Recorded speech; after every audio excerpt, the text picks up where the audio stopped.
Well, hello everyone, and welcome back to the Purple website. Are you ready for more Pokemon? Gen 2, specifically. We have dipped in a toe to Gen 2 with Pokemon Gold long enough to really get a lucky first try win in the third gym, surprising everyone. Today we dive all the way in. This will be a full playthrough of Pokémon Crystal, and I'm excited for it. Welcome, everyone. And on the third day, he said, let there be rats.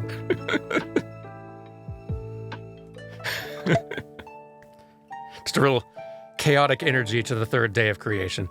Thank you all for the hype train that's already at level 7. Goodness, before I even got in here.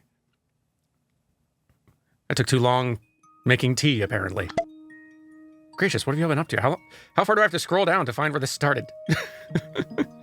Miller Select, thank you for the 10 months. Working and lurking? Welcome. Good luck with work today. I hope it's a pretty good work day. Actually, I hope it's a great work day, but bare minimum, I hope it's pretty good. And hopefully, Pokemon Crystal makes it a little bit better. Boosts it a letter grade. Thank you for the 19 months, Absolune. It's so many months. Thanks for those 5 gifted subs, Effervescent Winter. It's very kind of you. Pretty good is realistic. Fair. I hope we at least achieve that much for your workday. Thank you for 5 gifted subs, Scruffkerfluff. Goodness, y'all came out swinging today, huh? What a generous, good bunch of folks. Thank you for the 9 months subscribed, Font of Wisdom. Dan, did you hear KU has made another Hololive fan game? It's called Hollow X Break. It's a side-scrolling beat-em-up. I wonder if you got that awesome animator from River City Girls to help out. Well, given they're one and the same, probably. I have looked at Hollow X Break. Yeah, I follow whatever KU does pretty closely at this point. And I don't know how they do as much as they do. But yeah, like the gameplay itself, I don't think it is as strong a side-scrolling beat-em-up as Hollow Cure is a Vampire Survivors like. I think, like, which is not the fairest comparison. I think Hollow Cure is one of the best, like, of the many Vampire Survivors like Bullet Heaven, whatever you want to call it, style games that have come out in the last couple of years. I feel like Hollow Cure is one of the best I've encountered, which is impressive. The fact that Hollow X Break is just, like, at least right now in its current form, a pretty decent side-scroller, a side-scrolling beat-em-up, is still, like, is still pretty impressive and good. And yeah, Hollow Cure has come, that's true, like, since its launch, Hollow Cure has come a long way. Like, across many updates. That is true. Hollow Cure in its first original demo form, still pretty good, but is, like, a tiny, tiny fraction of what the game is now. So, like, I don't know if Hollow X Break is intended to continue get that, like, ongoing support in the same way, but if so, then yeah, like, in a year or so, like, if this is the place they're starting, goodness, could be a heck of a game. Yeah, no, the fact that, like, you're right, the fact that they are actively making 2 completely free games, completely free fan games, the fact that they are shipping in this state of, like, pretty darn good is extremely impressive. I don't know how and where they find time. Like, congrats to everybody involved in the development of those 2 games. It's real impressive. Hololive's got a dedicated fan base, they do. Anyway, I got more people to thank here. Heart of K, thank you for the 5 gifted subs as well. Good gracious.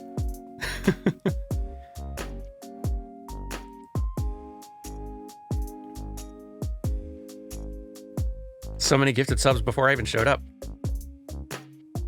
Thank you for the 19 months in a row. Rogue Link, almost 2 years, I know. It's weird. You'd think I'd be better at Twitch. Thank you for the 19 months, Scruffkerfluff. Yes, Pokemon Crystal. I think this was the first of the Gen 2 games to require a Game Boy Color. That's what folks have said that in chat, and I believe it so far. I haven't looked it up, but I believe it. Especially given, like, Crystal is a noticeable visual upgrade. It almost doesn't feel like a Game Boy Color game anymore. Like, it doesn't feel like a GBA game yet, but consider, like,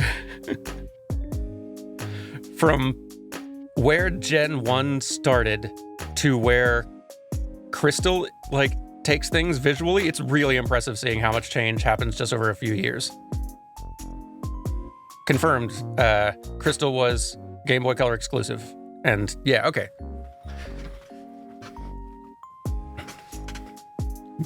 Good to have confirmed. Yeah, I'm excited to dive into this. Let's see. Thank you, Baha Bali, for the 5 gifted subs as well. You kind goofs, all of you. Thank you, Maymale, also for the 5 good gracious, there's so many gifted subs today.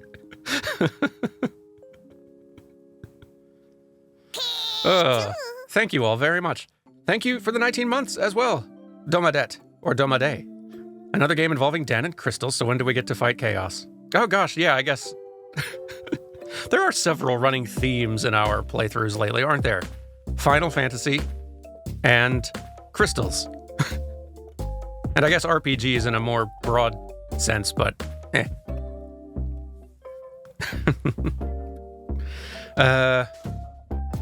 Let's see.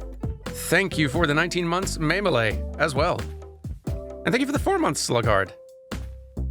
Thank you all. A bunch of you are also giving bits. I don't mean to not be thanking you. Thank you all for that as well. Thank you for the... I'm still got so much to do before I catch up. Thank you for the 5 months. Hondas 430. It is now time for sub. Thank you very much. Thank you for the 14 months, Raven Daydreaming. Crystal's your favorite? It might end up being mine too. I don't know. Gen 2 is the favorite of 2 out of 3 Playframe Dans. And I assume, like, I kind of assume that Crystal, therefore, is like the favorite of Gen 2, given it's like the most robust Gen 2 version. So, by the transitive property, Pokemon Crystal is the favorite Pokemon game of 2 out of 3 Dans, and counting. TBD on that last one. Thank you for the 16 months, Toll Ride. Been subbed over a year. Almost never get to tune in because of work, but I'm glad to tag along while I do paperwork today. Hey, welcome. I'm glad you're able to tag along too. And I appreciate you subscribing for almost a year despite rarely getting a chance to tune in. To be fair, I've not made that very easy until recent months. It's been nice being able to stream more and actually like get through games on stream. Thank you for the 19 months, Kikazi. As well as Tresmolo, also for 19 months. Comfy stream after a long day at work. I'm gonna take it that you are over... Yeah! In Europe somewhere. If you're finishing up your day already. Or you do very early or very late shifts. One of the two. Whatever, thanks for being here. And for the 19 months. Thanks for the 19 months, Ice0001. And also Shutaro. Hi, Dan. Hello to you too, and thank you. Slowly catching up, hang on. Thank you for the gifted sub there, Vanya Loswin. Thank you for the bits, IR Max, for real. So you're totally putting a Pichu on your team at some point, yes? Also, yay, mid-workday stream for me to watch as I work. Pichu should definitely get on our team, at least temporarily. Like, we have to get Pichu out of an egg, right? So we gotta do some egg work. Like, out of obligation. I have been needlessly mean to Pichu for years now. I think we owe the little fellow. Let's see, who else?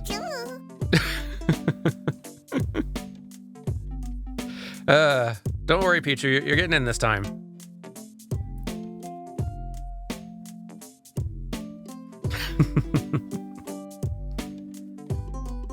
There is a random chance in this game? Like a random chance as in egg, or like random chance of like actual encounter in the wild? Speaking of random chance to encounter in the wild, what is y'all's bet as to which Pokemon, like in which Pokemon game will I encounter my first shiny Pokemon in the wild? Like not one of the ones that you can just bump into by default, like that one shiny Gyarados that's in this one, I think, somewhere, or one of the other later ones. Like, what's the first one? What's y'all's bet on which of these games I'm going to encounter my first shiny? It seems like, if nothing else, Gen 9 makes that a lot easier. So...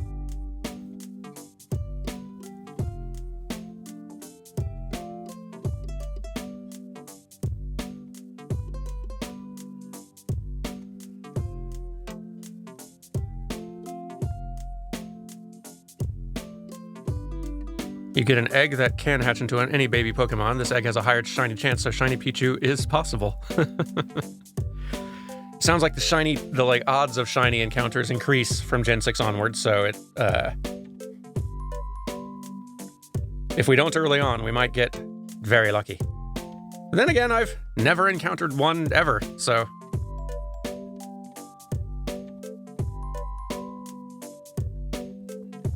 we'll find out. Just stir my tea.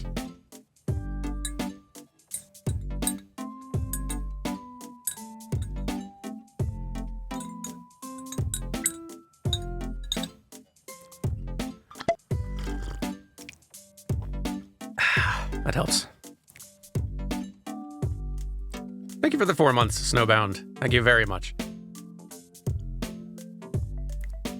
Hey, while we're all hyped up and excited, I don't know if Jax is in chat yet, or will be joining us today, but Jaxpool had made a wonderful little bit of art for our Pokemon Gold playthrough of little Pokemon trainer Dan with little Totodile.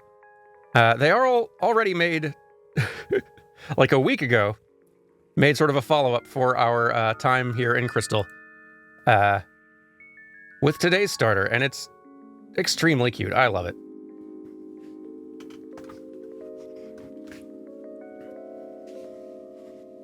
Jaxpool really spoiling us here.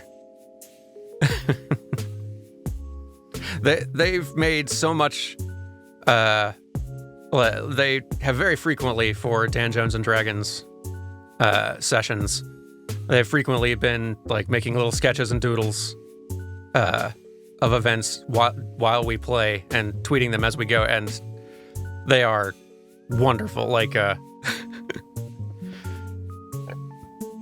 they always get the characters, like they capture the essence of the characters, they stage the jokes really well. Like, they do an excellent job.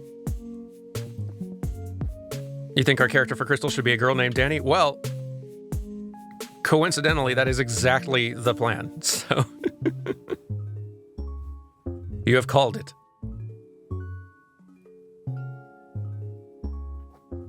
Yeah, this is the first Pokemon in which we can have a, like femme trainer if we want. Huzzah!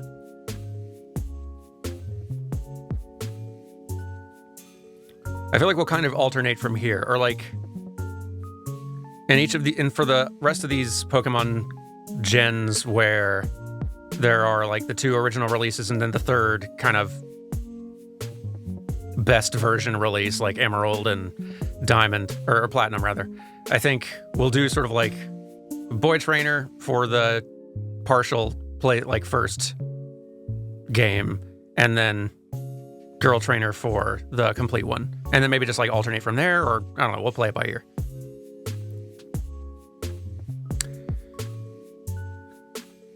We might be doing some, like, clock time, in-game clock manipulation this time around, if we're wanting to catch a wider variety, since it seems like that's going to be more necessary.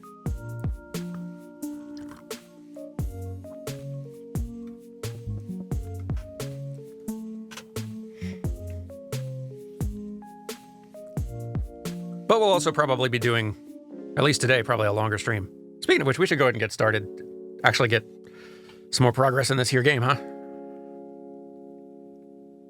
Use the time crystal.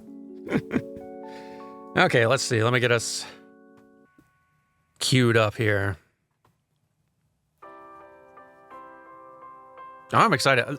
The 2 streams we did of Gold were a delight already. Like, I have plenty of nostalgia for Gen 1, but the difference from Gen 1 to 2 has already been huge in terms of like quality of life and charm and pacing. The pacing feels a lot better. Like, I am definitely enjoying Gen 2 a lot so far and very excited to, like, play one all the way through for the first time.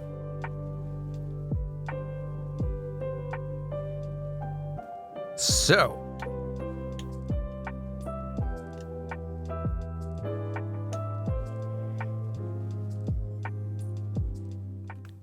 here we go.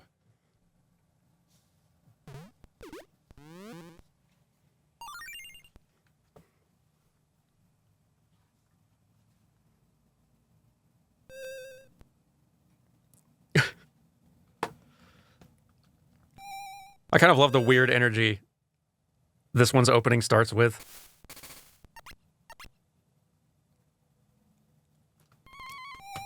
More refined animations in these, like, intros than they've had thus far, though.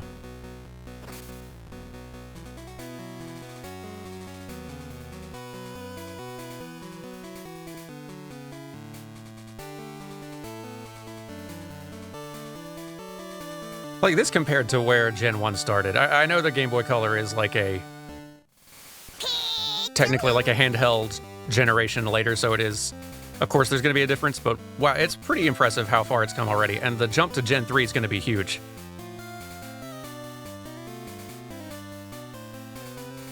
I was going to look into playing the 3DS version. I was going to, or I think even the Switch version was the one I was going to look into playing as an alternative. Because they have released Pokémon Crystal on the Nintendo Switch online, kind of like Game Boy store type thing. And I thought about it because they did also like make some little tweaks there, like they made that Celebi that you can only get from like a weird real life event. In the original, they made that something you could actually get in game, which is cool. But I decided ultimately, since I'm capturing all the other Game Boy Color stuff, like here in this emulator, for the sake of making sure that footage, like the look of it, is consistent from game to game, and there's not any weird small shifts in just how things are rendered and from just different emulation, I figured better to just, for footage sake, better to do it this way. That always helps with footage stuff. And it's other, like, I don't have to have this Celebi to have good footage for my purposes. But yeah, real good, like, cute intro to this one. Let us begin. First off, set that text speed to fast. Everything else is fine. New game. Are you a boy or are you a girl? We're going to go girl this time.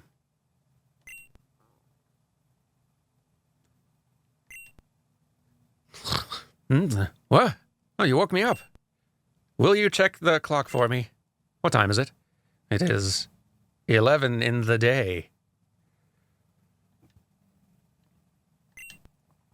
How many minutes? Currently 32.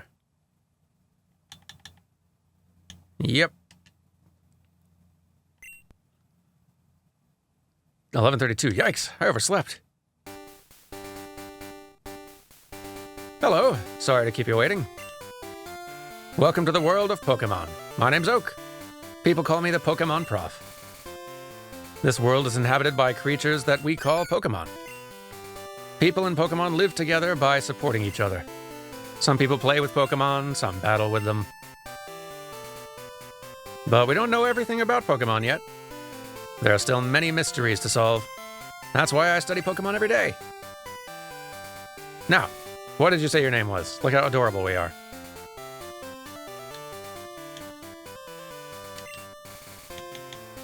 We will go with probably our standard name for, like, My Little Femme Trainers, Danny. It worked in Pokemon Sword. It'll work for the rest.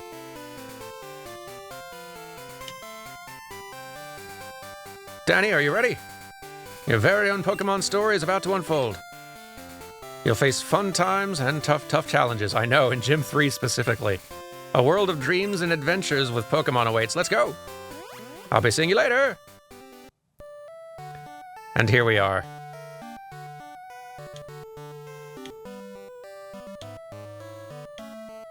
Still love that little step, like little head bob, for lack of a better word, that happens even when just turning in place. Actually does make it feel like a step.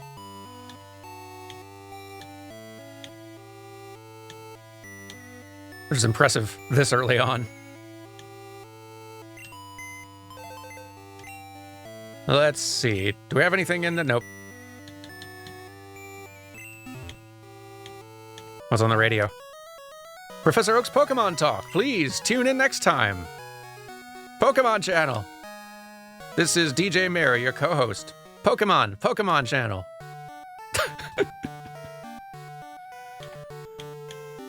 I don't understand the radio. It's a TV. Yep.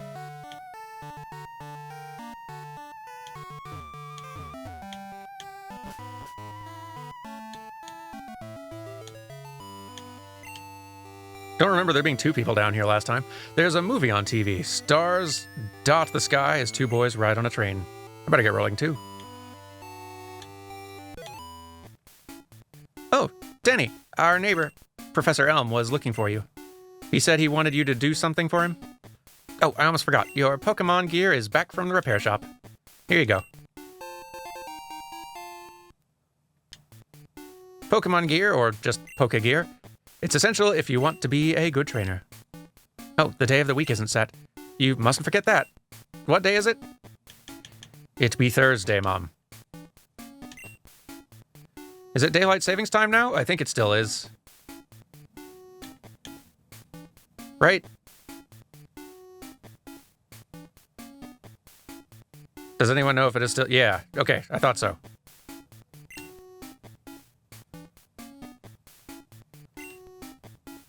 Come home to adjust your clock for daylight savings time. By the way, do you know how to use the phone? I do, but... Go ahead and explain. I'll read the instructions. Turn the Poke Gear on and select the phone icon. Phone numbers are stored in memory. Just choose a name you want to call. Gee, isn't that convenient? It sure is. Hey, thanks for the 4 months. Fry Phoenix. Very much appreciated. Who are you? Hello, Danny. I'm visiting. Danny, have you heard? My daughter is adamant about becoming Professor Elm's assistant. She really loves Pokemon. Ah, new characters. Delightful.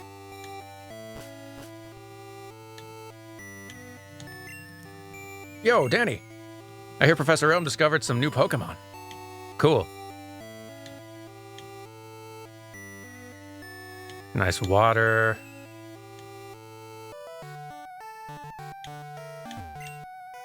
Elm's house. Hi, Danny. My husband's always so busy. I hope he's okay. When he's caught up in his Pokemon research, he even forgets to eat. When I grow up, I'm going to help my dad. I'm going to be a great Pokemon professor.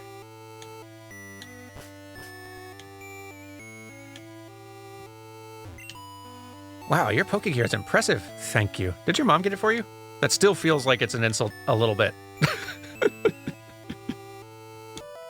Just a little bit.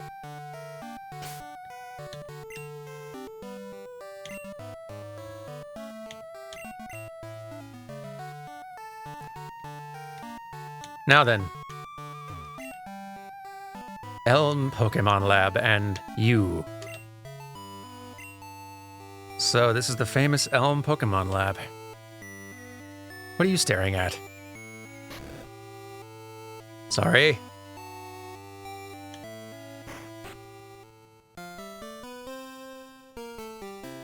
Danny, there you are. I needed to ask you a favor.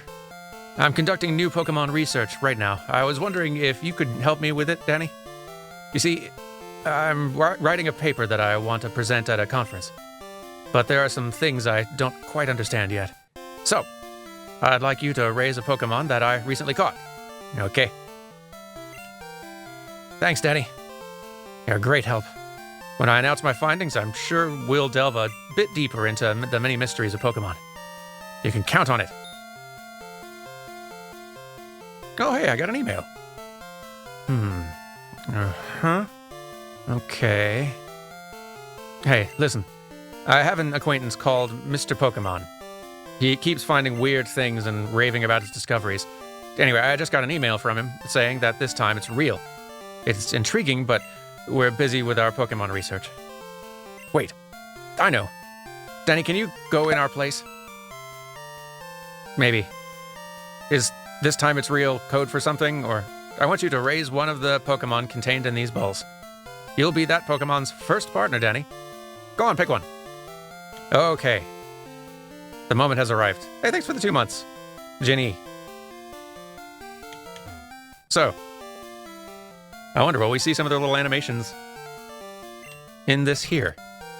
No, not yet. But there's our little fellow. Cyndaquil, the fire Pokemon. No, let's...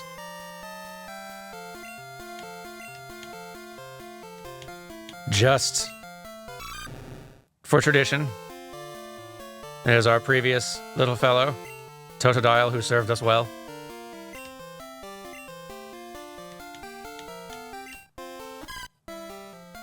And Chikorita, who's adorable and will have to wait until Soul Silver.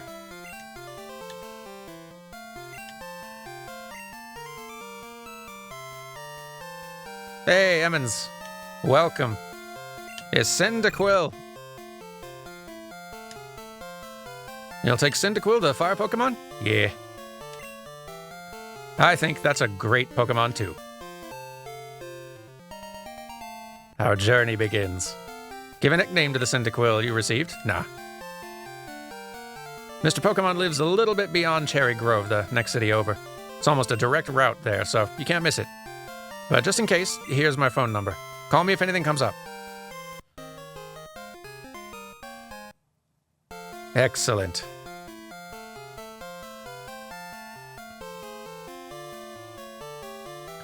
If your Pokemon's hurt, you should heal it with this machine. Feel free to use it anytime. Thank you. Danny, I'm counting on you. Excellent. Apparently the little animation is longer in the Pokedex than in battle, is this right? I will check that.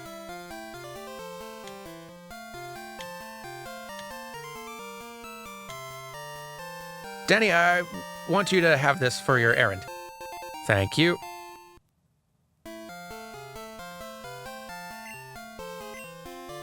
There are only 2 of us, so we're always busy. I have a Pokemon now.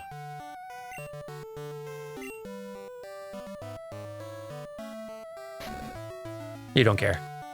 Alright, well, we have a duty. Also, I have not poked my head into this building yet, I don't think. Pikachu is an evolved Pokemon. I was amazed by Professor Elb's findings. He's so famous for his research on Pokemon evolution. I wish I could be a researcher like him. And there's our weird soda can flowers.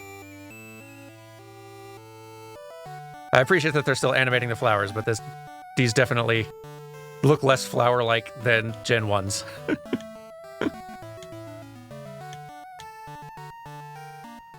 Alright, we're off.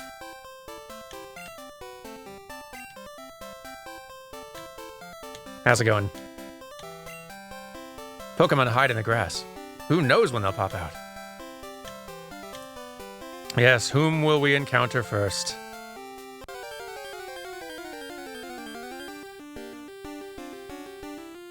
Ooh. And there's our first animation in battle. Now we're finally to Pokemon games that have animations in battle, or at least we are temporarily, and then we won't be for a couple more games again. But still, neat. Get him, Cyndaquil.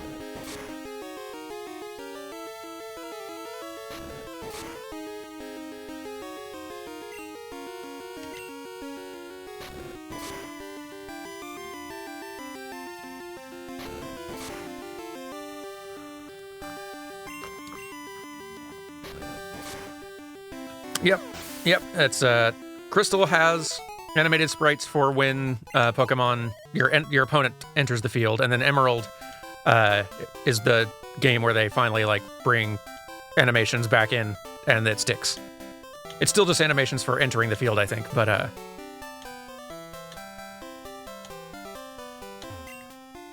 Yo, how are your Pokemon? If they're weak and not ready for a battle, keep out of the grass.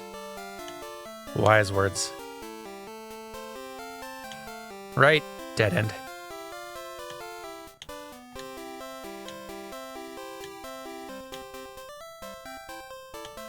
But jaunty tunes.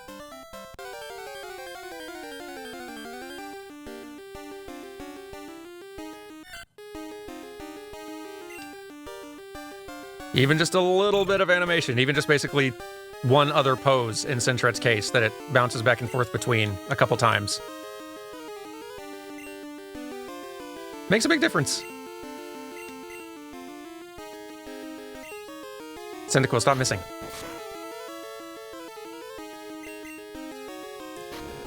The side view of our character makes her look angry. I haven't actually paid attention to our own trainer sprite yet. I'll have to watch.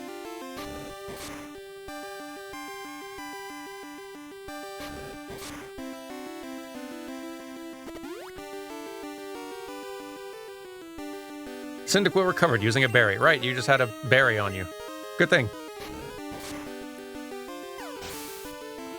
Alright, so we're to analyze Sentret's animation, which we kind of have. It's basically just two, like, its default idle neutral pose sprite and one other sprite that it kind of bounces back and forth between a couple of times.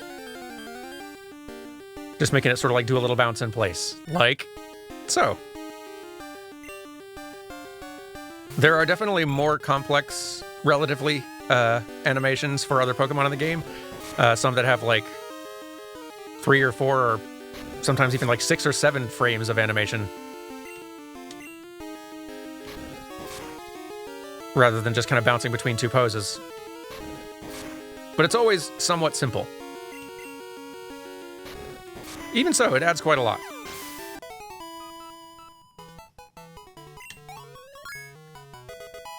Good.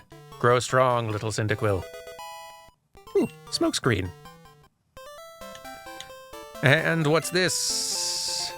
Good.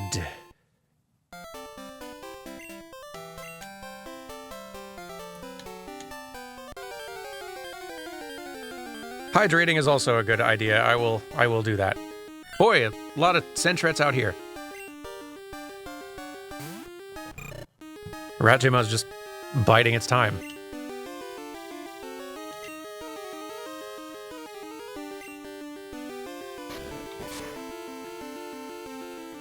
Smokescreen, I am guessing, raises Cyndaquil's evasion, as opposed to reducing opponent's accuracy, which makes it a bit less useful, if I'm correct in my assumptions.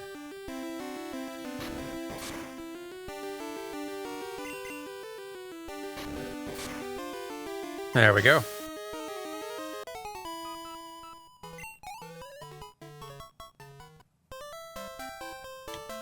Oh, it lowers opponent's accuracy.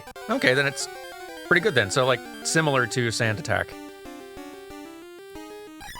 Ooh, hello. Hoppip. Cute. Definitely catching one of you later. I don't know, let's see Smokescreen. A little more like a smoke bomb Cyndaquil, but...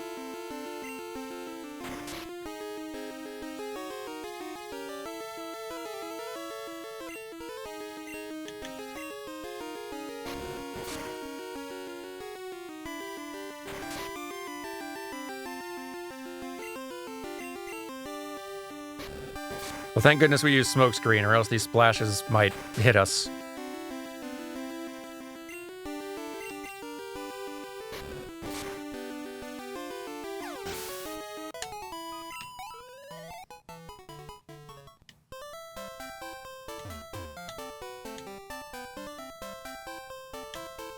Hello.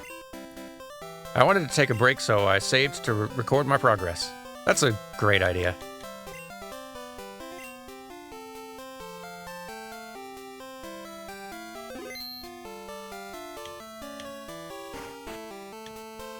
This is not where I think I'm meaning to go. Different kinds of Pokemon appear past here. If you want to catch them all, you have to look everywhere. And look everywhere we shall, once we actually have Pokeballs. You can't climb ledges, but you can jump down from them to take a shortcut.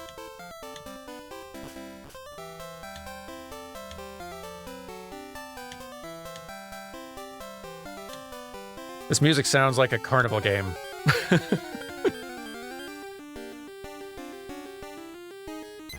Bird. Oh, see, there we go. It's animation, like, first frame is just sort of like little beak movement and then some little wing flaps. It's extremely limited animation in every circumstance. So, like, it's neat seeing the two approaches in this and then in Emerald, though. Like, this game, like, the animation they create is by just basically creating several unique frames, right? Several unique drawings of the creature. But they've got a very limited space in which they can move the thing. Like, a limited little frame space where that the animation has to stay within. So there's not a whole lot of movement on them.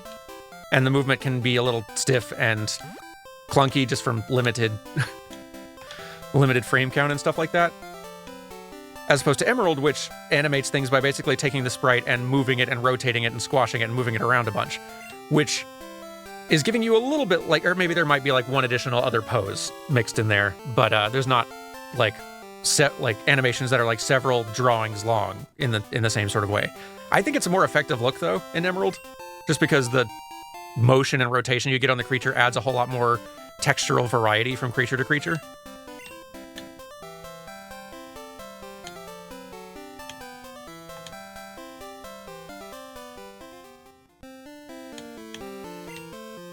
You're a rookie trainer, aren't you? I can tell.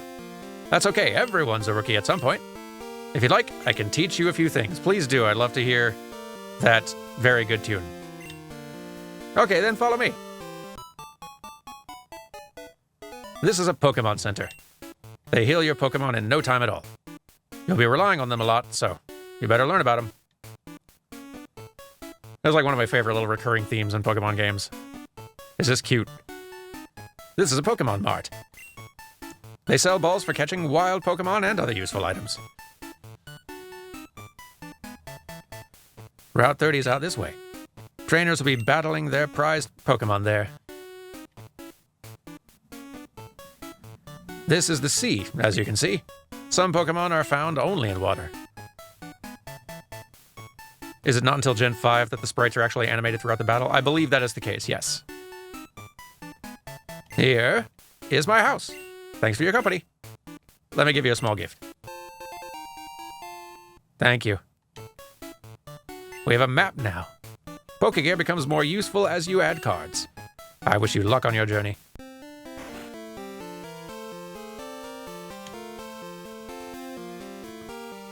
Yeah, Gen 5 is when... Oh, hang on. One moment. Phone.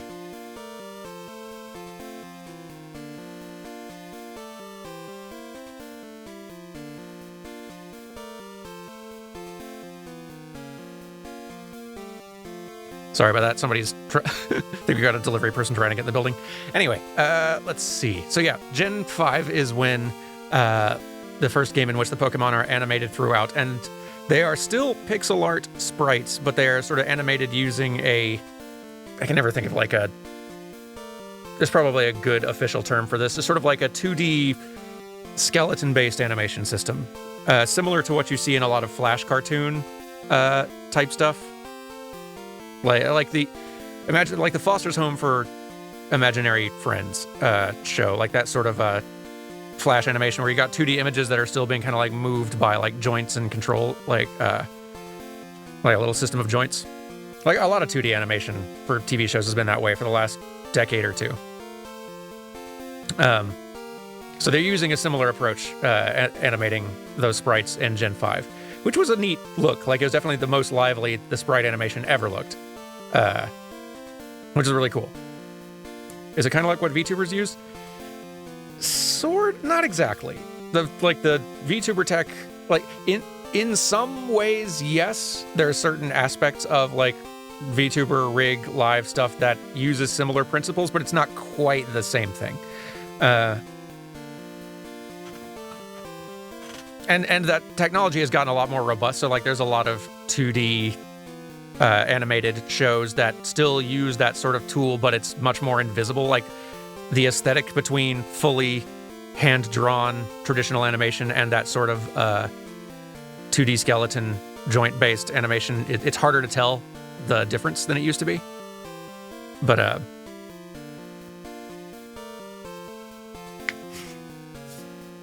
yeah, it was a really neat approach, and one that it would have been neat to see them keep doing. But it is also like it's still got a lot of limitations compared to full 3D.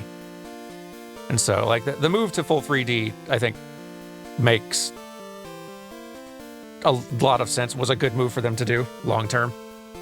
Still, it was a really neat look, and sort of like because we basically only got 2 games that look that way. It is like a little bit of a shame that it was such a brief window of time of kind of that new tier of the pixel art look for Pokemon before moving away from it. I'm quite surprised to see me playing this. Am I doing a Nuzlocke or something? Nope, this is my first time actually playing Crystal. We're playing through all the Pokemon games here, kind of in order, for footage and study for my YouTube series for New Frame Plus. It's an animation series. And also just because I wanted to play all these old games. So this is my first time actually doing this. It's going to be fun. When you consider the 3DS was already out when Black and White 2 released, it does make sense. Yeah, like, they were going to make the jump to 3D at some point. It was just kind of a matter of when, and the 3DS, like, taking that plunge for the handheld console, where the big selling point is its 3D, like, capability, as a way to also move 3DSs, like, strategically for Nintendo, that's a great time for Pokemon to take the plunge. Are we doing another series like the Final Fantasy one?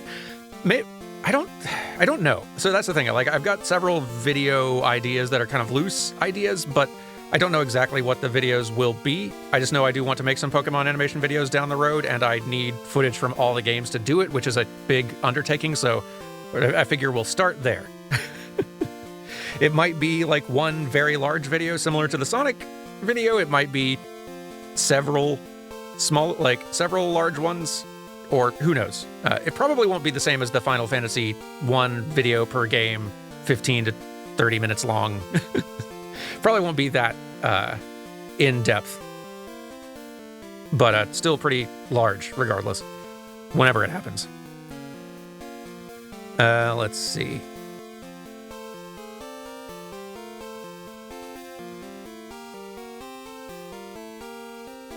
Yeah, the goal is definitely, though, to have footage from all of these games so that I can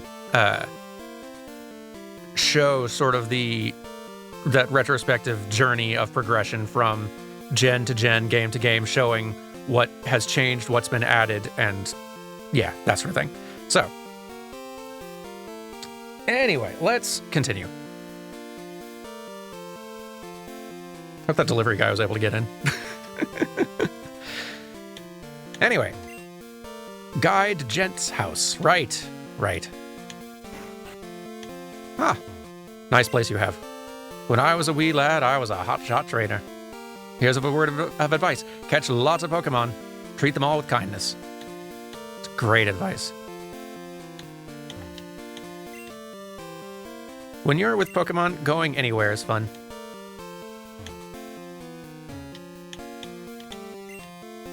Mr. Pokemon's house is still farther up ahead. Good to know. If I recall correctly, Pokeballs are not available for purchase yet. No. Gotta finish my errand first.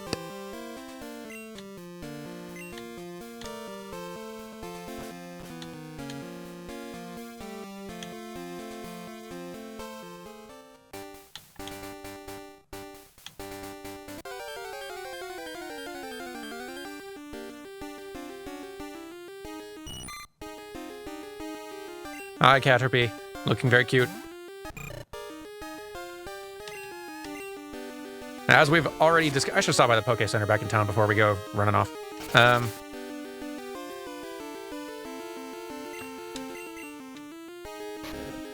As we've discussed previously, though we may temporarily make use of Gen 1 Pokemon, I think it'd be a good habit for us to get into to construct a team for each one of these games full of Pokemon that were added that gen. I think that that's a good rule to establish for our core.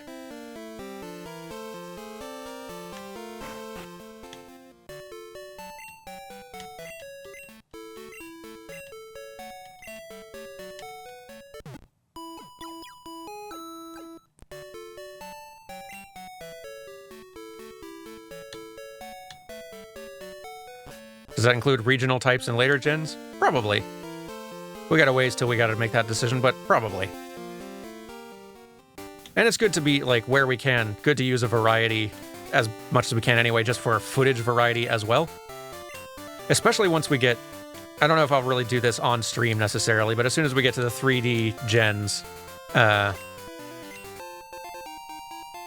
do want to, like, do some thorough study trying to figure out like what the full animation list is for your average Pokemon, which means like kind of trying out a whole bunch of different moves on them, seeing how many different animations they have to go with that move, just getting way more in depth so that I can get a better understanding of the systems and their sort of a production scope under the hood.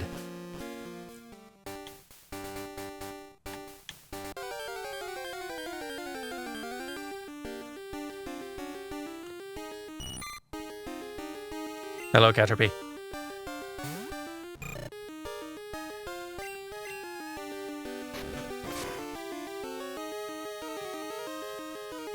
Good, cute bug.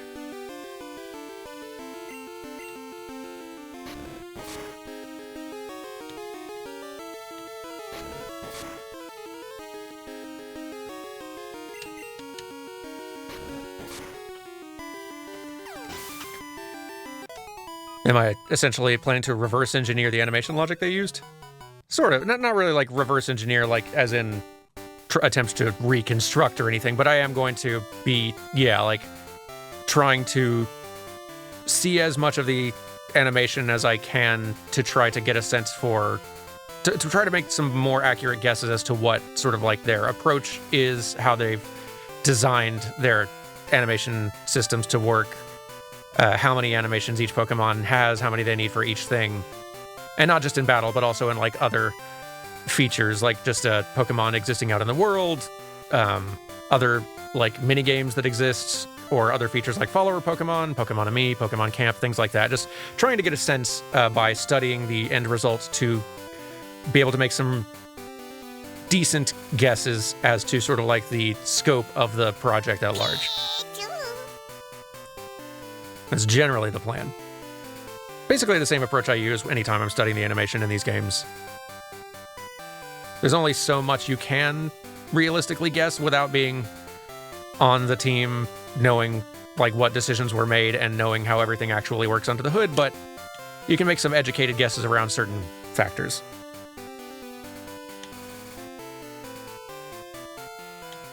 Mr. Pokemon. My unscheduled deep dive into the history on the Gen 2 sprite work has made me really appreciate just how much they were able to get out of only 2 colors and limited size per Pokemon. I do genuinely wonder if it would still be feasible considering how complex more modern Pokemon designs have gotten. Well, like, I'm trying to make sure I understand what you mean with that last sentence. Like, how feasible would it have been to recreate some of the like more modern Pokemon designs within these old like Gen 2 constraints? It's a fair question. Like, I'm willing to bet there are a lot of aspects of the designs of Gen 1 and Gen 2 Pokemon that are intentionally built to work within the constraints of their like display technology and like sprite size and stuff like that.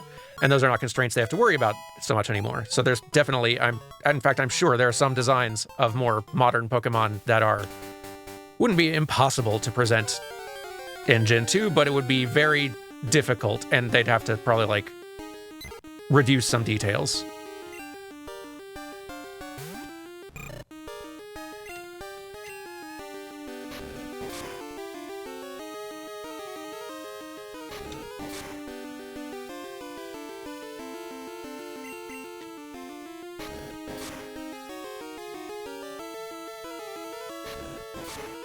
Leave me alone, bird.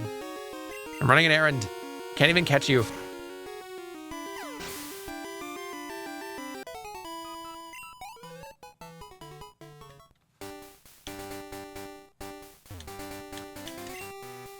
Ah, we've arrived. And let's grab this before I forget.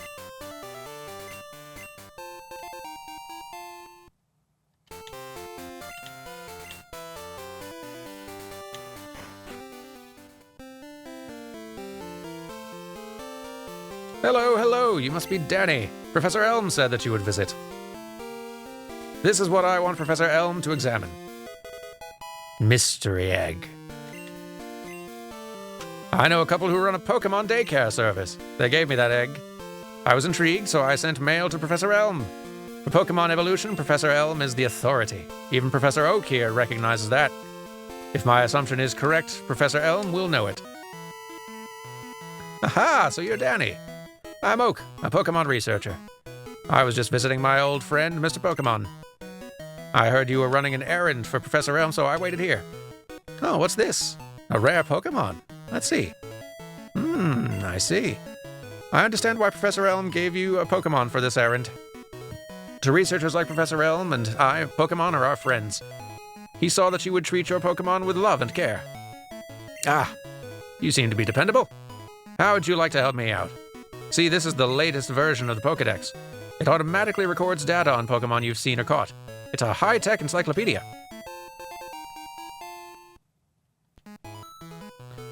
Go meet many kinds of Pokémon and complete that Pokédex.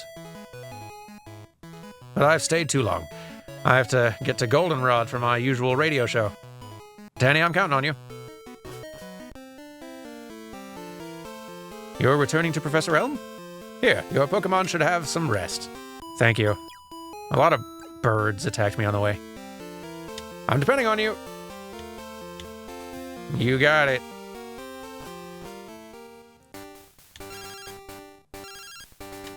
What's up, Elm? Hello, Danny. It's a disaster. It's just terrible. What should I do? Oh, no. Please, get back here now. Like, without all of us really enterprising 10-year-olds out here, this whole world would fall apart.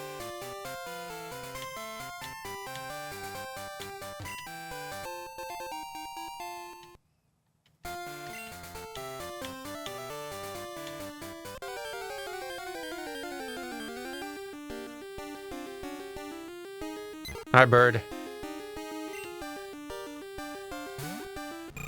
Still no Pokeballs, bird. Leave me alone.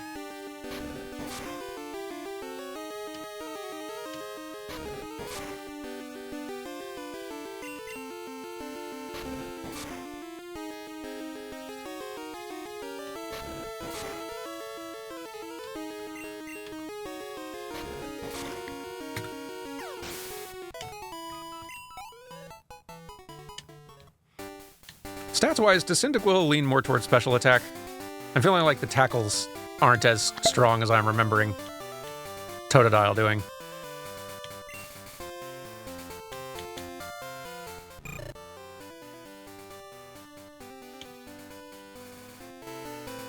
This is not the place to check.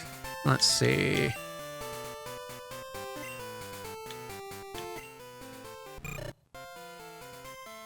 And nice to see the little animation in there. Love that. Yeah, roughly equal, at least now.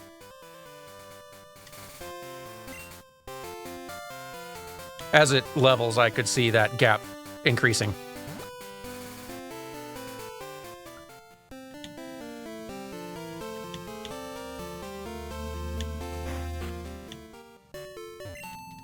Let's get all healed up.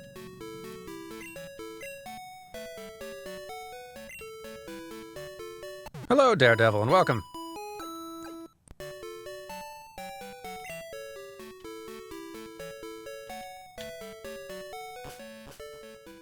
Thank you for subscribing as well. I almost missed that. Oh, and thank you for the 17 months, Ariande. Goodness, I almost missed 2 of you. Very much appreciated. Alright. Are you selling? No. Okay.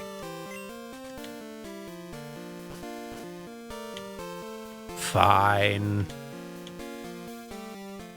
Hello. You got a Pokemon at the lab. What a waste. A wimp like you. Don't you get what I'm saying? Well, I too have a good Pokemon.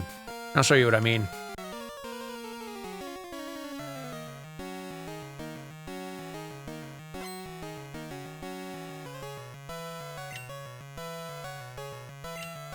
Got pretty intense hair. Look at those little happy steps. On Totodile. Quite cute.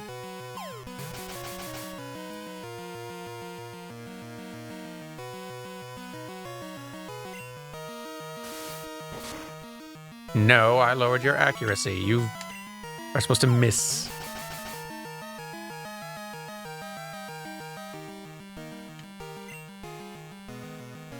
That's more like it.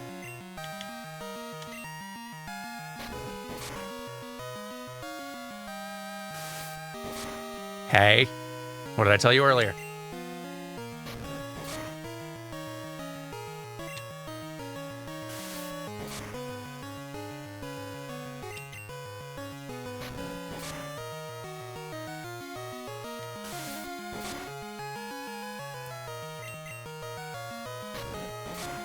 Bonk. Yes. Grow strong. Mystery Kid was defeated. Huh. Are you happy you won? Thanks for your money. My name's... This is still a very weird way to do it. We should probably just name him here in this conversation. I'm gonna be the world's greatest Pokemon trainer.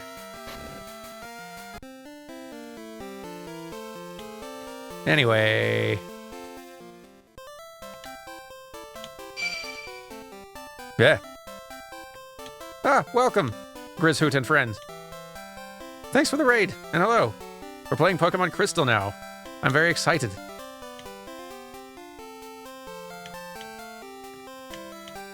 Playing Pokémon Crystal and rambling about animation a lot. As we do. But welcome.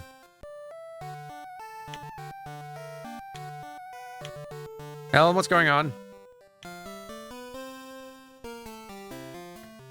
I heard a Pokemon was stolen here. I was just getting some information from Professor Elm. Apparently it was a young male with a long red hair. What? You battled a trainer like that? Did you happen to get his name? Sort of.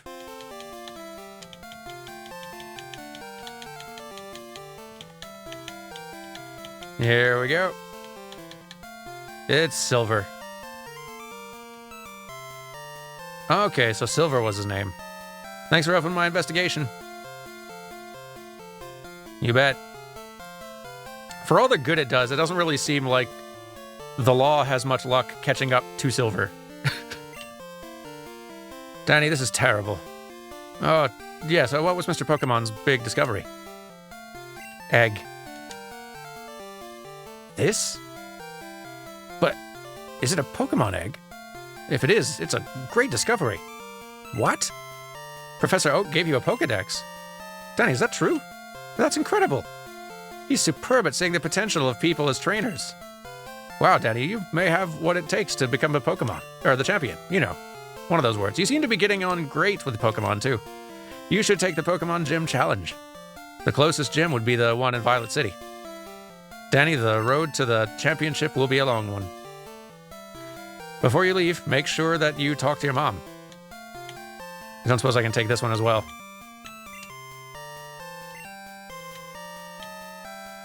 It would really shut down Silver's whole thing. Danny, use these on your Pokedex quest. Thank you. To add to your Pokedex, you have to catch Pokemon. Throw Pokeballs at wild Pokemon to get them. I like how the daycare casually produces eggs, but somehow eggs are a huge discovery. Yeah, it really does seem like all signs point to none of the professors studying Pokemon in this world being incredible at what they do.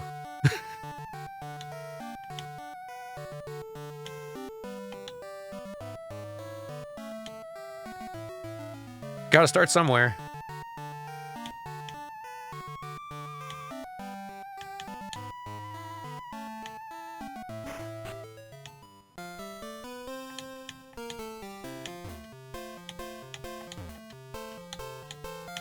Heal him up. Thank you.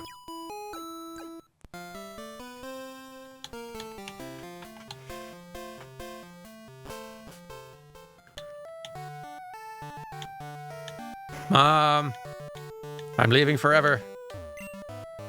Wow, that's a cute Pokemon. Where'd you get it? So, you're leaving on an adventure. Okay, I'll help too. But what can I do for you?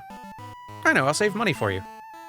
On a long journey, money's important. Do you want me to save your money? I guess, sure. Okay, I'll take care of your money. Be careful. Pokemon are your friends. You need to work as a team. Now go on. Okay.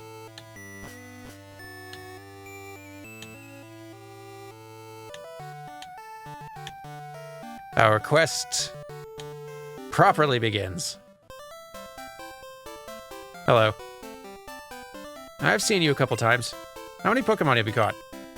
Would you like me to show you how to catch Pokemon? Just so we can see it, yes.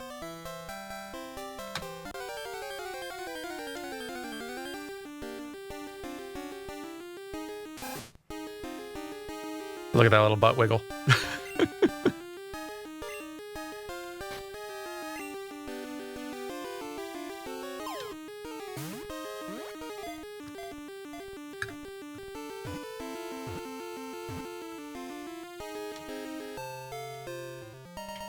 You've caught the rat.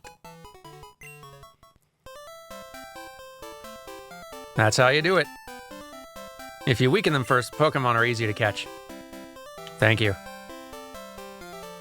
Suppose we should do a save.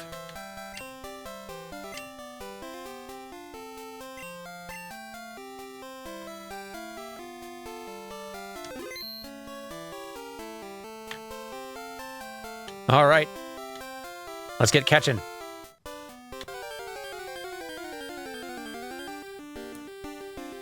Add some numbers. Sentret, I think you're going to be the person who's going to be doing a lot of the HM work on our crew.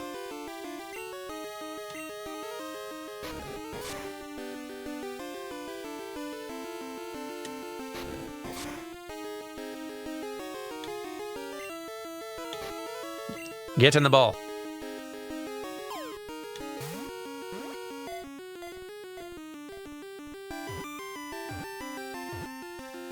There we go. Welcome to the team. A scout. When acting as a lookout, it warns others of danger by screeching and hitting the ground with its tail. Welcome to the crew. Will I be playing Let's Go Pikachu / Eevee? Yes! I mean, it'll be a while till then, but yes.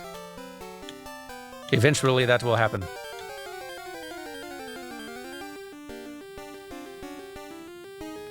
All right, Bird. We will be catching you as well.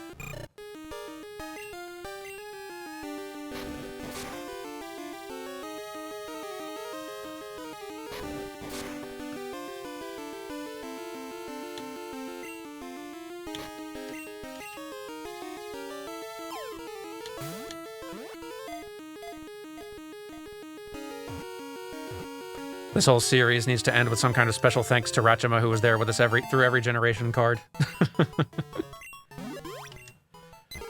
We will be experiencing a lot of Rachima, that is true. It rapidly flaps its wings in the grass, stirring up a dust cloud that drives insect prey out into the open.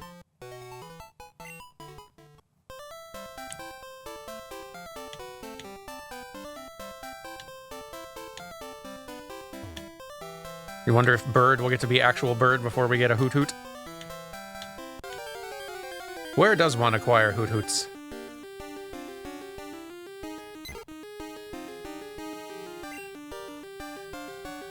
Nighttime?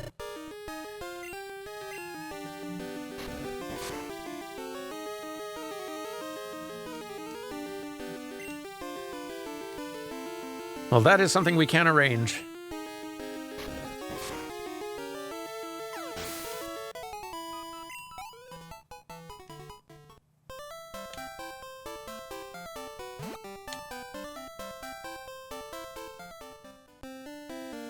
Let's top off in here, buy some more Pokeballs. So...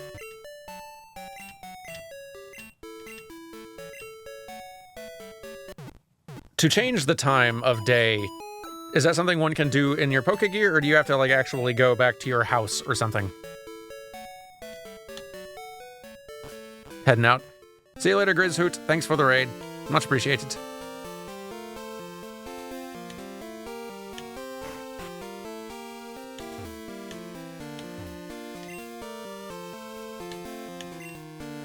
Oh, you can't change it in-game. Yeah, that makes sense.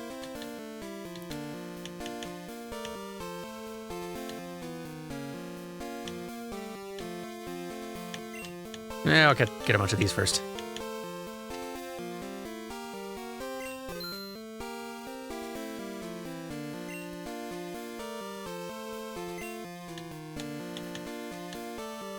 Yeah, it might be something we can do in emulator. I can also put in a little bit of time, sometimes between streams, in evenings, catching some extras.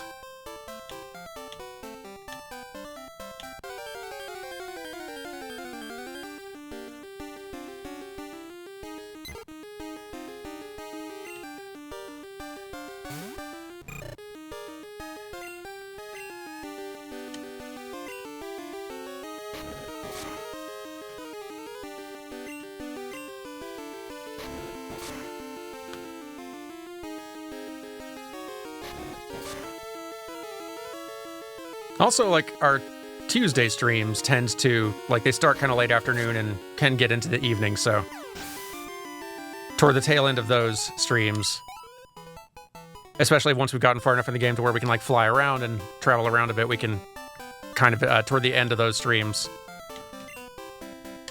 run around at nighttime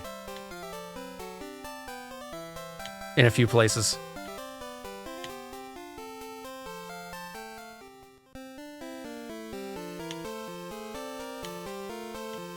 So where's the... I'm trying to remember where the...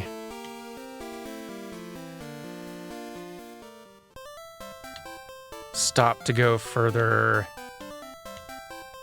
north. There was like this building where I had an option to go further north. I think it's... oh, here we go. What's up here? Route 46. Mountain Road ahead.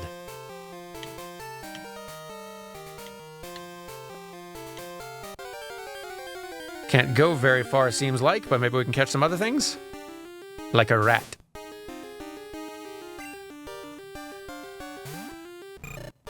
Rajima is here.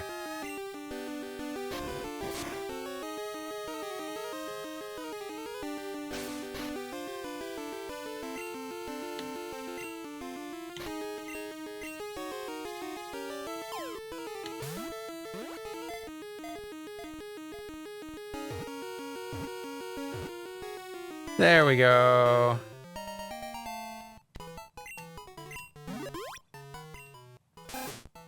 This Pokemon's impressive vitality allows it to live anywhere. It also multiplies very quickly.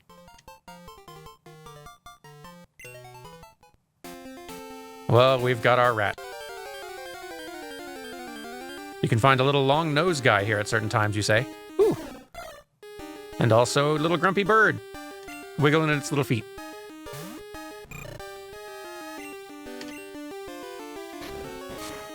Tackle.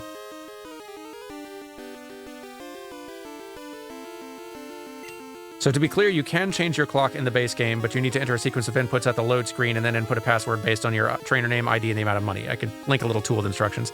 Oh, I appreciate that. I may not need to. I'll look up after the stream like what the best approach is with this particular emulator setup thing, because it may be that that's just a lot easier.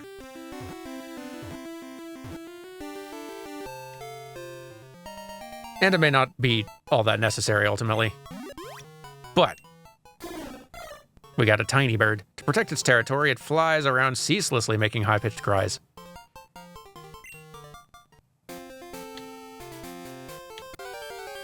Oh, that code only works in gold. They removed it in crystal. Good to know.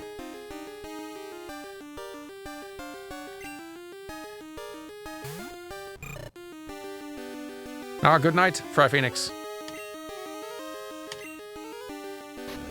Have a lovely Norway evening.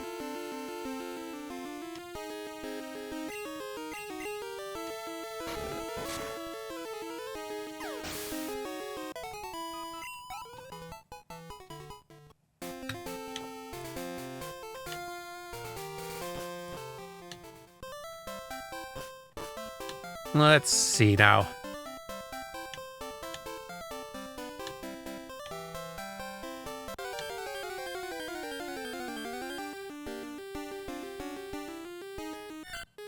Feel like we've got a pretty good little mix from this first route. Let's proceed further.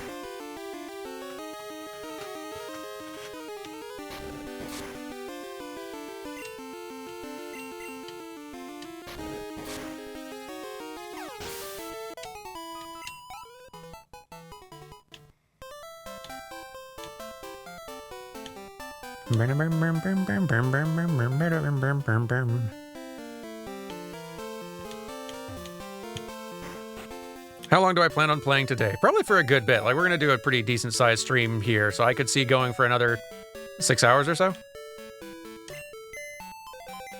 If I start, like, wearing out sooner, we'll stop. But I tend to play it by ear for these things. Also, if we, like, reach just a really good stopping point or something. Let's heal our crew up, and then deposit the folks we don't really intend to have any use for.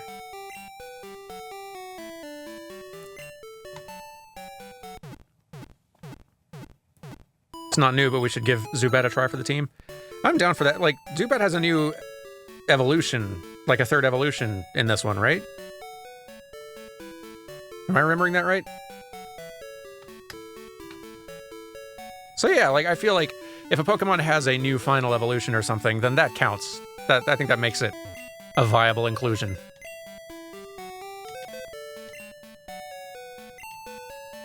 I'm down to include a bat.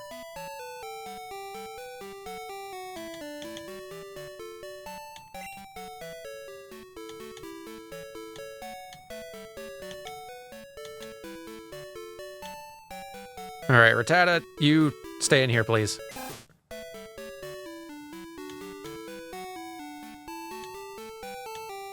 I just like Pidgey better than Spearow.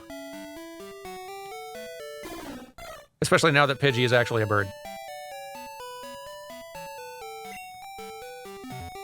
But I would like to have a different bird eventually.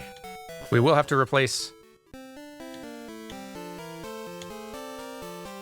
this Gen 1 bird with a Gen 2 bird down the road.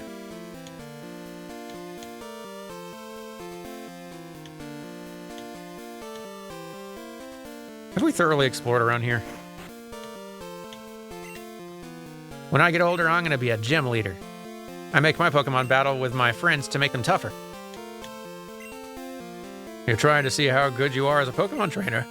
You better visit the Pokemon gyms all over Johto and collect badges. That is the plan.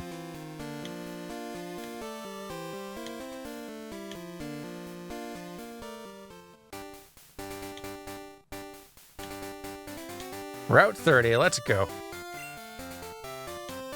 To Violet City.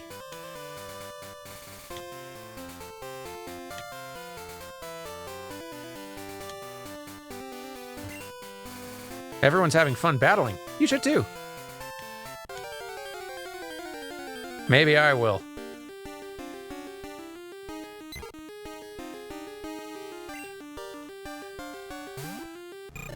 It's sad there will be no sheep. I too am sad that we will not get to have our little Flaffy this time. Glad we got them in gold. Shame they didn't make the cut for Crystal.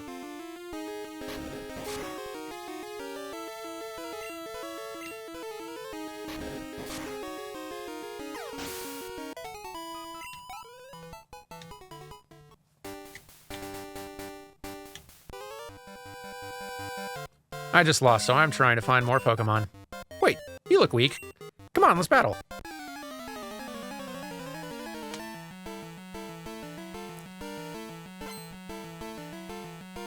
Hi, Joey.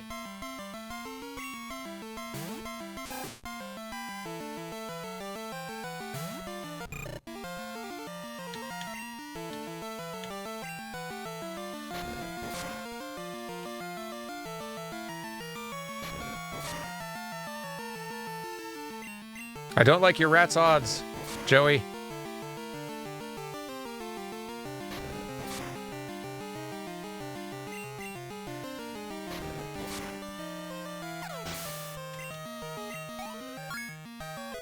Thanks for the level, though.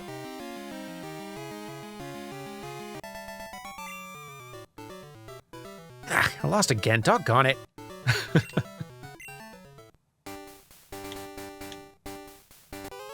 Tough break, Joey. You're a Pokemon trainer, right? Then you have to battle.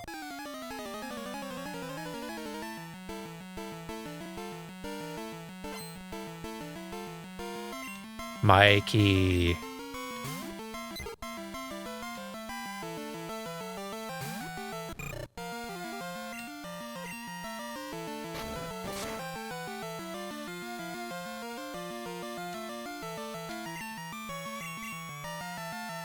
Get that bird out of here.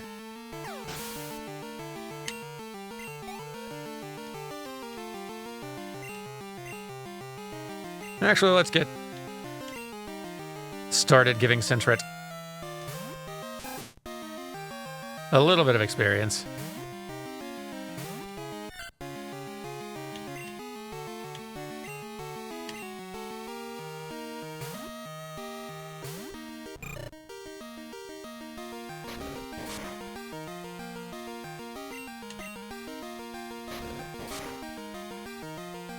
So if I had to just completely guess, I would predict Cyndaquil learning a fire move,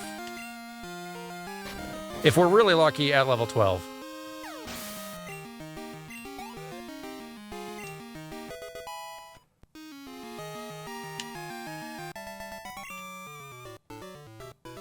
That's strange. I won before. Just doesn't make sense. No stealing other people's Pokemon. Pokeballs are to be thrown only at wild Pokemon. Right.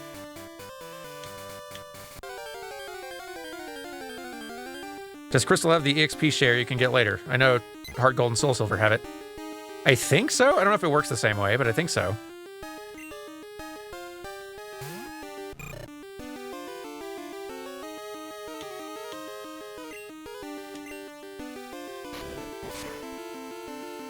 Hello, Luke, and welcome. If this was Gen 9, Cyndaquil would already have a fire move. Yeah, honestly, I feel like it makes sense for your starters, especially, to get one of their type moves super early. Let's see.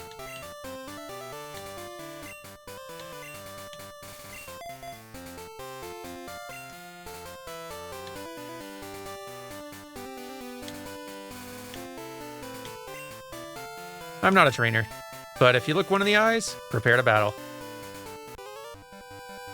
Case in point, instead of a bug Pokemon, I found a trainer.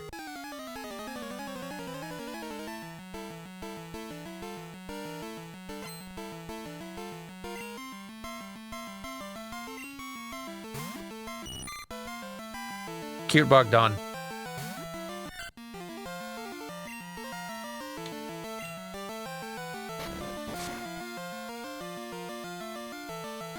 You can do it, Sentret.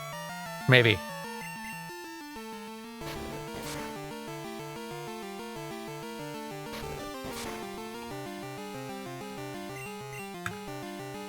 Thank you for that stretch and hydrate reminder. Both good.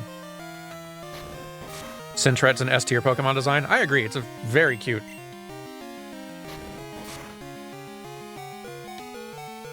Ah, the good noise.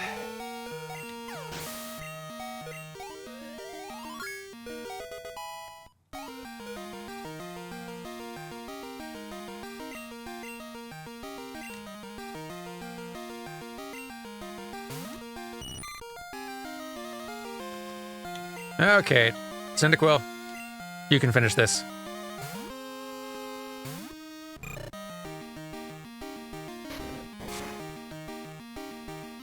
Has anyone told Dan how big Sentret gets when it evolves into Furret? Well, I guess we're gonna find out, aren't we? Eventually. Sentret may just be here for the HMs mostly, but I feel like we should still level him up enough to evolve at minimum.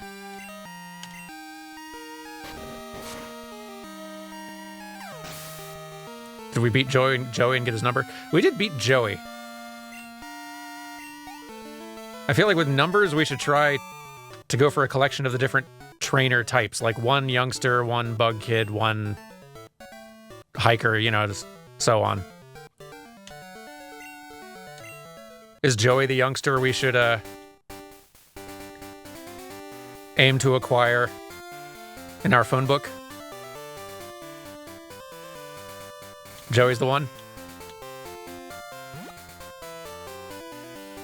100% Joey. Do I have to have more Pokemon in order to battle better? No, I'm sticking with this one, no matter what. Listen, can I get your phone number? I'll ring you for some battles. I'm a rookie too, so I think it'd be a good motivator.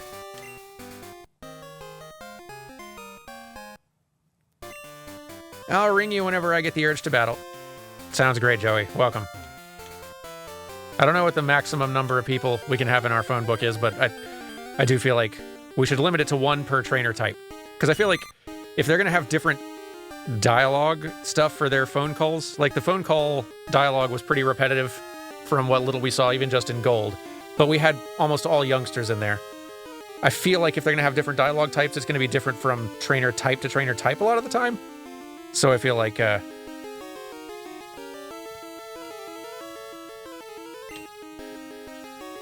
Ooh, we gotta catch our Caterpie now.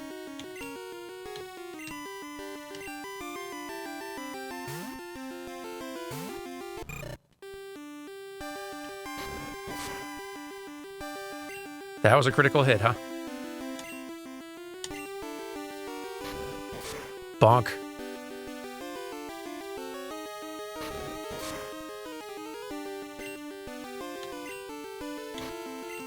Get in the ball, please. In Gen 2, the phone can only store 10 phone numbers. Since Mom and Professor Elm's phone numbers cannot be deleted, the player only has 8 phone number slots. Oh, all right, so we do need to be somewhat discerning. Can you delete phone numbers once you are... once they're in the list? Is that allowed?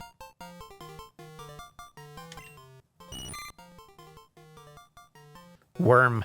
It crawls into foliage, where it camouflages itself among leaves that are the same color as its body. Others can be deleted. Good, so we don't have to be too, like, super worried about acquiring anybody. 7 if we also want to keep Bill. Yeah, we should keep Bill in the list.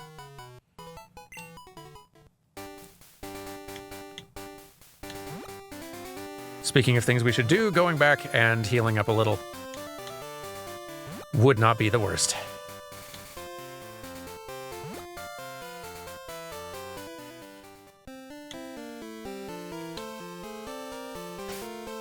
You know, in the short term, it might be more sensible to get Pidgey some levels, since having a bird type or a flying type is... I don't know, it seemed pretty helpful in Gold early on.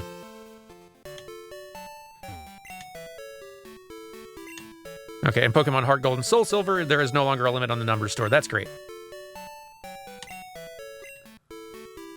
Well, while the Pokemon heal, I'm gonna, like, stand up and do, like, a full stretch.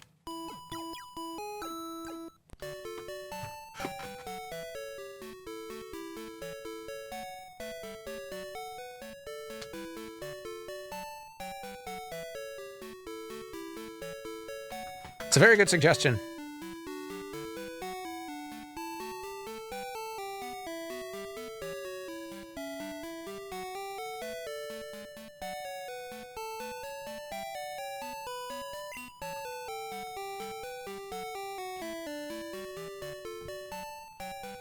Now. Oh, hey, thanks for the bits. Avatar Korra once wanted to be a baseball player. They were planning on starting her as a pitcher of water. Okay, that's pretty good. The communication center upstairs was just built. I traded Pokemon there already. That PC is free for any trader to use. So, right, this communication center would have been like a bigger deal of the thing, too, because I was kind of skimming a wiki page before this, and it sounded like Pokemon Crystal launched with like this additional hardware feature for kind of like an early online play type thing that Nintendo was messing with, where you could basically hook it up through your phone, through your cell phone in a weird sort of way to do an online play and trading with people thing. I think it was Japan only. But it's neat seeing them kind of starting to dabble in that already. I don't know, worth glancing at the wiki page to see more there, but neat.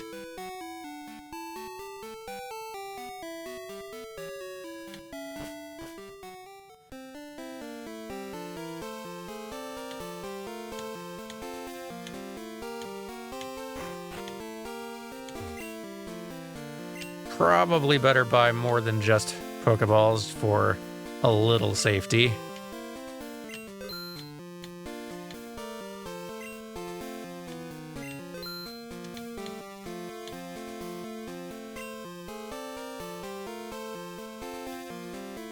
Is it okay to post links to said wiki? It can be in a moment. Hang on, I'll give you permission to do it. Which I'm hopefully typing correctly. There you go. For the next 3 minutes, you can post a link to the wiki page. There you go. There's the link in chat if anyone wants to. Go peruse the Mobile System GB.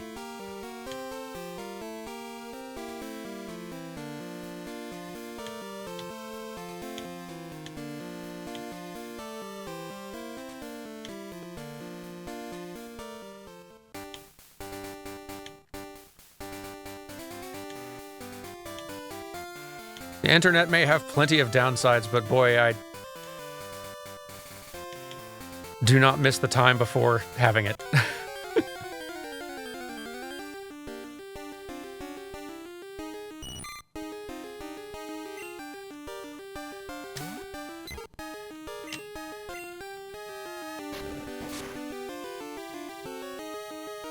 Pidgey, don't get beat up by food.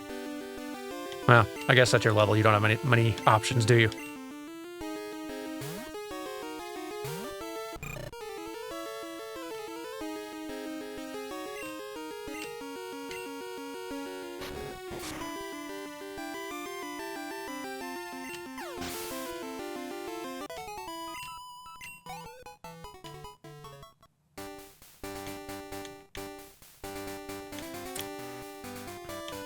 So I do like how Nintendo went from pioneering all kinds of online weirdness only to becoming bad at online.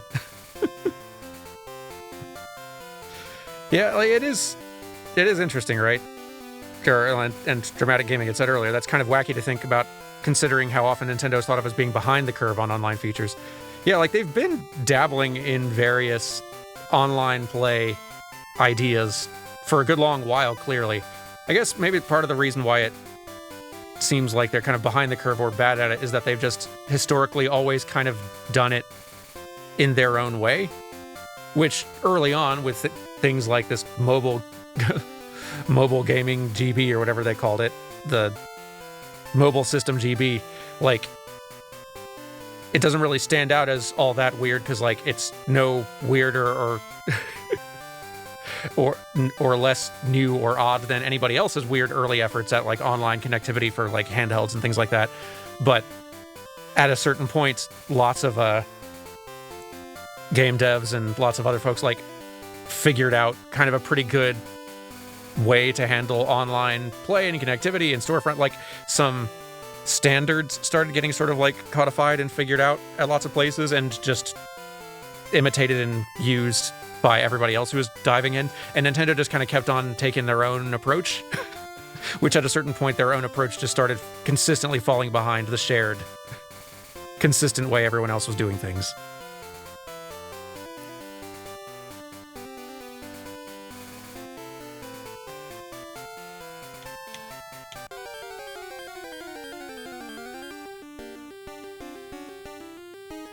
Ooh, You're something we still need.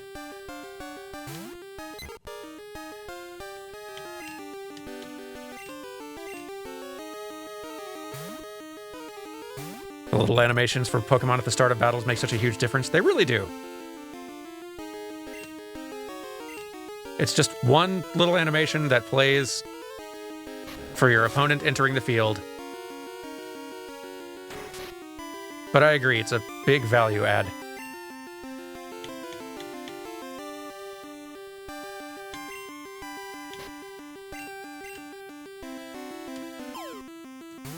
It is kind of telling that despite it being kind of a nice, clear value add, they did decide to not do it in the first Gen 3 games, Ruby and Sapphire. Like, it's clearly a pretty big art scope increase. Adding little animations for every Pokemon. And I thought that it was like, it was a good value add, but maybe lower priority than some of their other scope needs for the start of Gen 3. It's telling that it didn't come back until Emerald, and then that time actually stick.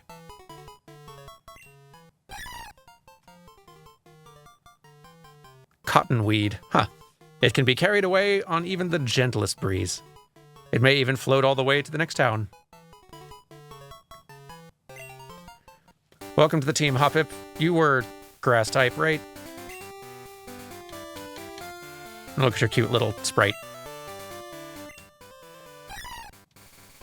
Grass flying. Oh, that's an interesting combo. You've got nothing for offense right now, but you're interesting.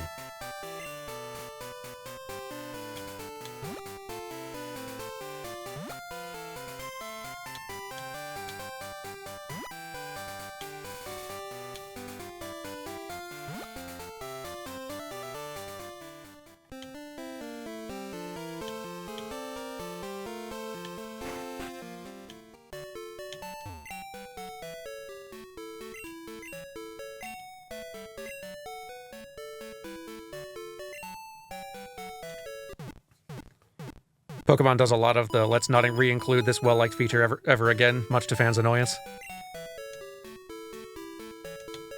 I think that's gonna, like... I think that's a thing. Oh, what's up, Joey? Yo, Danny, how's it going? This is Joey. You got a minute? Let's get together and battle. I promise things will be different. Route 30 is where I'll be. Give me a shout when you come. Alright, later. Neat! We didn't... That's really early. We didn't really have, like, a, We got phone called plenty, but we didn't have somebody phone call us and then, like, offer to battle us again. At any point in Gold. And we're, like, right here. So sure. Let's fight Joey again. Ratjima rematch imminent. But yeah, like I was saying earlier, like adding features and then not carrying them forward to the next game. Like, I think in a series like this, that's going to happen. Like the only way you like, if every single new feature or new thing that you add is a thing that you're going to carry forward from now on, not only is that like a just big scope problem long term, but it's also just really design limiting as well.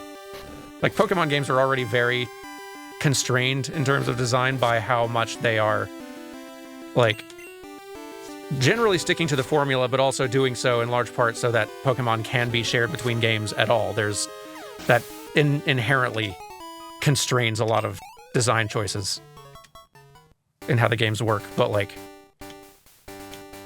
not even just for combat though. Like, if you keep all of the previous systems, that may like, it might kind of like rule out your ability to introduce or try other systems that might conflict with that one, or to try implementing better versions of those systems, or like, it's going to happen. Like,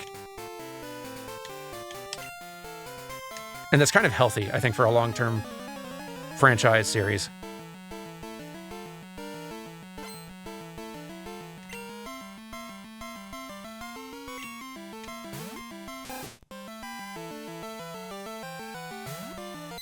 if your rat has even gotten a level since last we spoke. Joey, I don't know what you thought was going to happen here.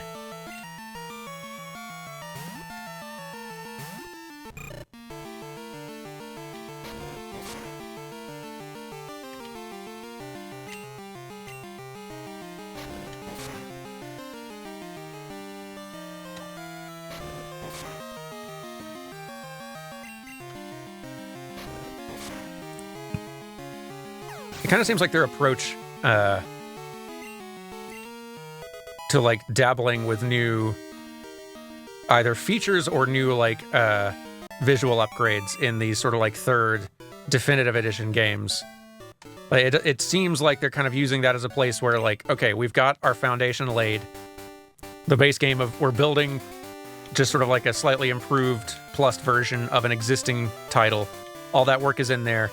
Here's our opportunity to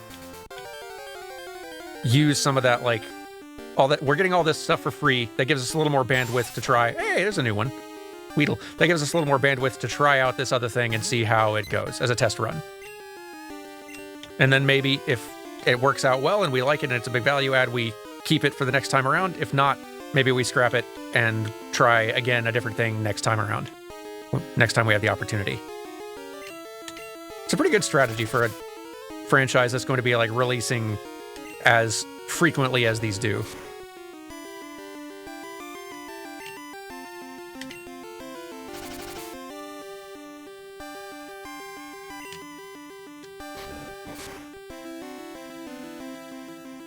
All right, into the ball with you.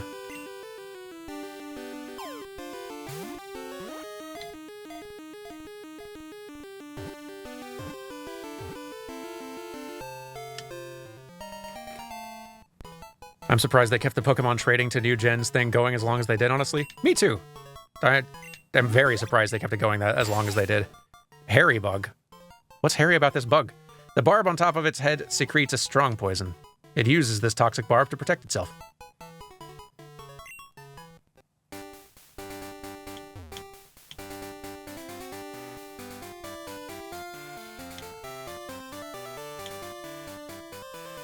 The bug having hair does not make me more drawn to it.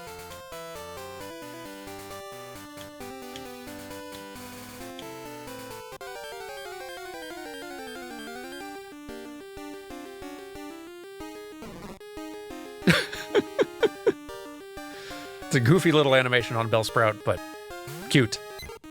You are definitely coming with me.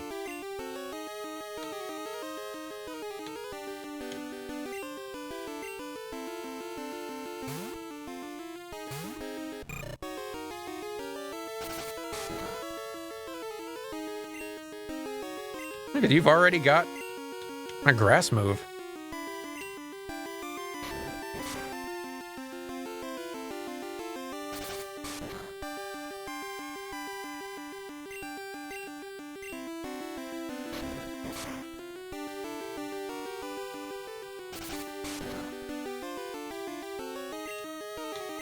Into the ball.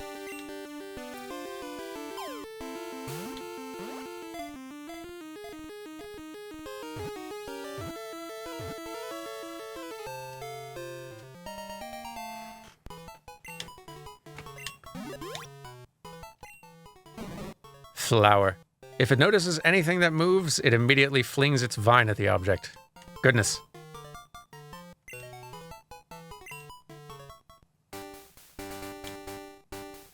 Not as chill as I just always assumed Bellsprouts would be.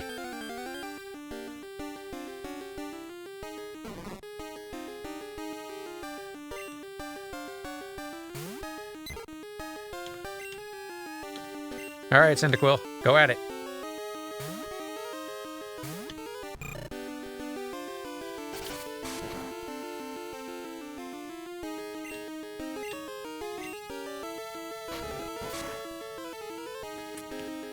Of all the franchises to adopt the subscription and expansion format, I think Pokemon would work.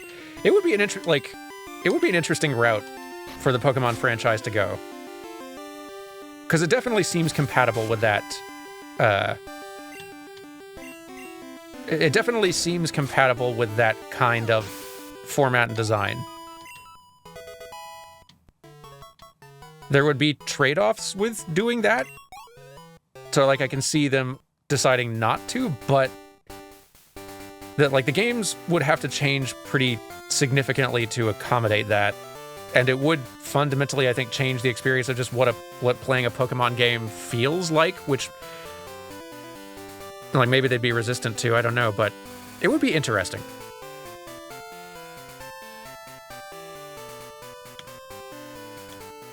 I would be very down to see what that incarnation of Pokemon looks like.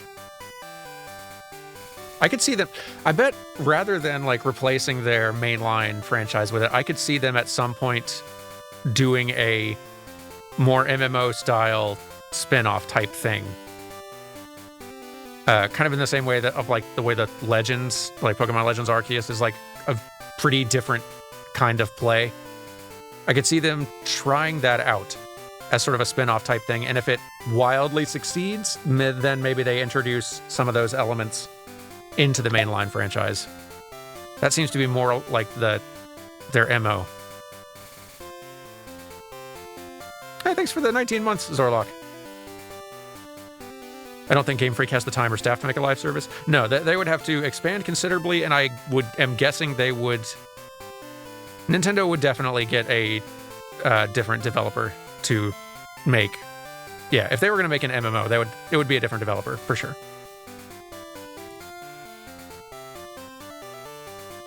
An MMO is not a small project. And I don't think... If they were basically just wanting to build out an entirely new team to be making that in parallel with the mainline games, there's not really much reason to do that in-house at Game Freak. Just either bring in another existing studio or establish a new one. Makes more sense.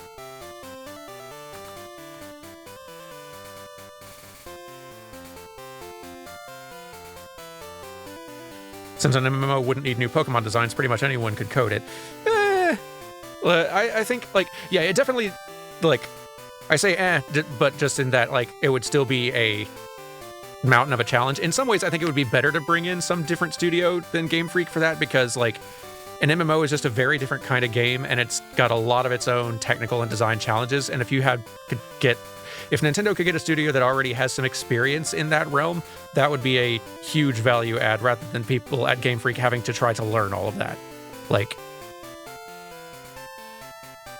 and they'd still need a lot of new art and assets. Like, if you just launched a Pokemon MMO that only had existing Pokemon, I think that would be less enticing for a lot of players. It'd make it feel less like a proper new Pokemon game.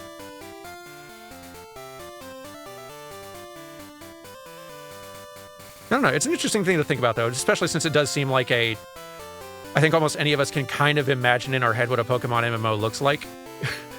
As a sort of like an ideal version of it, anyway. It'd be interesting to see. And I feel like someday, in a long enough timeline, we will eventually see an attempt at it. I should stop just rambling and get back to actually playing. Dark Cave. If Pokemon could light it up, I'd explore it.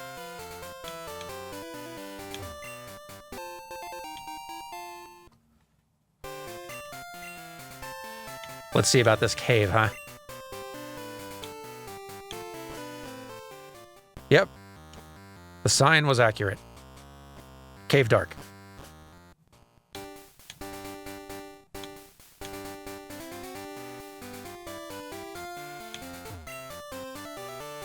Huh? I walked too far today looking for Pokemon. My feet hurt and I'm sleepy. If I were a wild Pokemon, I'd be easy to catch.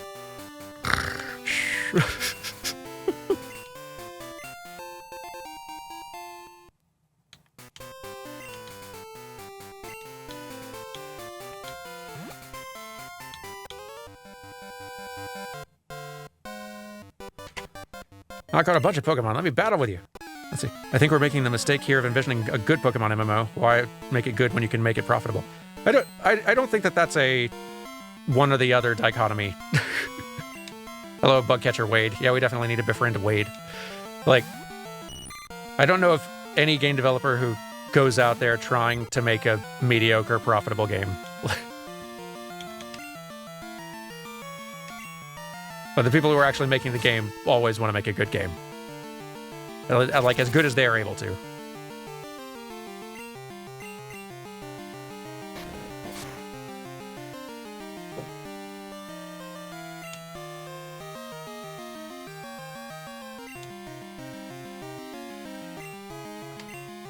I feel like there are a lot of mobile game devs trying to make a bare bone moneymaker. I think, like, yeah, in that space, I think that, yeah, there are probably exceptions like that. There are folks who are trying to churn out very, like, low effort, high profit games, especially in the mobile space where it is much more of a cynical, cynical, heavy monetization sort of space. Even there, though, like, a lot of, like, the people financing the game almost certainly are going in there with that sort of, like, business priority cynicism, but there's still going to be the people working on other parts of the game who are still, like, they didn't get into making video games just to try to make garbage things, like, creatively.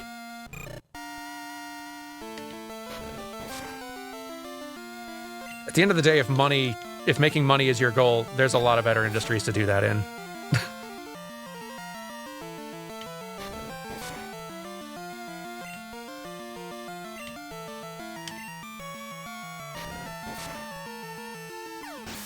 The devs' hearts are in it, sure, but the execs who want more money is the ones making the decisions don't seem to want to allow for better Pokemon games.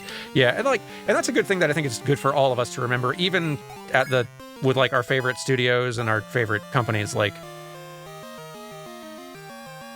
we generally vilify the people who are like the publishers or the people who with the purse strings financing these things. And that's fair enough because, like, yeah, their goal is not to make like the best video game. Their goal is, like, they are the business people. Making a profit is literally their goal. That's not a secret. They're not hiding that fact. Let's see.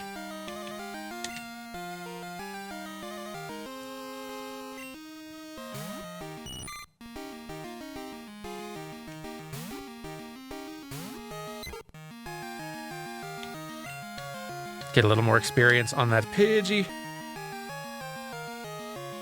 How do developers and artists handle things when a game comes out messy or gets famously unpopular? It's definitely a tough time. Probably by just trying to, like, not look too much at what, like, online discussion about the thing. Because, yeah, it can definitely be very, like, depressing and just real morale killer if the thing that you've spent years probably of your life working on comes out and is just getting trashed online. Like, even if you also agree that, yeah, it's not as good as I wanted it to be. Like, no one's more frustrated about a game not being disappointing than the people who worked on it.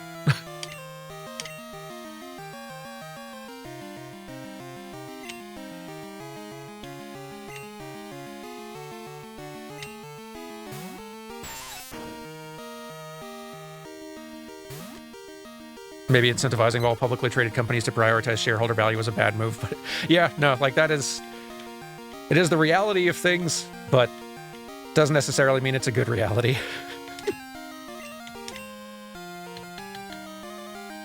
It has its downsides.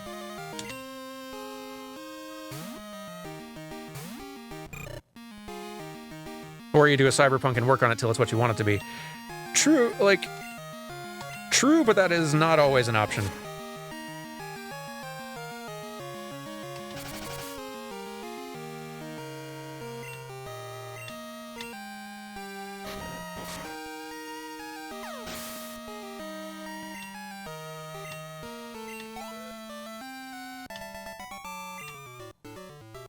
In fact, I'd say that, like, it's like the cases where it is like the people who are making the game are given the opportunity and the option to continue developing the game past rough release to actually be able to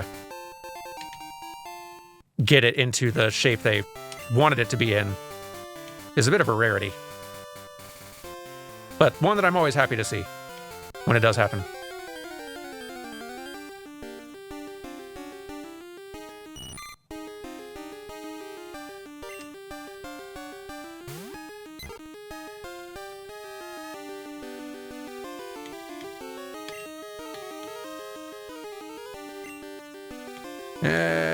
Pidgey, you're not going to be able to take this Caterpie on your own, which feels sad to say, but here we are. I feel like we need to get ourselves to Violet City so we can start climbing the Sprout Tower. That's, I feel like, going to be a good place to get ourselves some faster experience gain on this bunch. We'd probably be there already if I wasn't just sitting here rambling all day.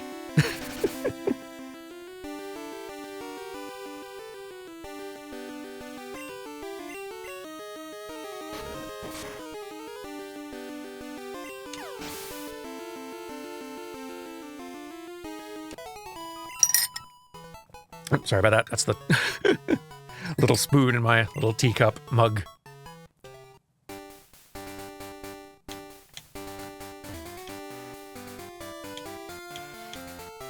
Let's see, I feel like I'm still in the increasing minority for still holding the launch of No Man's Sky and Cyberpunk against them. I get that the devs have fixed the problems and the games are very good now, but at the same time, forgiving them sets an even worse precedent for launching incomplete products than already exists. I understand that perspective for sure. Like, you're not wrong that both games did get released in a, like, very shabby state, and there was a lot of dishonesty in the way that those games were marketed, and, like, there's a lot of dishonesty in the communication around those games leading up to launch. And that is something that really, like, that is still not an okay thing. That should still not be an okay thing. Like, while I get... sometimes the business reality is that a game is just, like, out of budget, out of time, and it hasn't gotten to where anybody involved wanted it to be, but the reality is that it's not going to get more investment in budget, and they need to just either scrap or release what they have got, and because they are trying to make money and not go bankrupt and lose jobs, lay people off, they are still going to try to sell the game. So, like, there's a point to which people are still going to try to advertise and try to convince people to buy the game in this whatever state that they've managed to be able to get it into. But there was definitely, like, the misinformation around what those games actually were in the lead up to launch, though, definitely feels like a line pretty far crossed.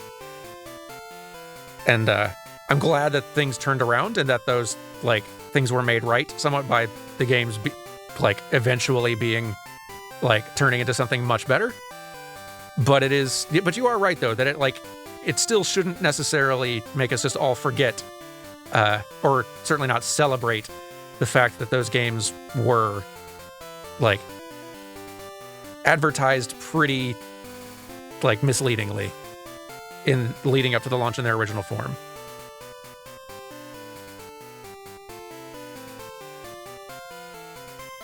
But at the same time, I do think that, like, a game continuing to get support past launch... Sorry, I know I'm just rambling instead of playing again, but a game continuing to get support past launch and getting improved and made into a greater thing long-term is something that I've loved seeing, especially in cases where it was with games that weren't launched with, like, a really misleading, dishonest, like, marketing campaign. And I do want to, like, I think there is definitely something advantageous and good about games launching, maybe not in their bestest ideal state, but still continuing to get worked on and improved longer term, and that being financially rewarded is, I think, a pretty good thing. Because there's lots of games that have been, like, that's kind of one of the benefits of live service games. Like, I know live service has kind of become another one of those buzzwords in, like, kind of a game industry buzzword type things that we, as gamers, are all collectively supposed to hate now. But, like, I've said it multiple times, you don't hate live service games. You hate bad live service games, and, like, you hate bad live service design. Like, live service can be great. Like, live service games can result in stuff like Path of Exile and lots of other games that have released and been pretty good and then just kept on getting patch support for years afterwards and slowly been made into just better and better versions of themselves, even if they just released at a pretty good state to begin with. Live service stuff can be phenomenal. And it can result in a much, much better game in the long term. So, it's complicated, but I don't think, I don't begrudge anybody who still holds the launch experience of Cyberpunk and No Man's Sky against those studios. If you do not feel willing to trust those studios with future releases or future projects and would want to wait to see if the quality of the game that they launch is actually what they advertise in the future, I would understand that completely. That's reasonable. Not pre-ordering things is a very wise choice to make in many circumstances. And yeah, MMOs are live service games.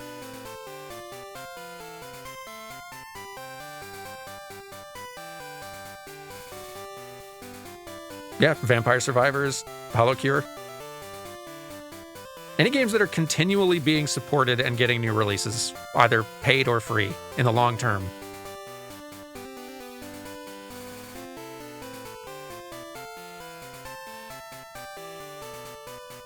Anyway, Joey's been on hold for a bit. Hi, Danny, how's it going?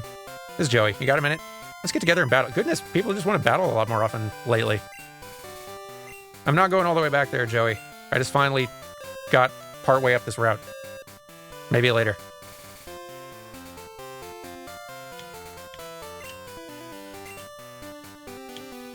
How's it going? I found a good Pokemon in Dark Cave. I'm going to raise it to take on Faulkner. He's the leader of the Violet City's gym. I might do that same thing once I've got the ability to see in there. Hi there. Did you visit Sprout Tower? Not yet. I just got here. I came too far out. I'd better phone home.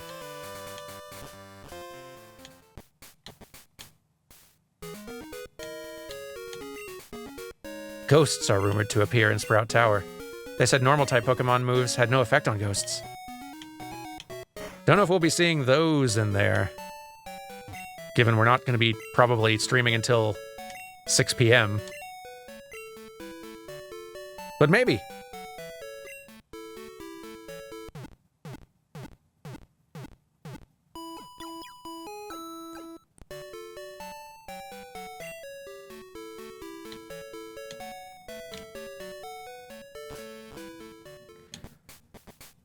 Now, I know we could catch something in the Dark Cave without being able to see, but I don't.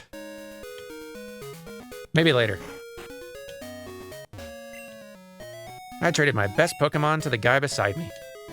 Right, the people not paying attention in class. But then again, the class is also about Pokemon, so... Are they really not paying attention? I'm taking notes of the teacher's lecture. I better copy this stuff on the blackboard, too. Catch Pokemon using Pokeballs. Up to 6 can be in your party. Keep reading. Sure. Before throwing a Pokeball, weaken the target first. A poisoned or burned Pokemon is easier to catch. I don't need footage of this. I don't know why I'm clicking all the way through the book.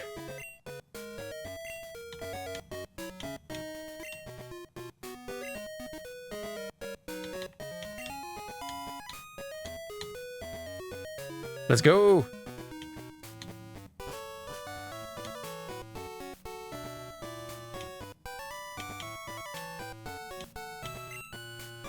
Hey, you're a Pokemon trainer? If you beat the gym leader here, you'll be ready for prime time. We could probably go beat the gym leader right now. But why rush it? Take a couple more of thems. Maybe another potion.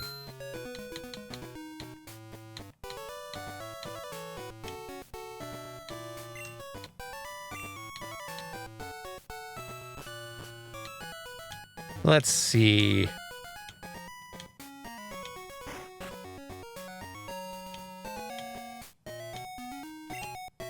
I call my Pidgey Strawberry. It's a very cute Pidgey name. She uses the names of her favorite things to eat. For the nicknames she gives to her Pokemon, I mean.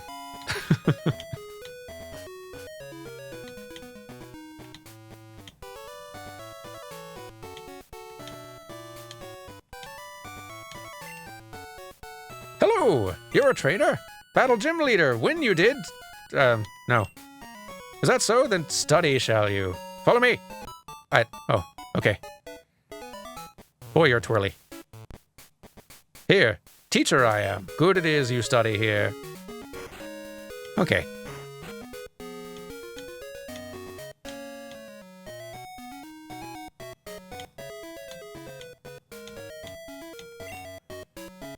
Earl I am. Wonderful are Pokemon, yes. Teach you I will to be a better trainer. What do you want to know? Want to be a winner as you? I think so. Good, teach you I will. In battle Pokemon, top on list, jump out first. Change order and list. Make battle easy, maybe.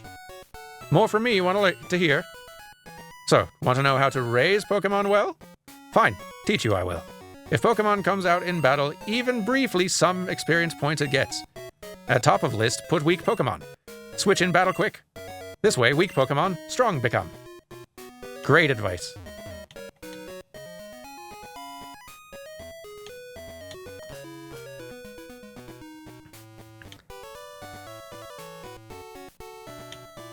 Let's see, what else we got? Right, the tower will be up there shortly. Cold take the Dexit and regional forms should have happened in Gen 3. I do feel like the break from the National Dex should have happened a lot sooner. And if it had happened a lot sooner, I think, like, ripping that Band-Aid off earlier would have not resulted in nearly as big a fuss.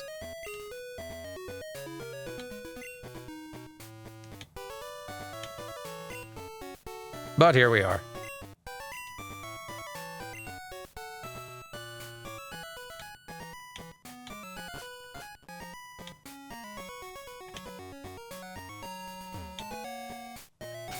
So let's see, who should be in front? I guess we still... Who should be in front and who should we still be keeping on the... Let's stash some of our folks here who we're not planning to use. Like, we don't need Weedle in here. We don't really need Caterpie in here either.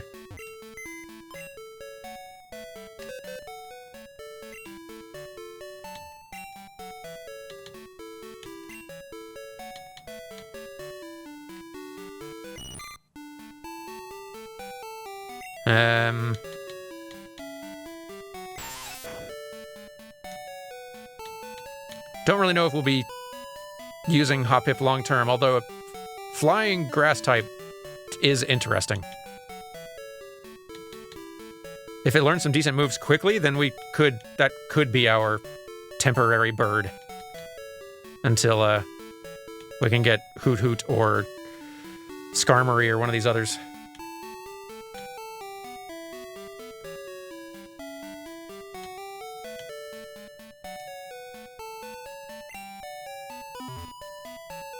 Or the bat. True, there's also the bat. Can't be forgetting the bat. You give us something, don't you? It was around 3 years ago. Team Rocket was up to no good with Pokemon. But justice prevailed. A young kid broke him up. No, you just had lore for us. A guy named Bill made the Pokemon PC storage system. I just remember talking to some random guy in one of these places and he gave us something really good. Like maybe it was the bike or something like that. I can't remember.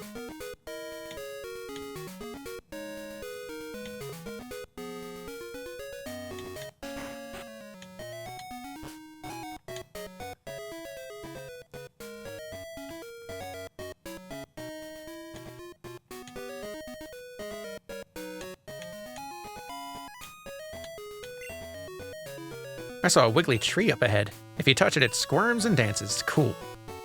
Right, wiggly tree. The fishing rod, but after this gym. Right, that's what it was. Well, now. A Bellsprout over 100 feet tall.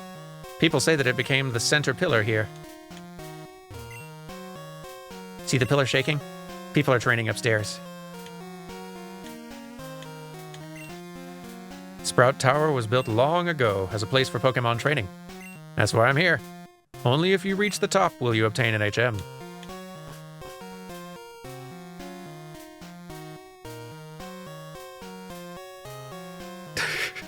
Is it cool? Are we cool with that? Cool with what? I forgot what I said already. Cool with what? However hard we battled, the tower will stand strong.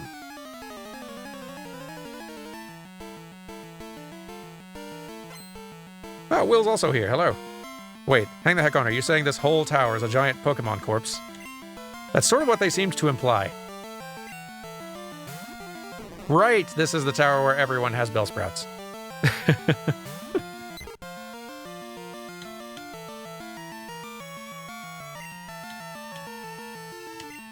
Get some experience, Pidgey. It's sounding like from what Chad is saying that Hoppip is not worth the effort. Also, Dan Jones is here. Goodness. Got the whole crew hanging out. Hello, Dan. And Will.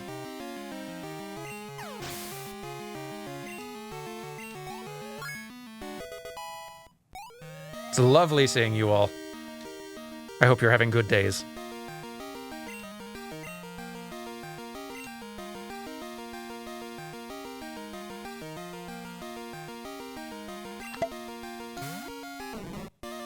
Hey, thanks for that gift sub there, Maybelline.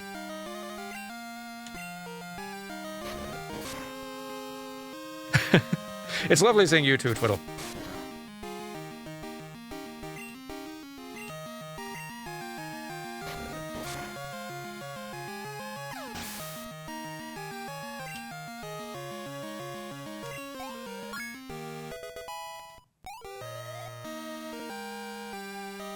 Learn your bird moves, Pidgey.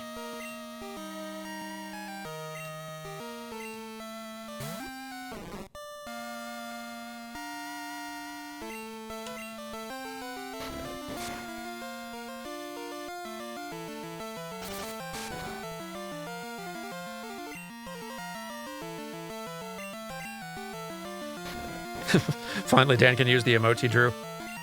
I do wish, and maybe there is a way, I wish there was a way that I could, in running the channel, set that, like, give certain users permit to use emotes, regardless of sub status. It does seem like the artist should be allowed to use the emotes, whether subscribed or not. Does the emote attribution do that? Hopefully.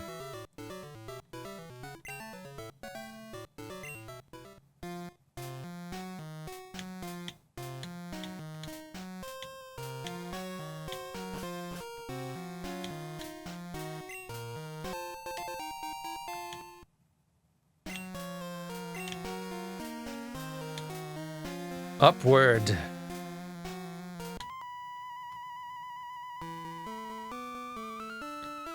We stand guard in this tower. Yes, Emmons, you are finally marked as a VIP. I finally remembered to do it. Took me long enough.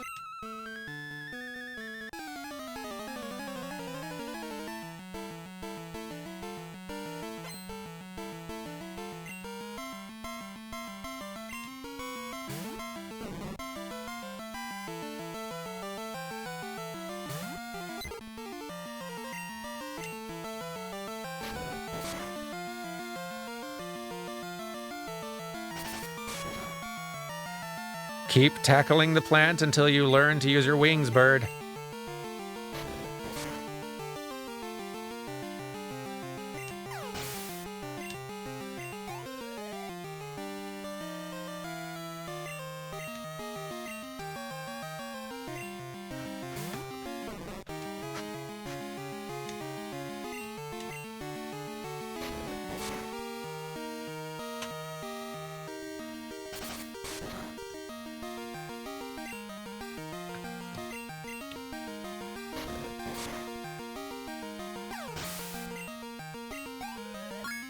Maybe this time? Yeah, all right. Real bird achieved. You know what? Here. Let's see that gust in action. And move it to the top.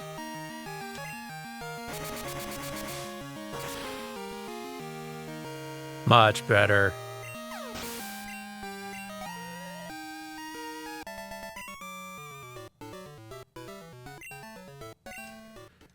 We got us a bird now.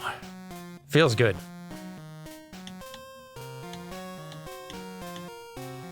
What was up here? I feel like there was not... Yeah.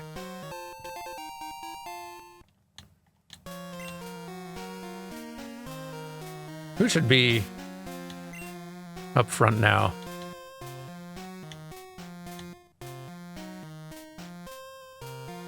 I guess Sintret would probably be not a terrible idea. You know what? We'll get Pidgey to 10, and then we'll switch.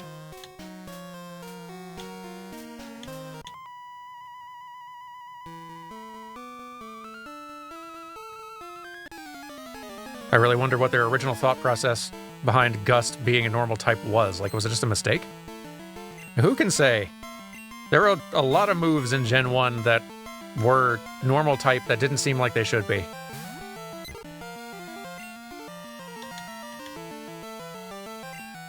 Which could be a mistake, but could also have just been a intentional choice, which seemed to make sense at the time that they then decided by Gen 2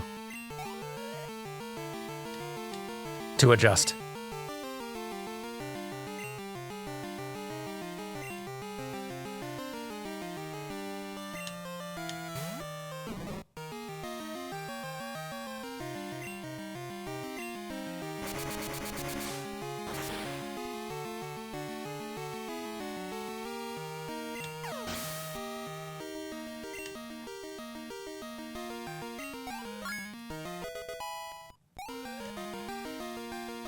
Either a mistake or a balancing issue, like maybe it made Bulbasaur early game impossible. Yeah, no, like there's a lot of Pidgeys early game, and if the Pidgeys could all be using flying types on your Bulbasaur, Bulbasaur would immediately stop being the easy mode choice. Immediately. Hey, Centipur and friends! Cat attacking, welcome everyone. Welcome all of you. I'm Dan and we're playing Pokémon Crystal finally, and I'm enjoying it a great deal. The Pokemon have animations now. If you've not encountered me before, hello, my name is Dan Floyd. I do several YouTube channels. One about video game animation called New Frame Plus, and another that's just more a chill Let's Play daily thing called Playframe. I've been doing those for a good number of years. I'm a game animator by day. And now you're caught up. But welcome, thank you for the raid, and thanks for joining. Can you believe these little Pokemon animations disappear after this game till, like, Emerald? Yeah, I kind of can, but, like, or I can understand the choice to walk that addition back early on, but I am glad it, like, I love seeing this early test run. And I am glad that it doesn't take too long for the little animations to start appearing again. Because it really is a big value add.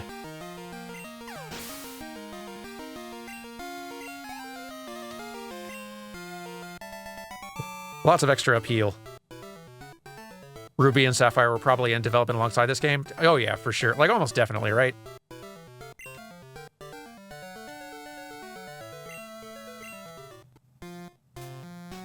I could see there being sort of like a longer term plan for like, okay, we'll dabble with this for Crystal. Ruby and Sapphire were already like far into development. We're not going to be doing any of that, but depending on how this experiment goes, maybe one of our later Gen 3 releases we'll revisit it.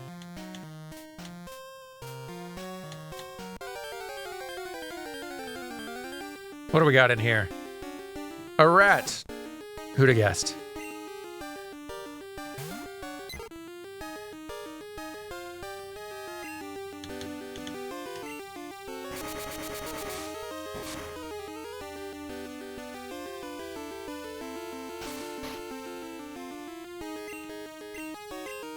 Go on, rat. I do like that little pounce butt wiggle shake on the Rattata. It is very cute. All right, let's actually properly put Sentret up front.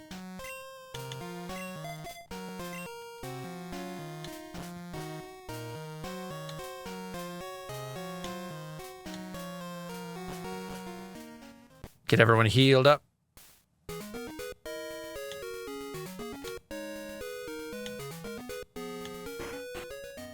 Do-do-do-do-do.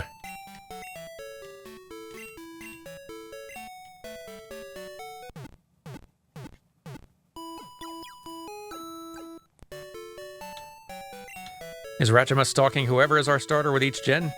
Is it Cinda-chan this time? Good question. What is our collective lore for that? Who is Ratchama stalking?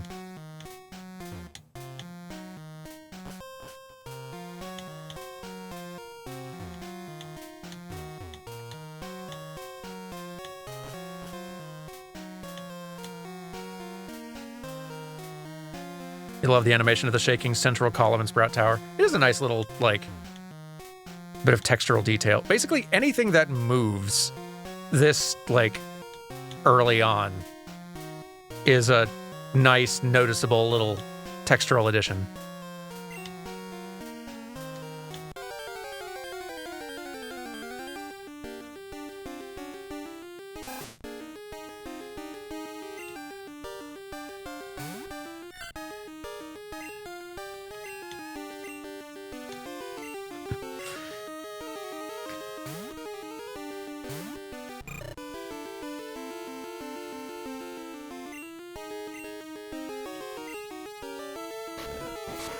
Bonk. Cyndaquil, you gotta learn a little fire move, buddy. Or something using your special attack. At the very least.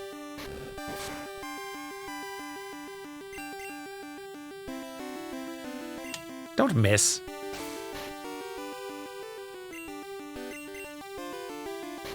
There you go.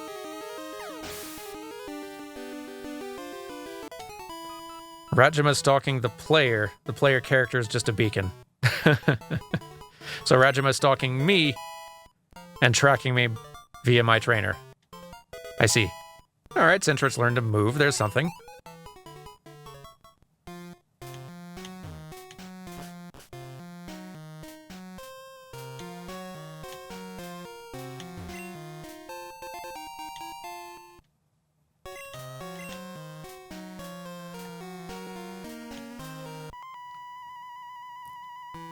Ember at level 12? Good. That's what I was hoping.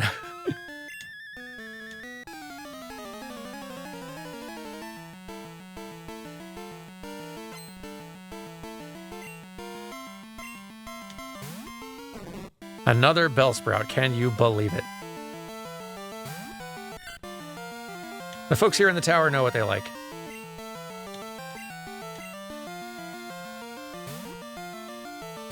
I hope I'm doing well today. I am doing well today, thank you. I hope you are as well.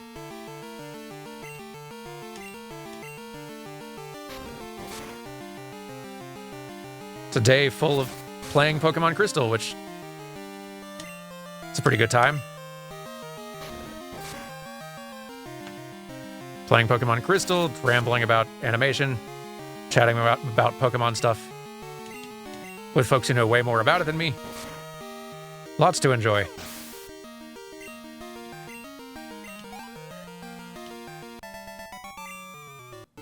Can I get you to that level 12, Cyndaquil?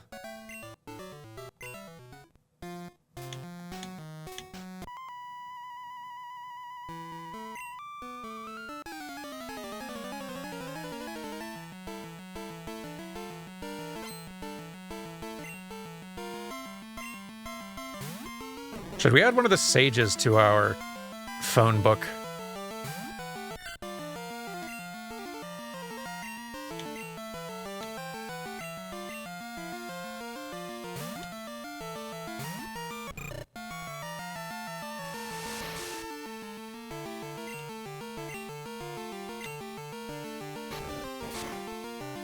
Cyndaquil will learn Ember just in time for it to not be useful against Bellsprouts anymore. Yeah, true. It'd be nice to have, though.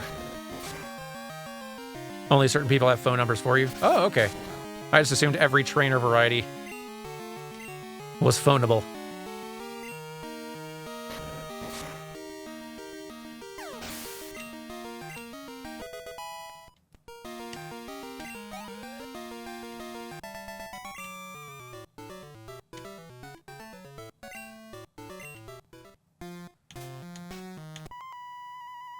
Keep them coming.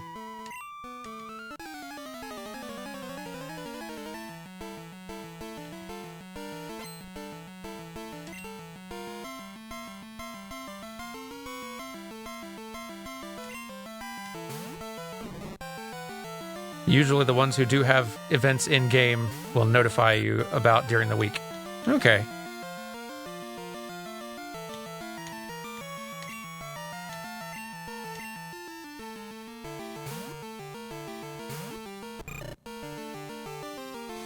Also, this game's from, like, what, 2000? Phones weren't ubiquitous. That's also true. That kind of does make in-game world sense.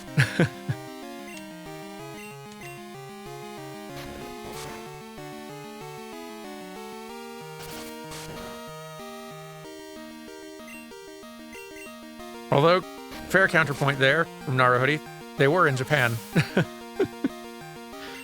The cell phone might have been more ubiquitous at that point in Japan.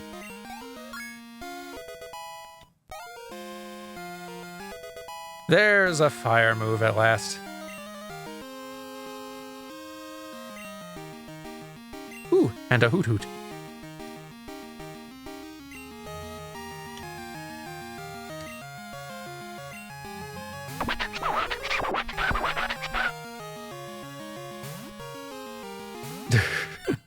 Oh my, you cannot get their phone number. We have no trouble getting phone numbers. Perhaps it's our charisma. You're lost, old prince. Let's see. Someone was asking a question.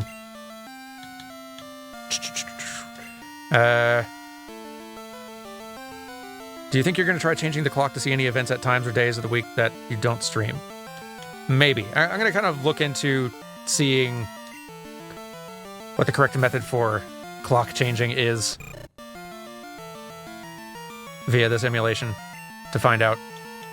If it ends up being an easy thing, then yeah, we'll probably do a fair amount of it. Try fire.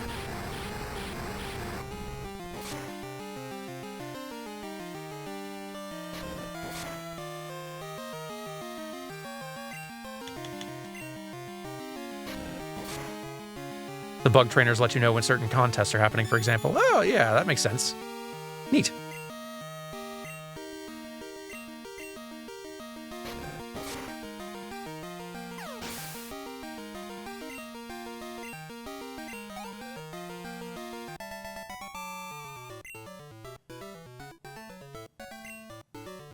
Yet another win. All right, let's see now. Whoop. All right, you are indeed skilled as a trainer. As promised, here's your HM. But let me say this, you should treat your Pokemon better. The way you battle's far too harsh. Pokemon are not tools of war. Huh. He claims to be the Elder, but he's weak. It stands to reason. I'd never lose to fools who babble about being nice to Pokemon. I only care about strong Pokemon that can win. I really couldn't care less about weak Pokemon. Silver, use an escape rope. And smoke bombs on out of here. Do I need to use a potion or anything? Wait, this isn't the spot. Yeah, why not? What's more... Hold this.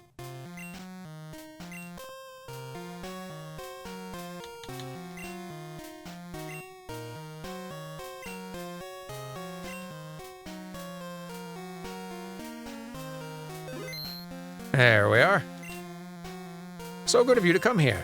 Sprout Tower is a place of training. People and Pokemon test their bonds to build a bright future together. I'm the final test. Allow me to check the ties between your Pokemon and you.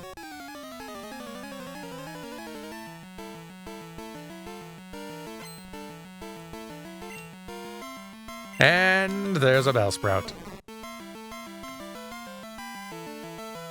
Well, your moment has come. Cyndaquil, you've been training for this. Ignite the plant.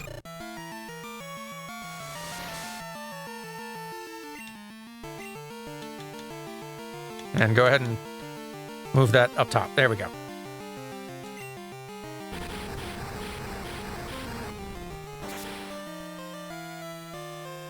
Very good.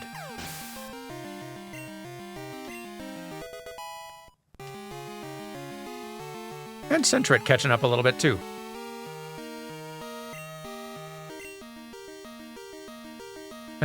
Cyndaquil, you keep getting experience. I do want to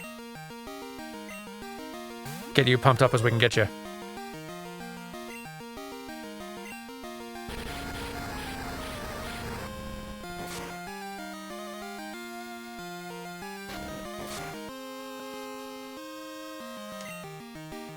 Love a good hoot hoot. Not quite so flammable as the sprouts, though.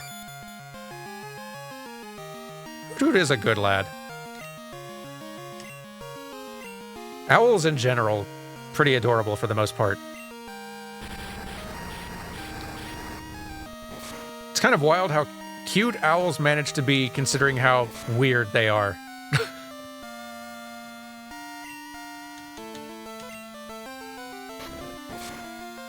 Incredibly bizarre things that manage a real high charisma score despite that.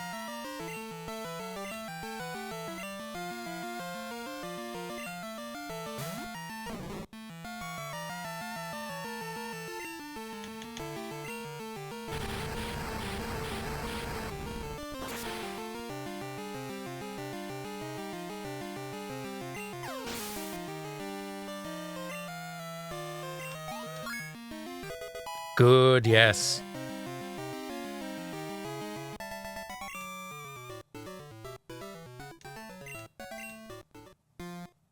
There we go. You and your Pokemon should have no problem using this move. Take this Flash HM. Thank you.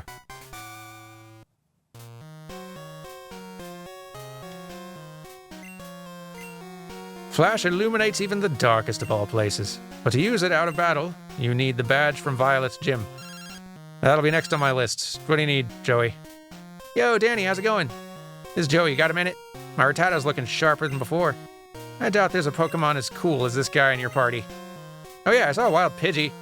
Thought about going for it, but I decided to work with my one and only right to the extreme end. Alright, later. I like Joey's commitment to the rat.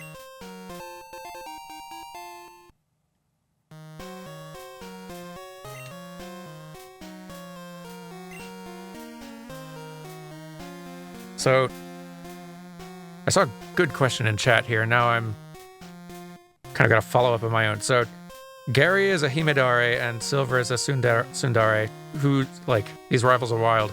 I don't think I know what a Himedare is. Sundare, I am familiar.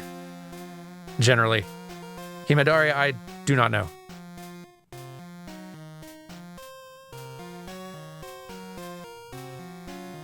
Hime meaning princess?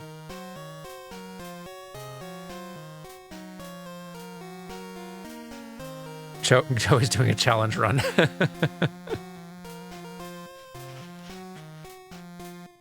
I do kind of love that interpretation.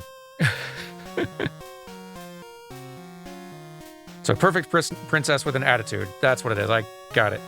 We'll teach you about anime someday. That'd be good. Probably fill in a whole lot of gaps in my pop culture understanding.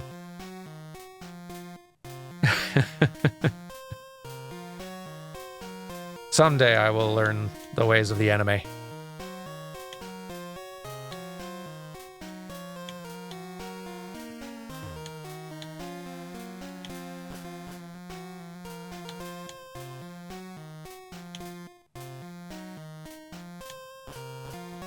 I could use the escape rope, but encounter rate in here is pretty small, so it's going to be not that much a hassle to just walk out. I say we save the rope for someplace much more annoying.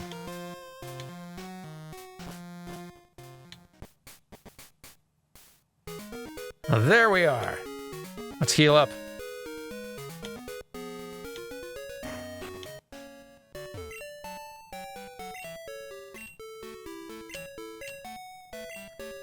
Thanks for that hydrate reminder. I feel like I should make myself some more tea after this gym win. And with this gym, at least, I feel like we can at least feel some confidence in victory. Not the case for every gym. Clearly. But, this one I got a good feeling about. Gotta earn the T. It's true, yeah, see, T is for closers.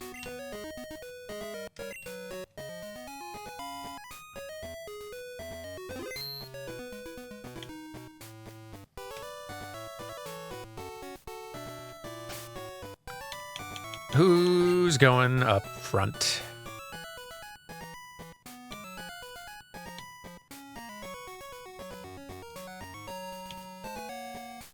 Honestly, let's stick with Cyndaquil. Like, Sentret, we can work on leveling up later.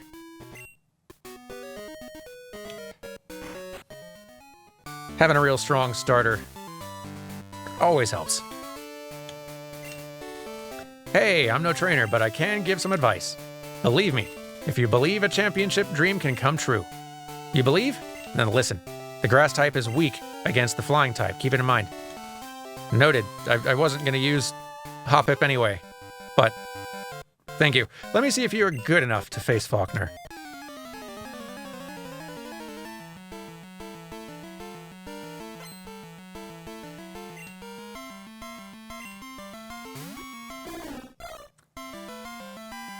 I will see your bird and raise you a fire mole.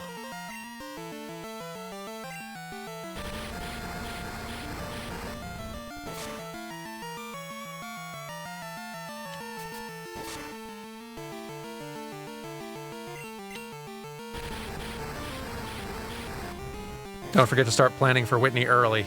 Cyndaquil will be weak to roll out, so it may not be reliable. Yeah, I feel like... I think it was Jax saying that they last stream that they pretty consistently try to grab a Geodude early on just to be ready for Gym 3. And I think that that's a sound strategy, and I will probably do the same. The key word is guts. Those here are training night and day to become bird Pokemon masters. Come on. I thought we were doing no gym spoilers. We aren't, but I have played, I did play Gold previously up through the first 3 gyms, so those 3 I am aware of. But yeah, definitely, generally, we're doing no gym spoilers as a general rule. Just so that some of them can catch me off guard and surprise me, as they inevitably will. Yeah, we even got like a little command in there for the reminder thing. Hang on. Should work. It didn't. I'll have to get that fixed. That should have worked. No gym spoilers, but what about gym spoilers?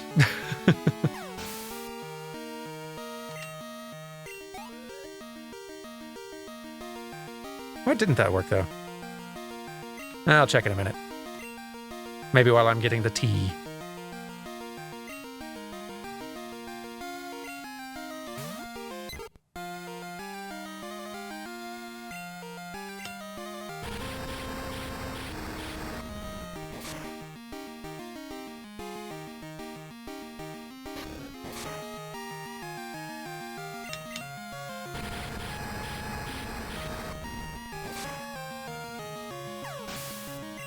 And there goes Bird. Alright, Cyndaquil, I bet... Well, there may not be quite enough fights to get you up to your first evolution, but close. Oh, never mind, you evolved sooner than I thought.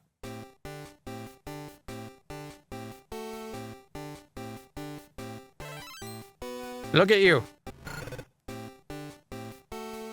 Your Cyndaquil evolved into Quilava. Cute.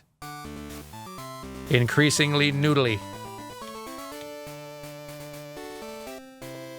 Here we go. I'm Faulkner, the Violet Pokemon Gym Leader. People say you can clip flying-type Pokemon's wings with a jolt of electricity. I won't allow such insults to bird Pokemon. I'll show you the real power of the magnificent bird Pokemon.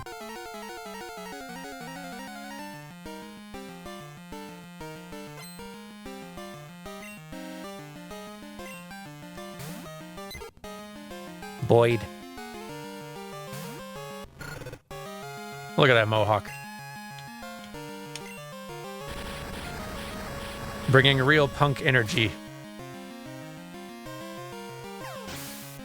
to this birdhouse.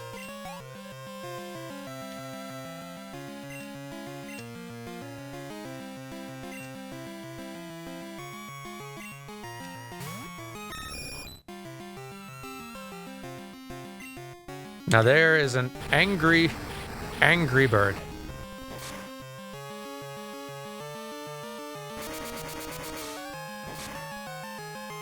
Pidgeys are just a grump of a species. Always have been.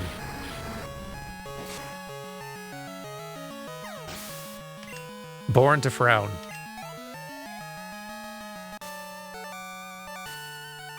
That was fun, Faulkner, thank you. Darn. My dad's cherished bird Pokemon. Alright, take this. The Zephyr badge. Mine. Thank you. Born to fly, learned to frown.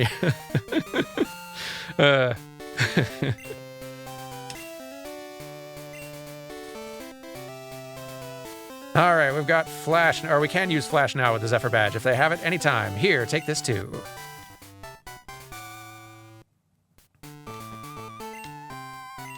By using a TM, a Pokemon will instantly learn a new move. Think before you act. The TM can be used only once. This one contains Mud Slap. It reduces the enemy's accuracy, while it causes damage. In other words, it is both defensive and offensive. There are Pokemon gyms in cities and towns ahead. You should test your skills at these gyms. I'm going to train harder to become the greatest bird master. Good luck!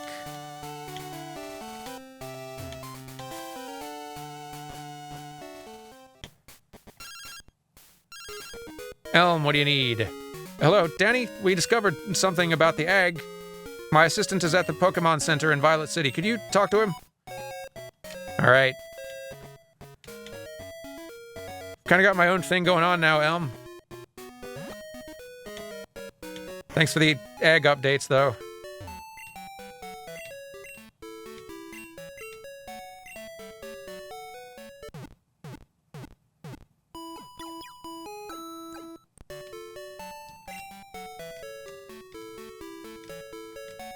So, what's up with the egg? Danny, long time no see. Professor Elm asked me to find you. He has another favor to ask. Would you take the Pokemon egg? We don't want it anymore.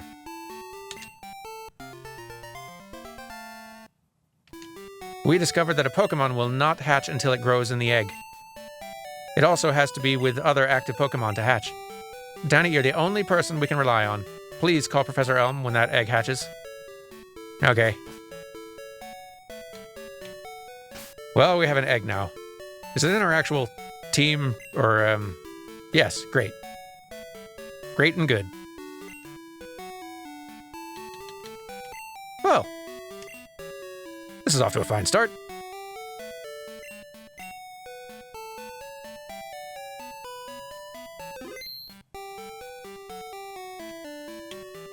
Okay, before we go wandering off to new places, let me make some more tea and also look up why that Jim's reminder thing alert didn't work.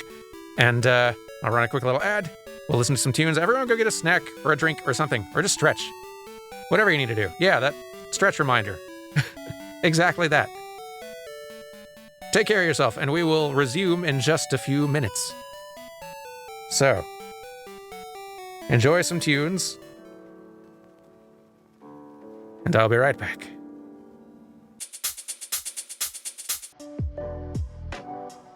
Okay. I return. I have gotten more tea, I have gotten a snack, checked on a cat, and what's more, I have some good news. Let's see. Well, first, thank you for the 2 months, Rhea Streams. I hope you're doing well, also. But, oh hey Jax, you're also here. Hello, and welcome. But, good news. One, I figured out why the alert thing didn't work, I just typed it wrong. There we go. But also, further good news, I figured out how this emulator handles time changing. It is just matching the computer system clock. So I've gone ahead and tested to see if it would work, setting that forward, and it does. So we're jumping ahead to evening hours, as that will help us a little bit. Catching birds and such.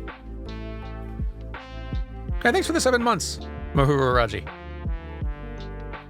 Very much appreciated. So yeah, let's switch back. Thanks, Well. And step outside to find evening. Hey, thanks for the 5 gifted subs, Bahabali. Thank you very much. Too kind. Now, team's looking good, yes. Looking good, feeling good, yes. Okay, let's take our team and run them back a ways to catch some other stuff. I liked the art very much, Jax. We showed it at the beginning of the stream. It's so precious. It's very, very good.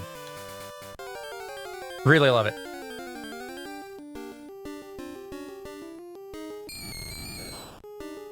Wild Ghost.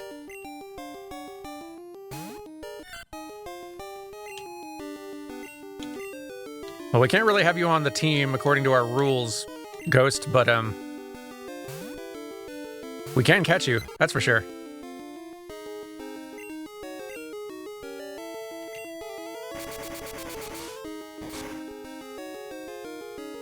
Assuming Pidgey is not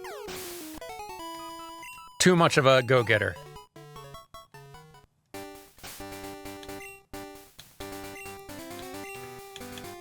Let's swap you two out.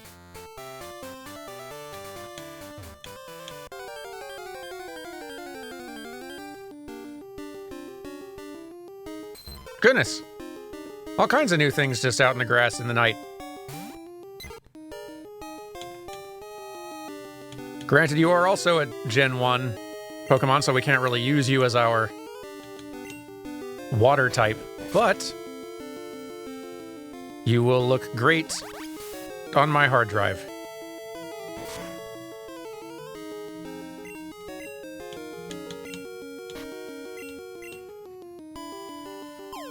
Oh, Poliwag has a new evolution. That's right. Okay.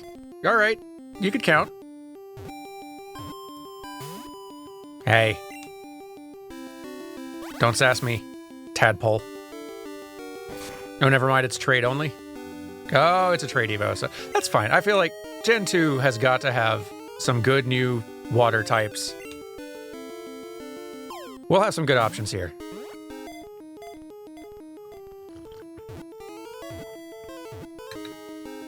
There we go. Like Wooper, for example. Right. Tadpole. The swirl on its belly is its insides showing through the skin. Gross. It looks clearer after it eats. I could have continued going through life not knowing that. Pokédex, thank you.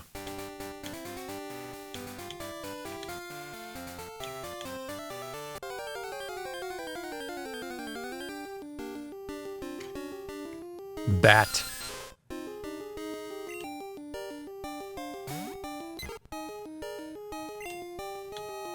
Now here is something that can go on our team. Quite potentially.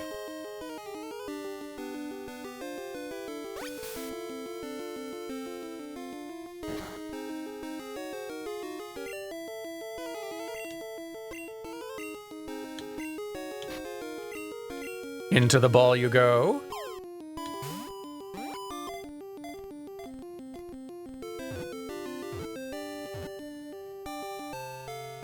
Excellent.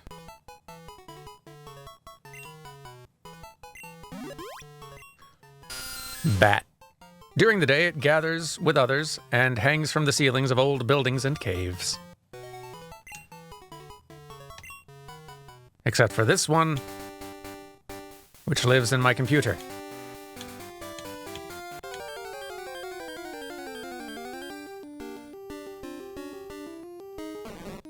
We're good. Bellsprout, thank you. We have one of you already.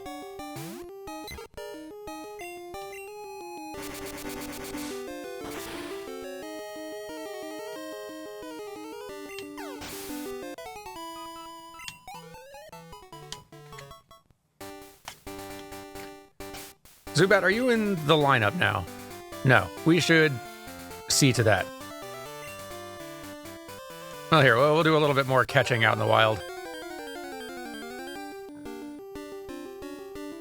Because we will undoubtedly have at least a couple new additions that we want to swap into the lineup by the time we're done.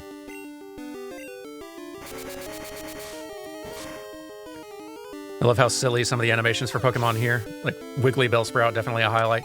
Yeah, like, I enjoy it too. Like, I do feel like... this sort of thing is why I feel like Emerald's approach to animating the Pokemon is a better look, ultimately.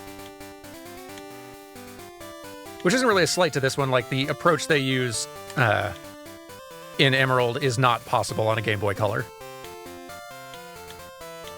They can do a lot more with sprites. Motion, rotation, scaling, stuff like that, than they can here on the Game Boy Color. So that they're pulling this off on the Color is great. But the quality of the animation does vary pretty heavily from case to case.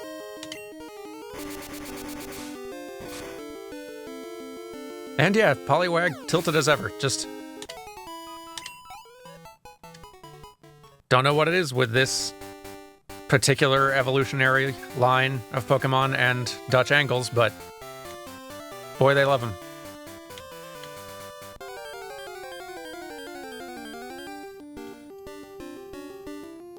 You watched someone, hey, there's our bird. Or at least one very good bird candidate.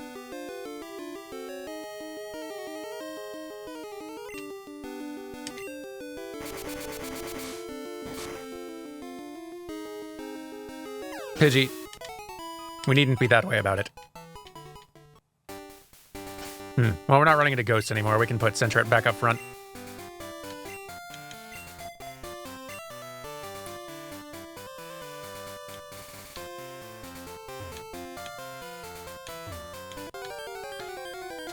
Do you think it's more work to do more animation frames like in Crystal, or less frames but more rotation like in Emerald?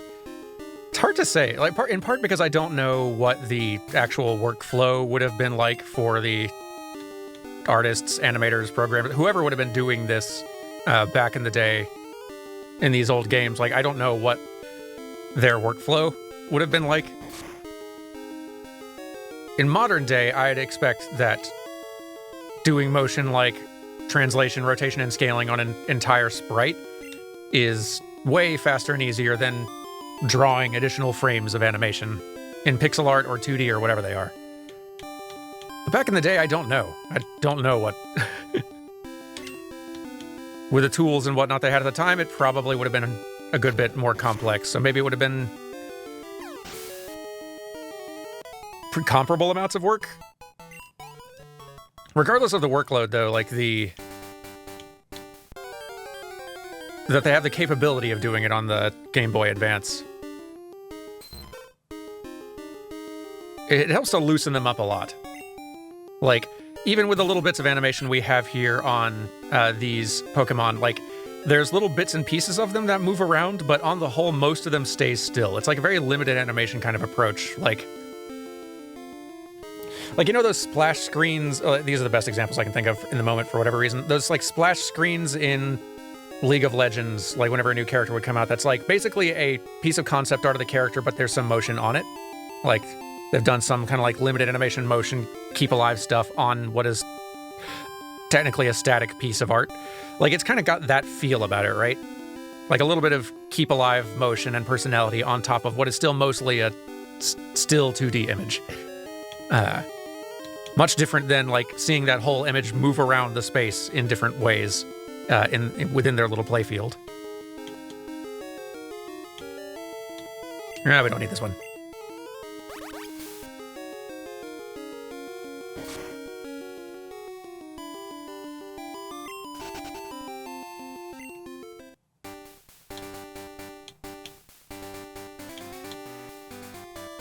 Don't know if there's anything else. Well, we still need our owl, don't we? A lot of water types in this grass.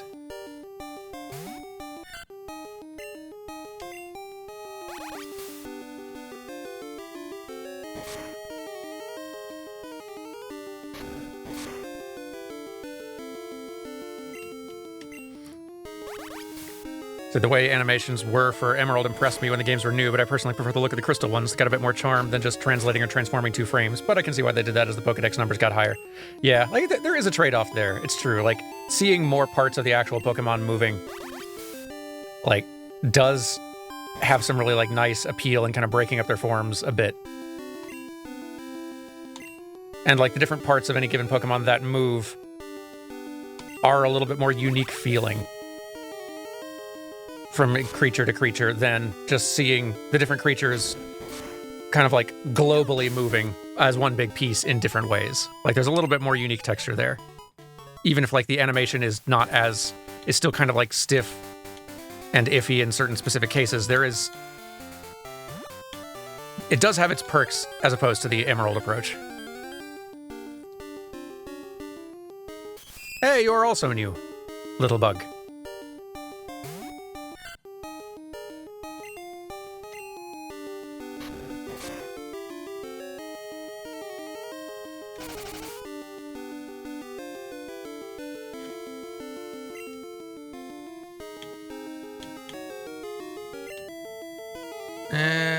No. All right.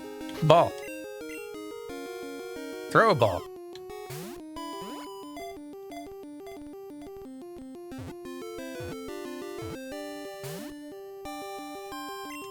Come on.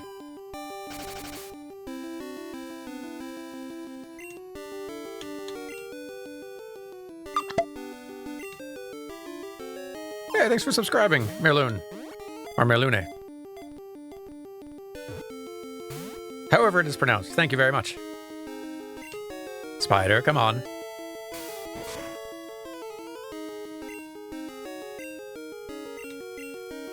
We needn't be difficult.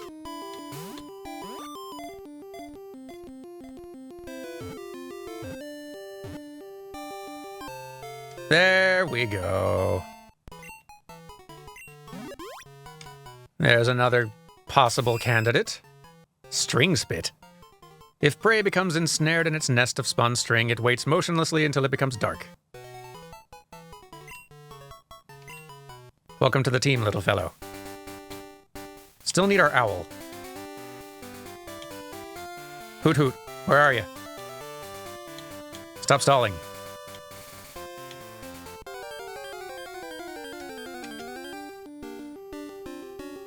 There you are.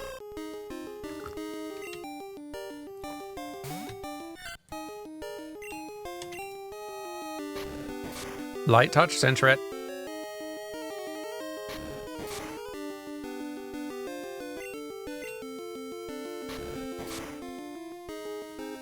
Perfect.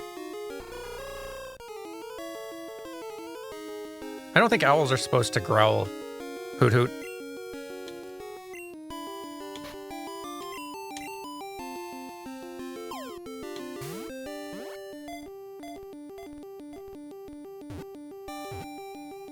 And yes.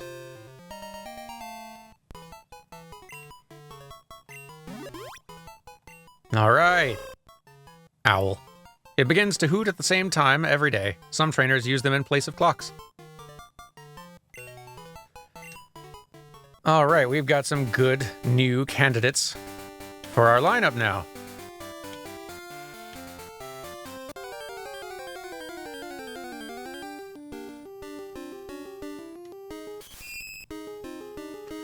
We got a bug.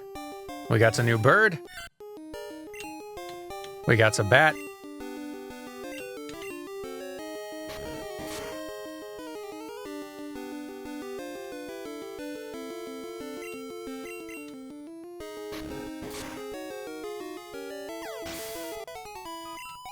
Not sure which of them we'll be using long term, but we should definitely be cycling them into our lineup for now.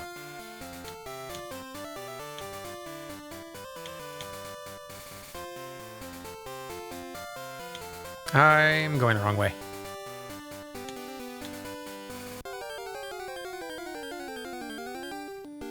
Make sure to use the bat as much as you can to raise its happiness. Oh, is Crobat a happiness-based evolution?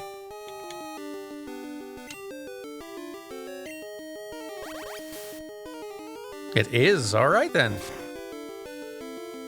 I am very curious. And chat is clearly very excited for the bat.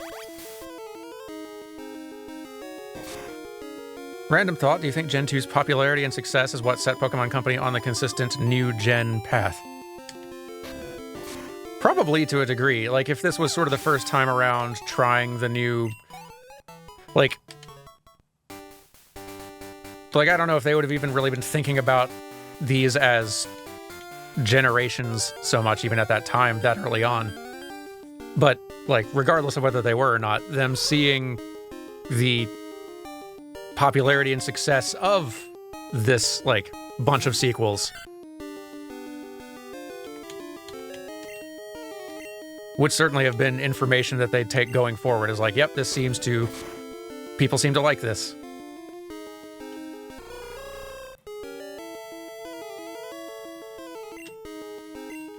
Ah, hydration reminder. That's a good idea.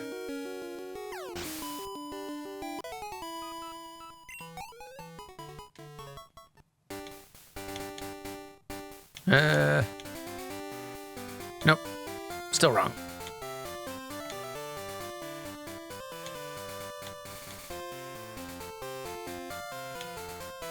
Say Pokemon was originally planned to stop after Gen 2. Really?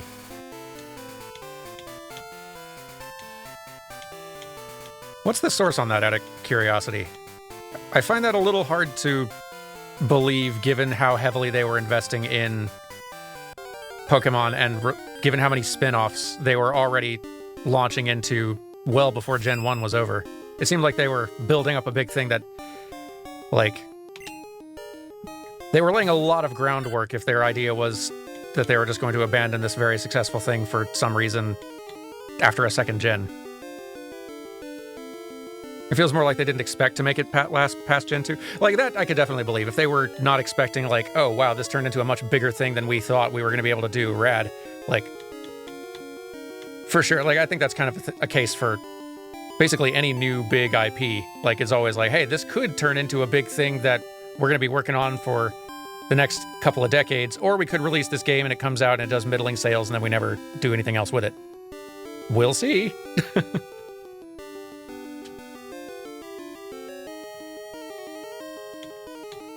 I could definitely, like, I'm sure that none of the people who were making the game, like, making the Gen 1 games were making tons of design decisions with the expectation that they were then going to be sticking with a lot of these design decisions for, like, the next 6 or 7 sequels or longer. Like, they were definitely making choices for the game they were working on.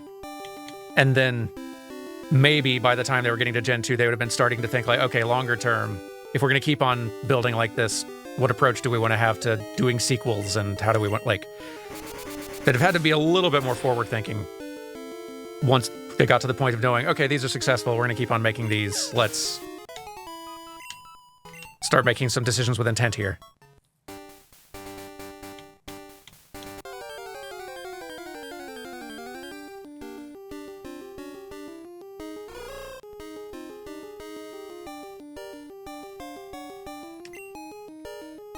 It was in an Iwata Asks segments for sourcing.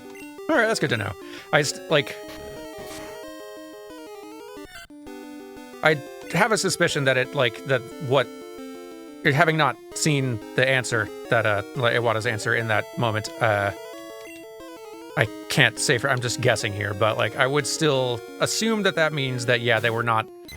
It was similar to most devs working on the first couple of games in what was going to turn out to be a franchise way more successful than any of them expected. They weren't thinking 10 games ahead while making the first couple. They didn't have any plans past that first sequel or so, and then once it was proved itself successful, the plan continued. Yeah, Whoop's biggest IP in the world, indeed. We should all be so lucky.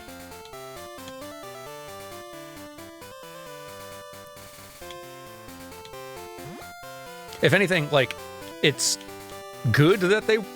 It's probably for the best that they weren't sitting and thinking, oh, we're gonna be, like, I'm planning 5 sequels ahead, like, as to how we're gonna tell these stories and design these games and things like that. Like, that, I think, would be a mistake to do with a new IP when you're first working on a game. Just for your first one, you don't know it's going to be a mega hit. You don't even know if it's going to turn out as a good thing yet. Try making that first one good. Then figure out what to do from there. It's a similar thing with, like, Kingdom Hearts, right? There's a lot about Kingdom Hearts 1 that ultimately, like, design-wise has shifted a lot since then, and narrative-wise has been retconned since then, because of course they weren't planning the entire enormous Xehanort saga when making Kingdom Hearts 1. Why would they? They didn't know if that thing was going to succeed or not. I feel like we need look no further than the creator of the Xeno games to see why it's probably a bad idea to plan 6 sequels ahead when making your first entry. It usually doesn't work out.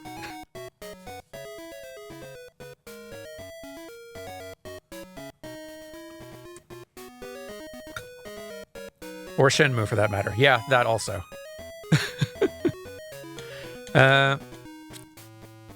Let's see. Let's swap out our team. I almost forgot.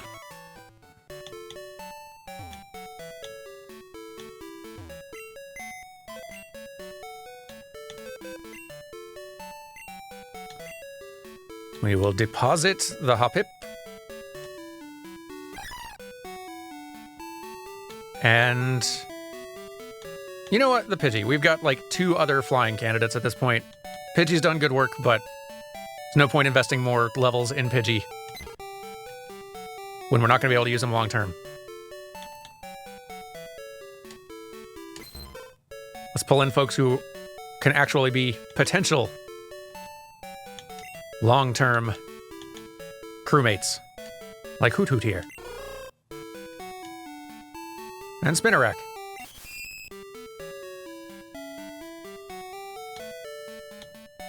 And Zubit.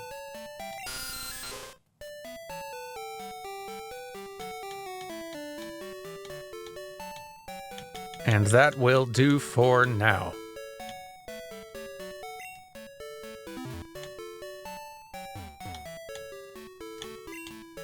Oh yes, can't forget Egg.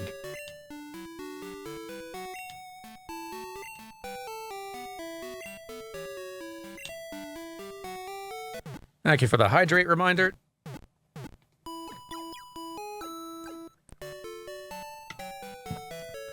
Good recommendation.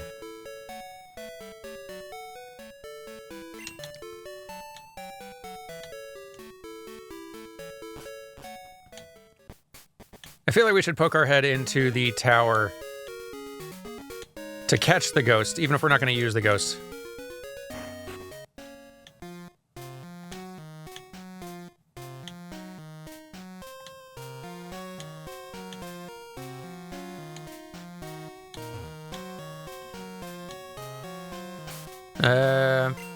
Who's up front? Yep. No, wait. No, Centra won't be able to touch a ghost.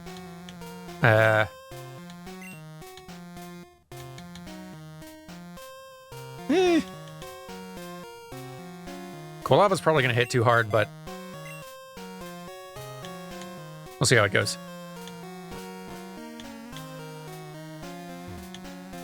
Now's your chance, ghosts.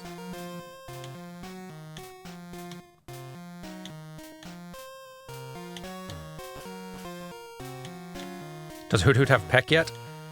I'm guessing not, given they're level 4, but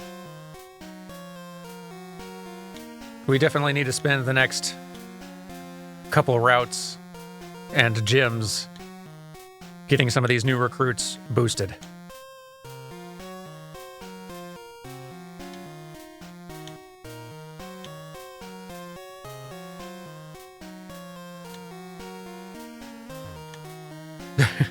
Confirmed, Dan is Dr. Zoidberg. I did definitely pick up that silly pronunciation of robot and similar words from Zoidberg. It's just a fun way to say things.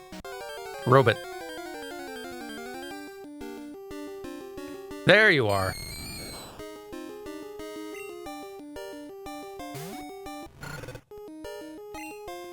We're definitely going to obliterate this thing.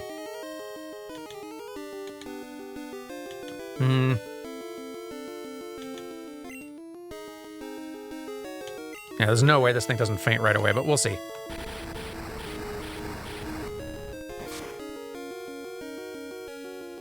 Yep. Try again.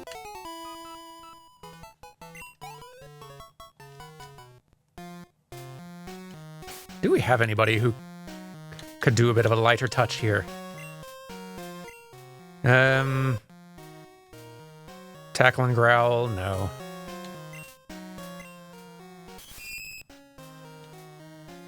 Poison sting. I don't know if can ghosts be poisoned? Feels like they're going to be pretty resistant to that. Oh, you can just press down. That's nice. Leech life also, I guess, could maybe work.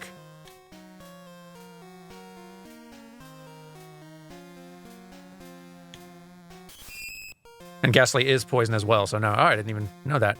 That's nice. You can just press up and down.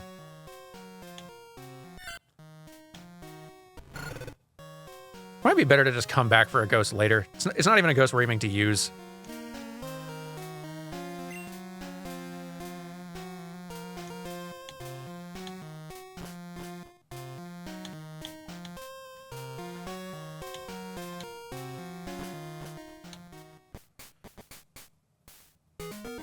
Later on. All right. Who of these three should be the priority? Bird, bug, or bat?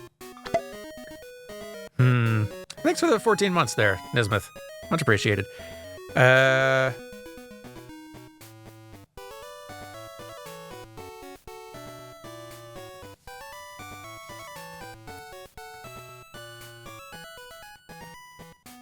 That's true. I'm seeing a lot of votes for bat. We'll, get the bat in there.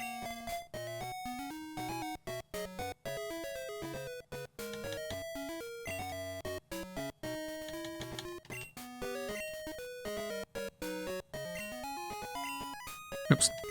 Stop hitting B. Is the bat Gen 2? The bat's Gen 1, but Gen 2 has a new final evolution for it. So it counts.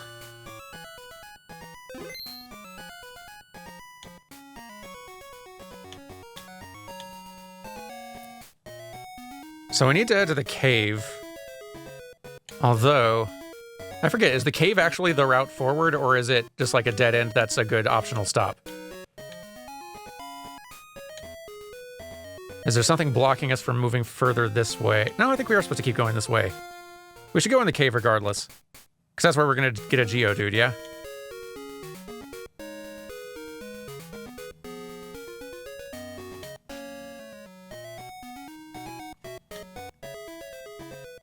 Which reminds me...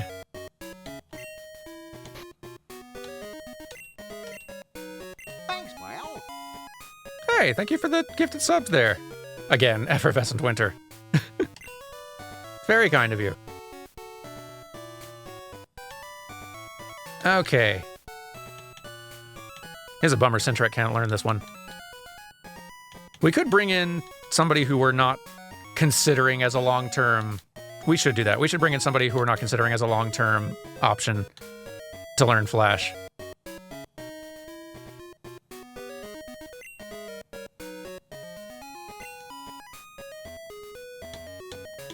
If you go into the dark cave in the morning, you can find a teddy bear. Bellsprout can do Flash. Right, we'll do that. We'll get Bellsprout back out for Flash. Thank you for reminding me. I'm not gonna... We'll probably come back for the teddy bear. I do want to be catching a wide variety as much as I can, but I also don't want to bother, like, going to the BRB screen lots of times in any given stream just to change time of day constantly. Let's see.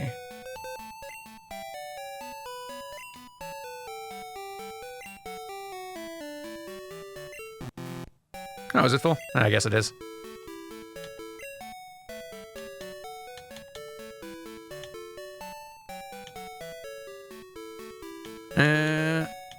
Who goes to timeout for the moment?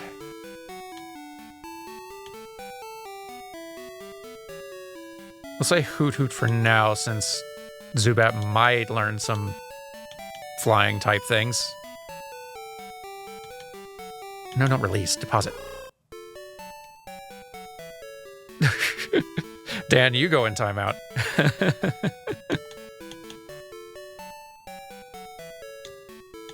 Keeping everybody in the PC company.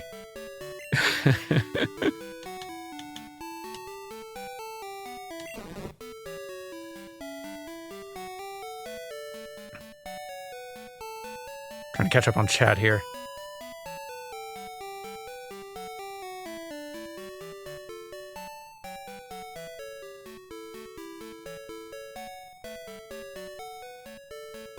We're all having a party in the PC when you go out in the world.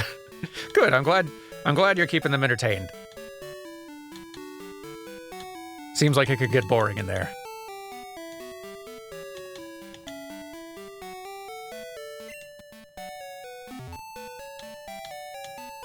Okay. So now Flash, use. Yes. Sprout.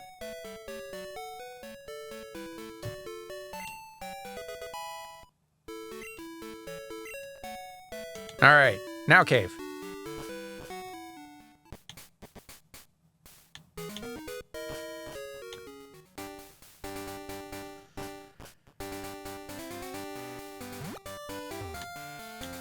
A Geodude is going to be so important for our future health. This is a good long-term investment.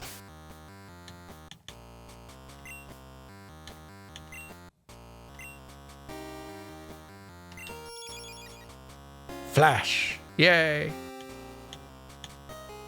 We can see.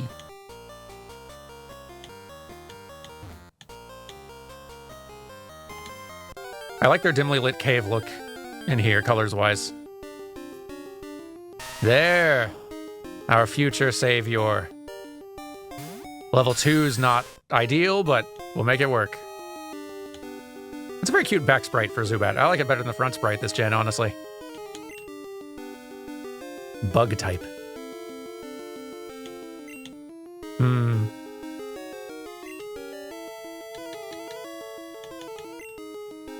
Honestly, you're level 2. We could probably just catch you in a ball. Certainly hope so. We only have 2 of them.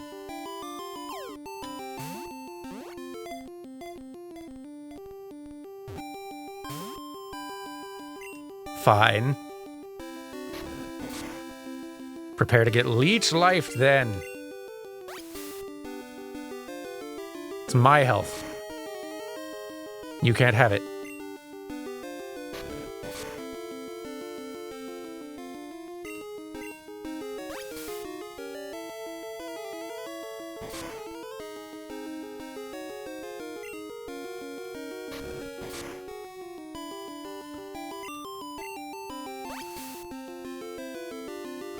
We are definitely going to have to do a bit of work getting Geodude up to code by Gem 3, but worthwhile.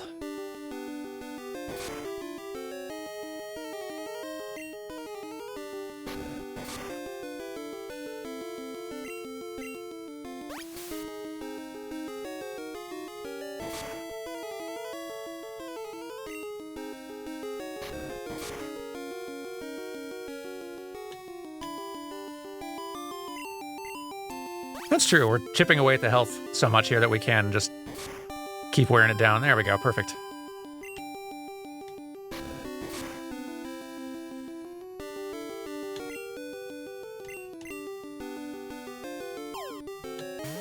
Time to go buy some more of these darn things. There we go.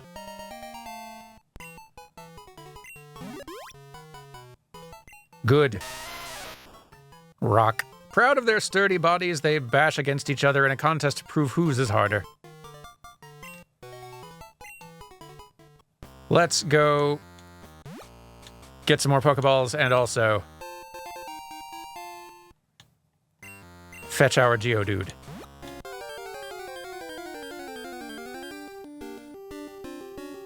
Nope, thank you, we're good.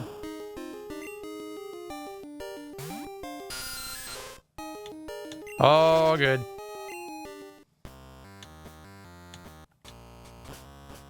All right.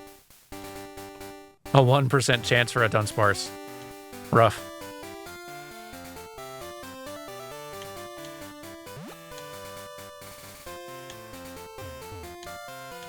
There's something very funny about a creature having a dude in its name.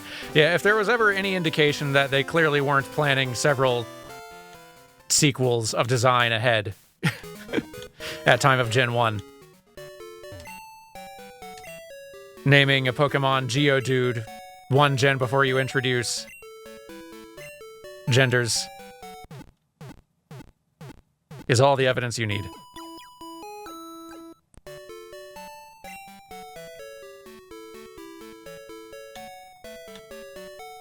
Or Mr. Mime. Yeah, there's another one.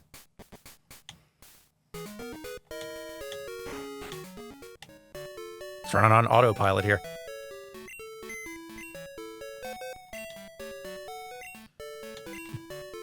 Okay. You hang out in here, Bug, while I withdraw the rock.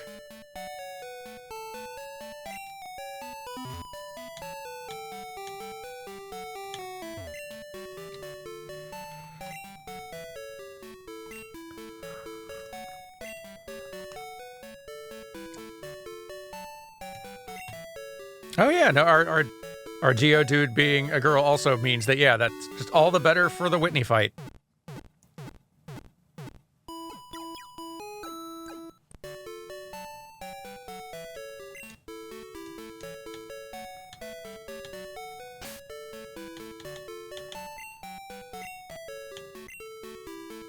All right. I like the new Geodude sprite as well. It's quite cute. Up front you go.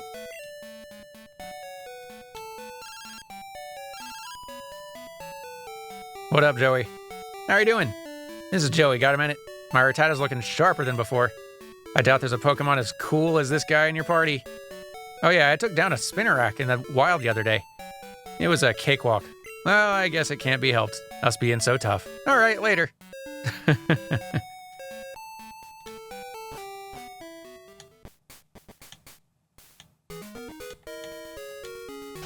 Okay. To the shop.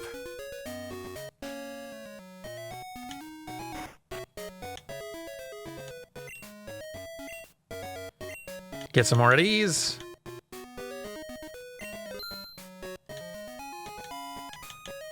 You know, a few more. It's definitely what we're using the most right now.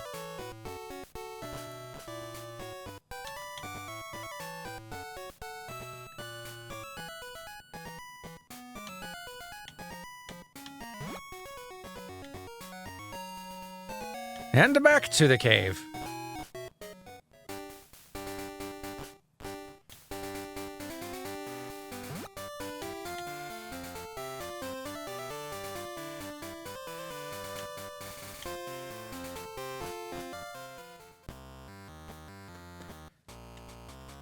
Dark.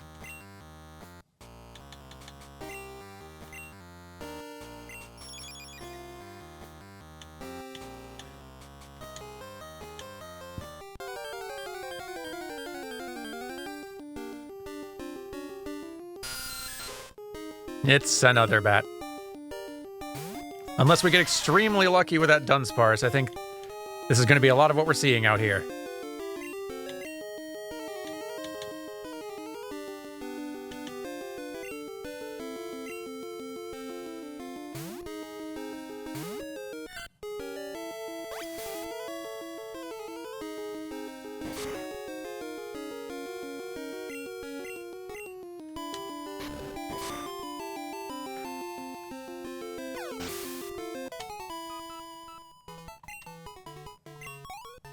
Random tidbit. The NPCs who are playing on Game Boys only ever turn their heads to face you when you talk to them and are always positioned in such a way that you can never talk to them from behind. Oh, neat. So I'm guessing they just didn't make side or rear view sprites for the Game Boy players, which kind of makes sense. It would be pretty hard to visually depict someone playing on it. Oh, we're going to need to actually be able to swim to actually get more places in here, aren't we? I don't think I ever really came in to explore much in Gold.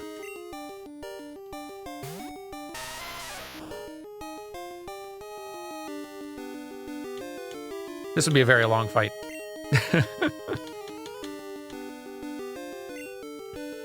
Here, Zubat. Get some leech life practice. Swimming and rock smash. Ah, good to know.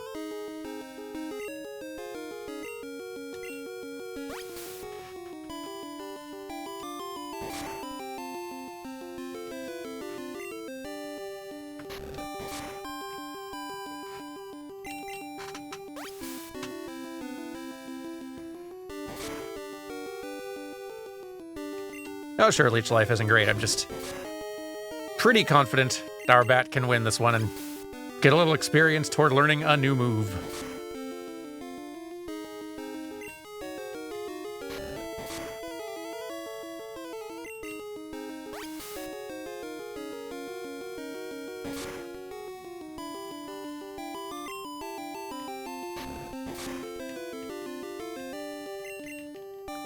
Victory is assured, eventually.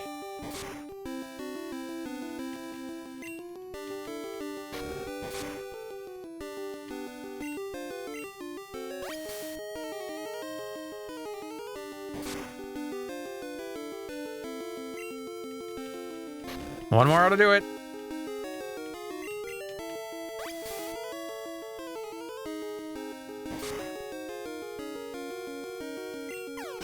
There we go. It's a start. But yeah, we can't do anything else in here. I am now realizing. So be it. Done with cave. Just about time to get back on the road.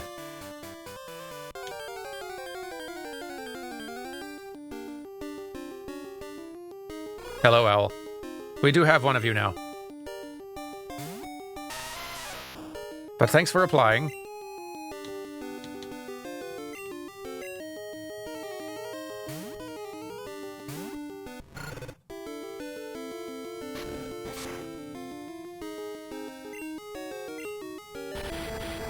Off you go.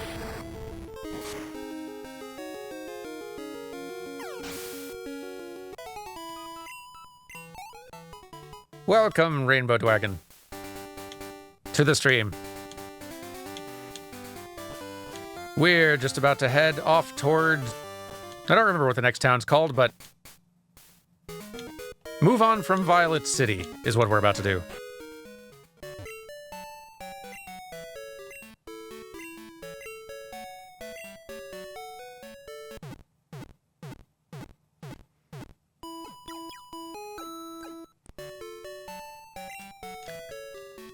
We will take our egg and go.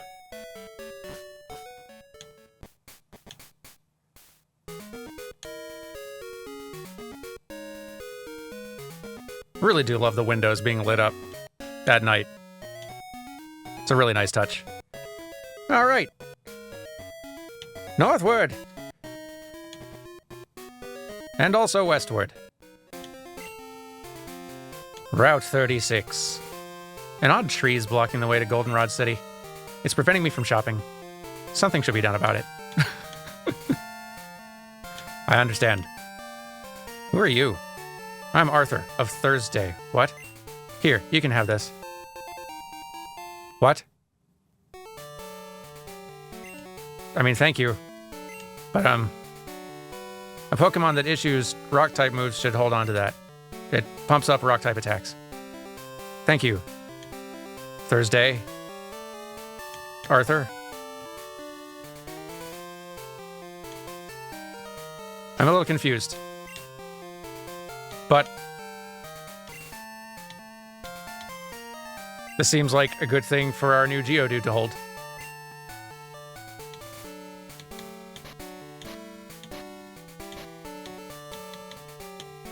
Powers up rock-type moves. Sure. I'll let the rock have it. Each day, another sibling appears in certain places, one per day. They give held items. Cool. Well, guess we kind of lucked out. I'm Arthur of Thursday. I'm the second son out of 7 children.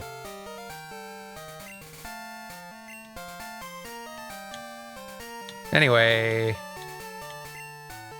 Well, hey! I was going to snap that tree with my my straight arm punch, but I couldn't. I'm a failure. It's such a cocky sentence starting out that abruptly pivots. Ruins of Alph North entrance. Right. All of that.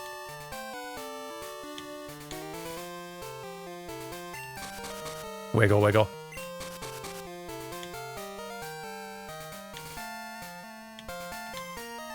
I know it's all Rare's fault, but I do love a good wahey from an NPC.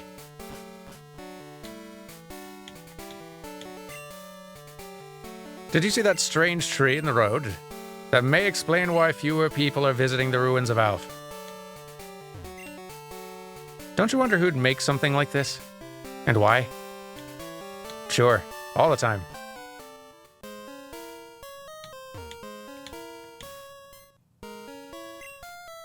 Mystery Stone Panel Chamber.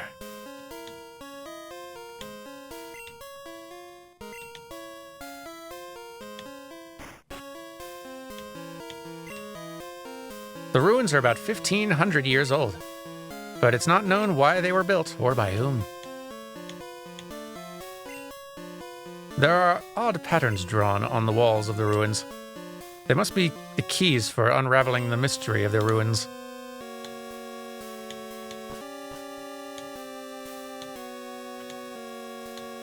I feel like we should give these, especially in this world, I feel like we should give the scientists of these ruins some credit for not pawning off their work on the first 10-year-old they saw who just wandered in.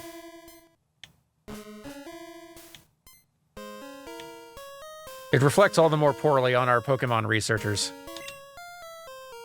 Welcome to this chamber. There are sliding panels that depict a Pokemon drawn by the ancients. Slide the panels around to form the picture. To the right is a description of the Pokemon. Scientists in the back are examining some newly found patterns. Recently, strange cryptic patterns have appeared. It's odd, they weren't here a little while ago. You should take a look at the walls. I will. Patterns. Escape. Neat.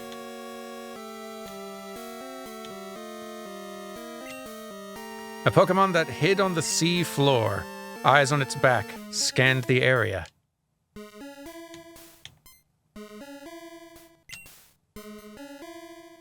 All right. Let's do a puzzle.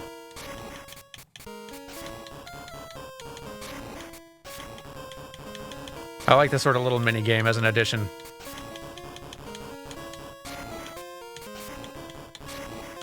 Just spicing things up a little bit.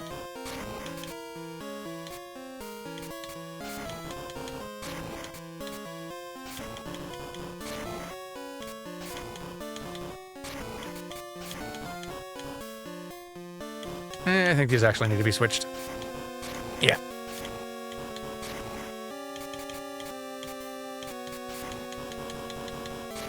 There we go. And there we go. Nope. Nope. I like that better. I think. Maybe. Not quite.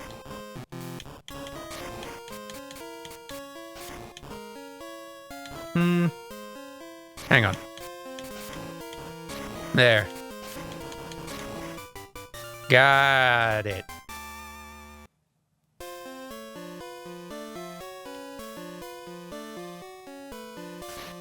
Whee! There's a strange presence here. A replica of an ancient Pokémon.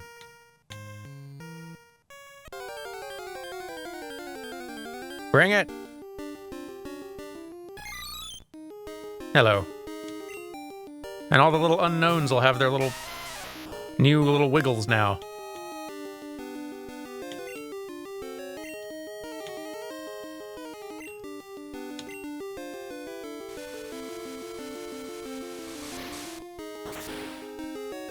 How good is hidden power against the rock? Very good, it turns out. Good to know.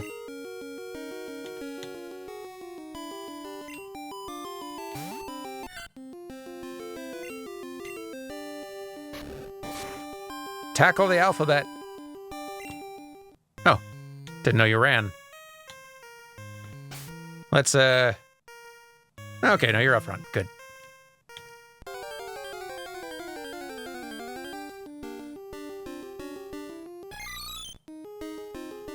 The letter A.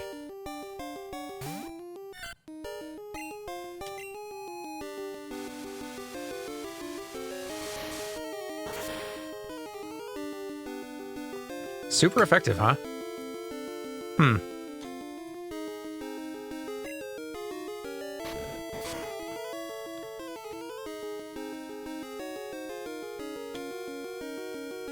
So this one's fighting.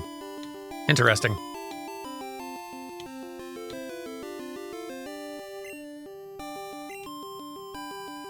Is it randomized?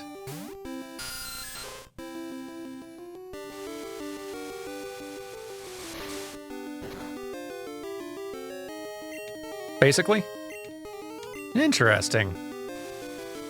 I did not know this.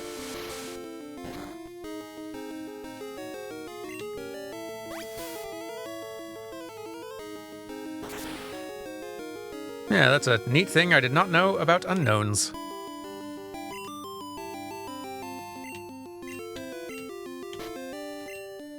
Get in the ball.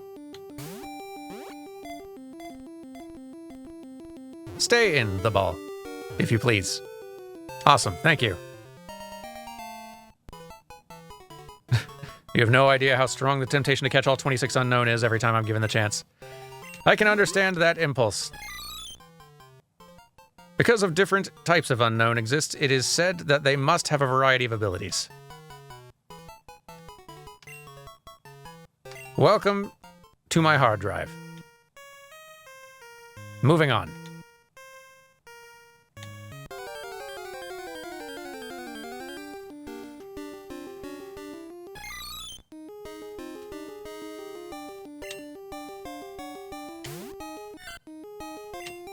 Tackle it.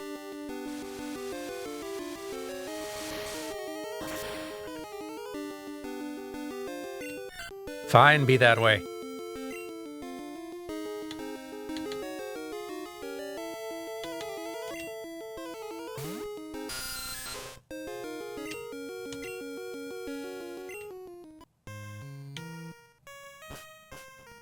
And we're out.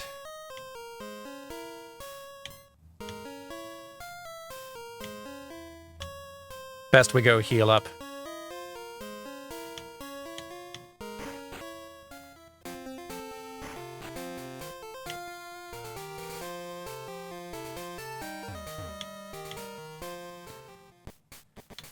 Hidden Power's type in this gen is based on the Pokemon, what the Pokemon's type is. Interesting. Yeah, the unknowns are just this very odd little thing, which I think is neat. But yeah, I definitely do not feel compelled to catch a wide variety of them, given...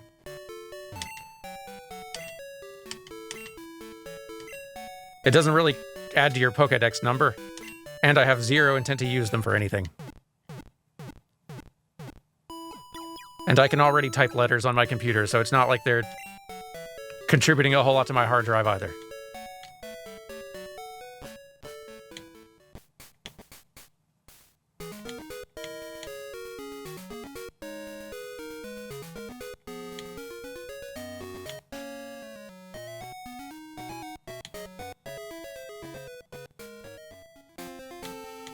There's a separate unknown dex mode.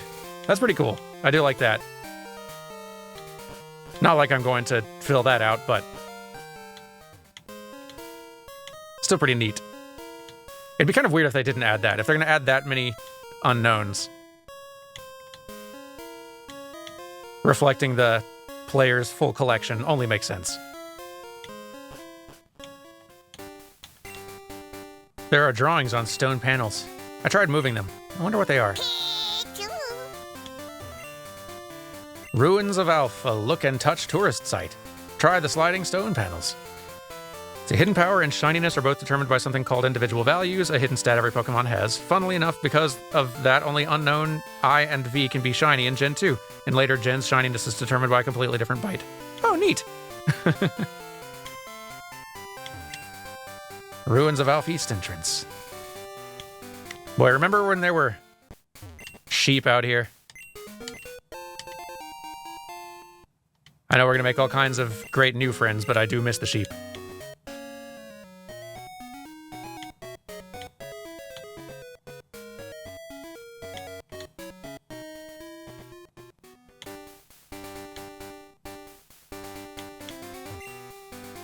You have some good Pokemon there. Must be from the training you gave them around Violet City. The training at the gym must have been especially helpful.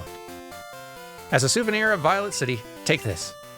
It increases the power of Grass-type moves. Thank you.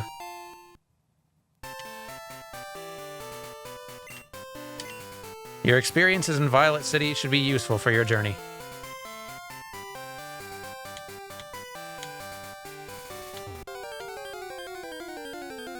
Bring it, whoever you are. Well now. You might just be going on our team, little fellow.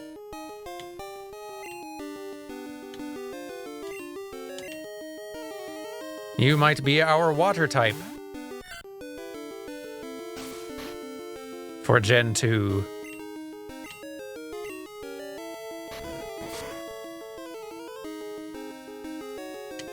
All smiles this one, and you even got a water move already.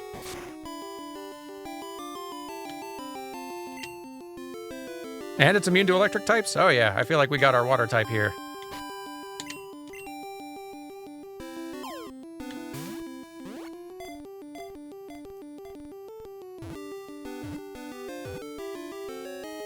Yay, it loves us. Whooper, we're going to do great things. Waterfish. Most of them are. A mucus membrane covers its body. Touching it barehanded will cause a shooting pain. Not a pet for petting.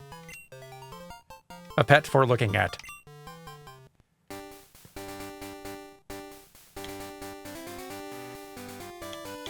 Alright, we definitely need that one on our team. We can swap Bellsprout out.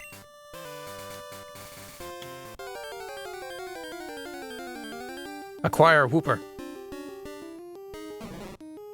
No, Bellsprout. We're not. No.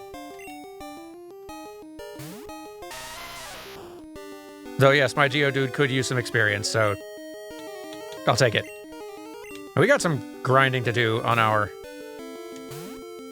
little buddies. We've made a lot of new friends who are all very low level and need some work.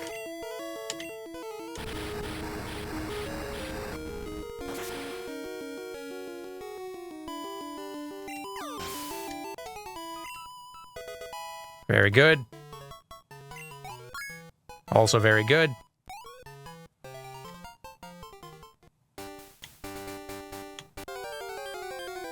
Boy. Busy tall grass. Hello. No, no, we've got a Whooper now, but thank you.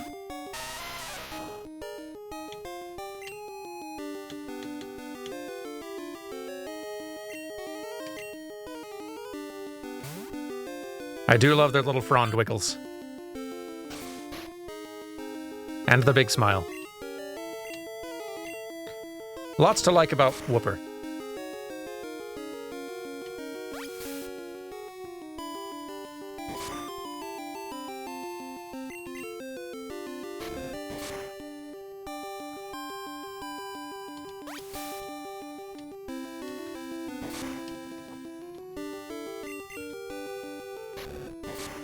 Bonk.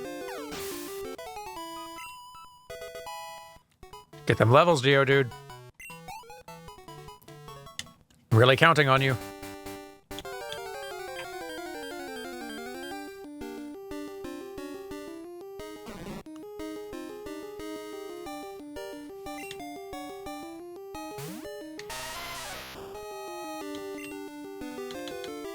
There we go.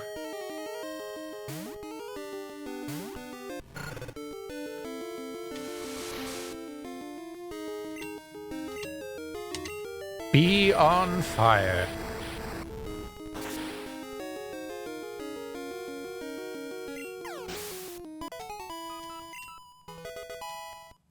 Boy, those levels are coming fast at least.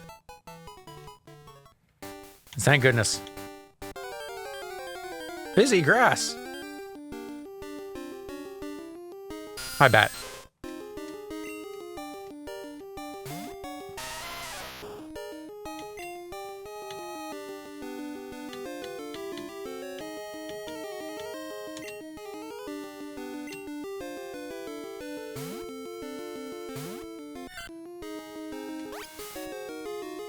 Centrit's so cute.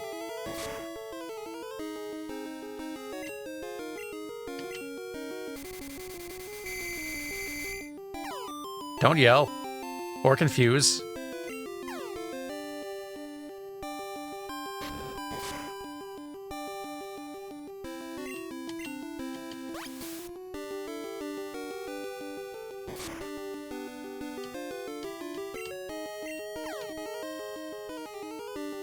Dang. All right, all right, all right.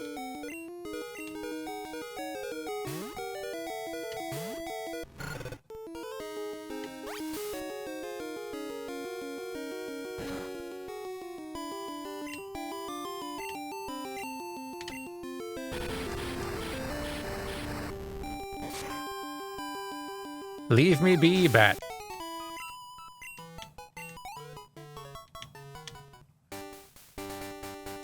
Gotta add a Wooper to a party.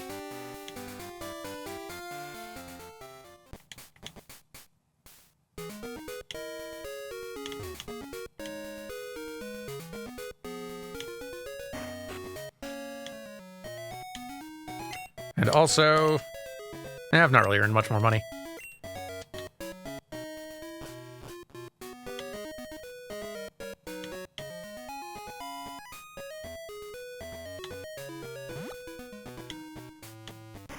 Get everyone all healed up.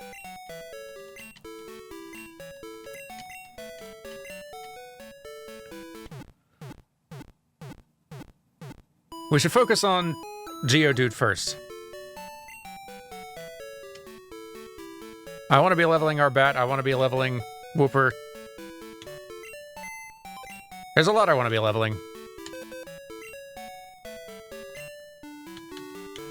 But only one of them is going to save us in the coming storm.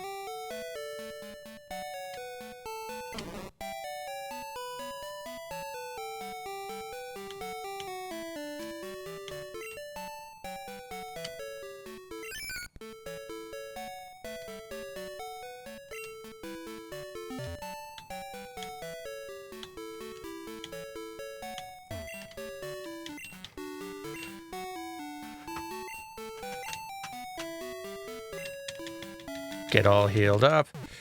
Once you get cut, you can cut grass. Only works in Gen 2 and 3, so it's a pretty niche animation. I thought we did it in Gen 1 as well. I think we did, though it might look different in Gen 2. We should definitely do it once we get cut, because I would not be surprised if it looks a little different. Okay, it's in yellow as well. Right. All right, so it wasn't in red and blue, but it wasn't yellow. Got it. Okay, that makes sense.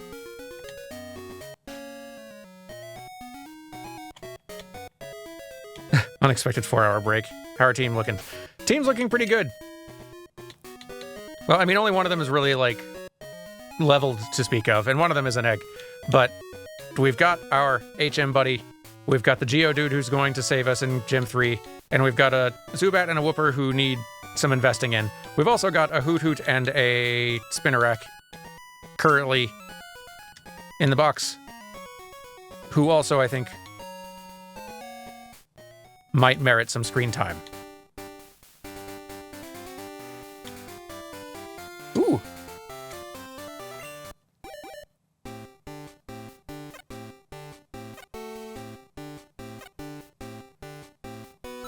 Not going to YOLO Whitney this time.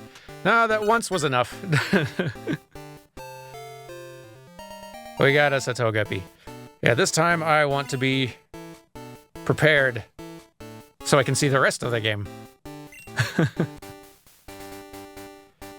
We got an egg.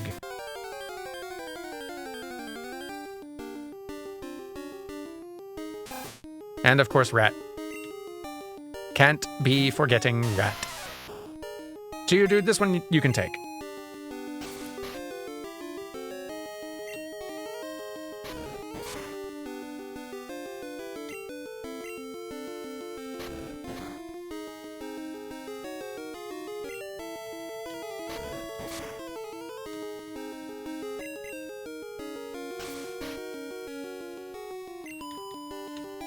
Eventually.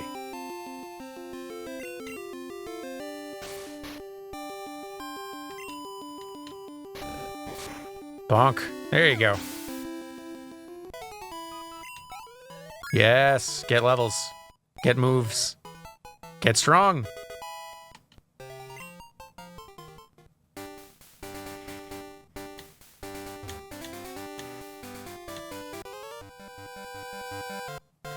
I haven't seen you around before. So you think you're pretty tough?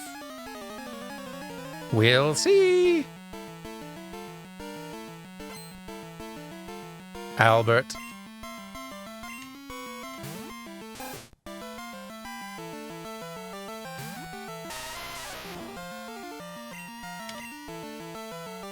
Bonk rat.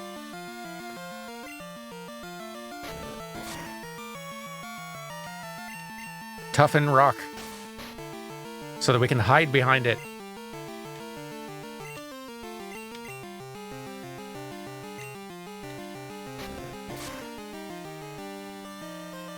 We need cow defense.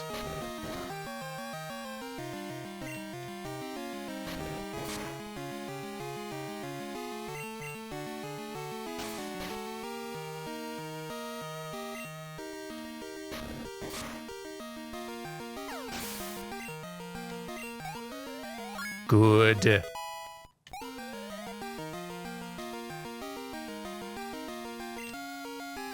Oh, a bat, is it?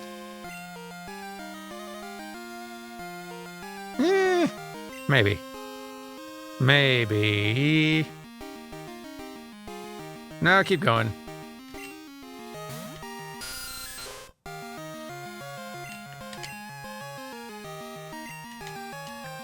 Not sure how this matchup will go, but I think Geodude might be okay. Leech Life might kind of cancel out our slow attrition strategy. Yeah. Especially once confused.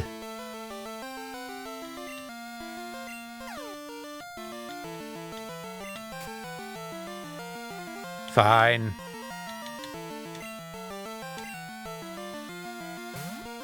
When in doubt, ignite.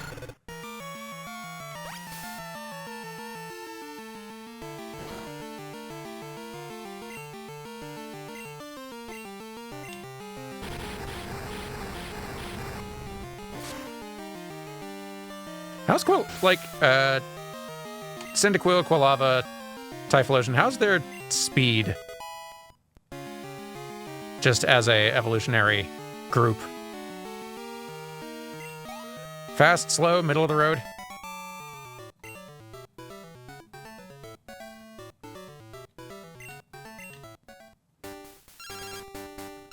What do you need, Joey? Yo, Danny, how are you doing? This is Joey, you got a minute? How are your Pokemon doing?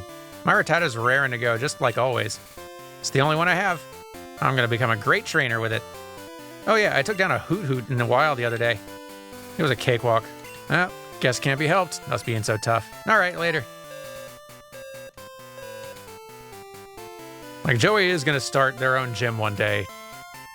And it's just gonna be, like, no other trainers, just Joey in there with the Rattata. The sign on the gym is just gonna say Joey. And you'll get your Joey badge there. Yen said something earlier. What was it? Here's a suggestion. Since female Geodude is an absolute hard counter for Miltank, what if we try to tackle that fight and hold Geodude for last? That way you'll still win in the end, but you can see what Miltank is like without severely reduced accuracy. Why not? That could be fun. Unless I feel like getting some levels out of that fight for some of them. But that's just one. That's one Pokemon's worth. Could be fun. We might try that. For fun.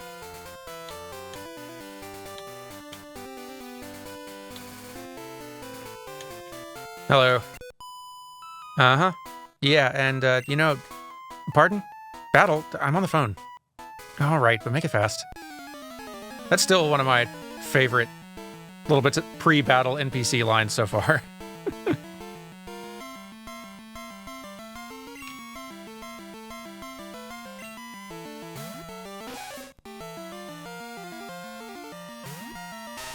Look at that little Nidoran.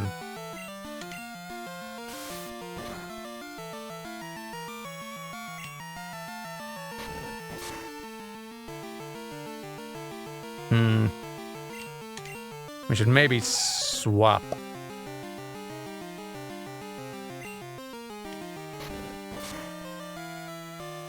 Yeah, I think we should do that.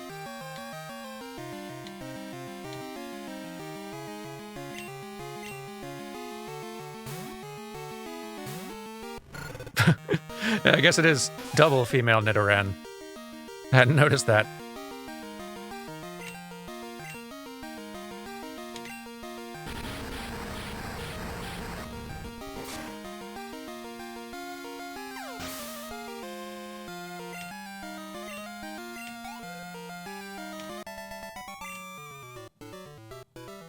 Oh, I've got to relieve my anger.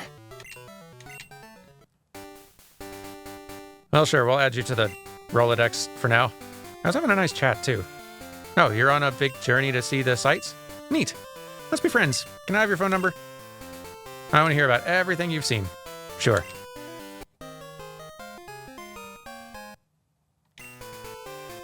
I'll telephone you if I hear anything interesting. Please do. And give me this.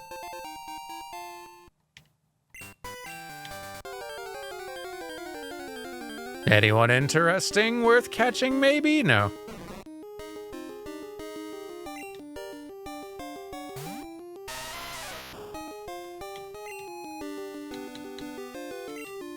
Regarding Cyndaquil's speed, the base mon is slow. Quilava's a decent bump. Typhlosion is a bigger bump. So it sounds like as speed goes, still probably pretty middle of the road at best.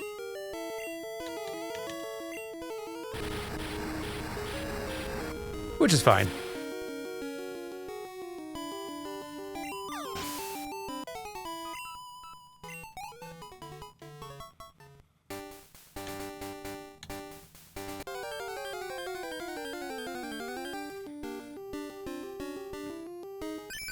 Hello, Whooper. Yes, we have one, but thank you.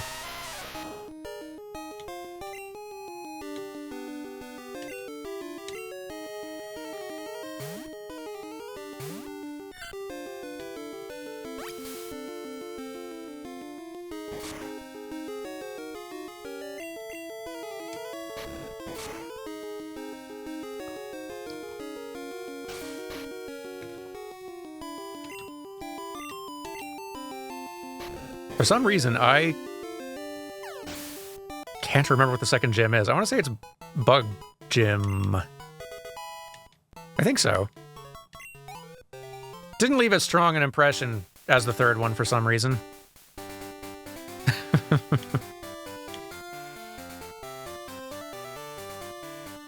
Can't imagine why.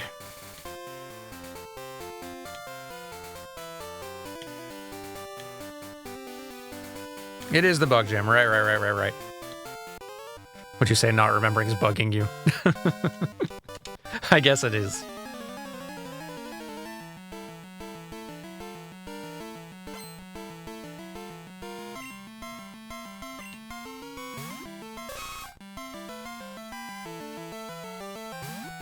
What a good, cute little Nidoran.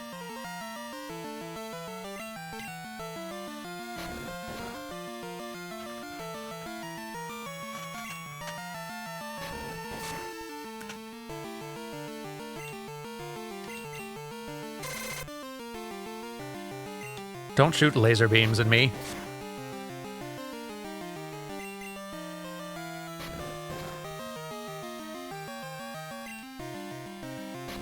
You can do it, Geodude. You get all that XP for yourself. Bonk. Yes. Good.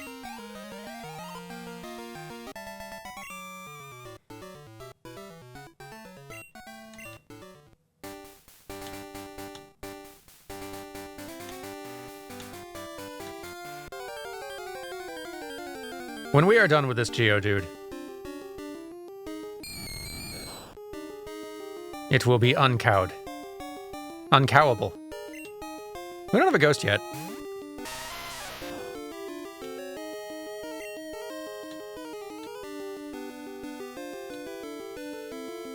Maybe not also an ideal way to catch a ghost.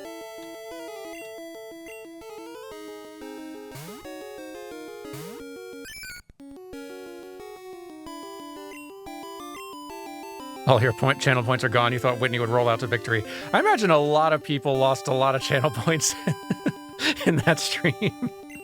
I hadn't really thought about it. I was feeling a little bit too high on victory at the time, but yeah, probably a lot of channel points lost on that bet. Don't paralyze me, Ghost. I'm trying to spit water at you.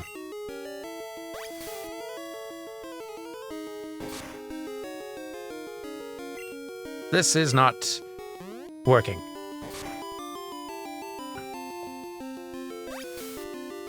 That's true. The people who won that bet have points for a while, I bet. They're covered. I played well for the position I found myself in. Thank you. It's kind of you to say. I definitely... Luck played a part. I gotta share some credit with luck.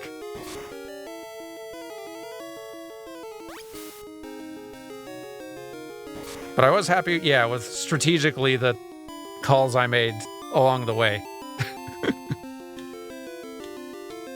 We got very fortunate. Get in ball, maybe?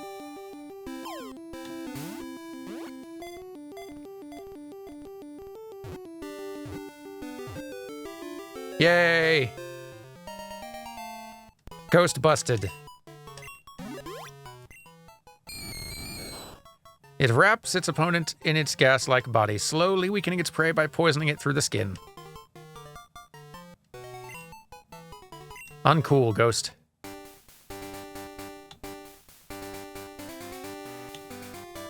We should probably go bug those dudes on the pier, huh?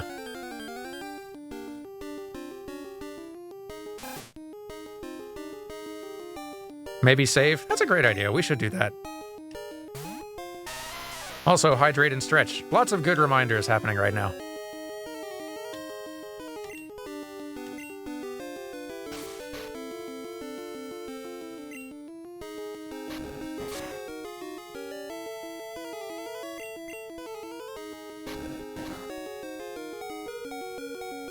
No, not the noises.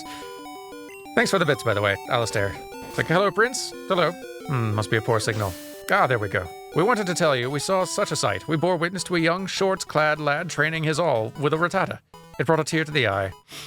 Now, we aren't one to brag. We are the soul of humility, after all. But Rattata, we made that, you know. It's pretty good.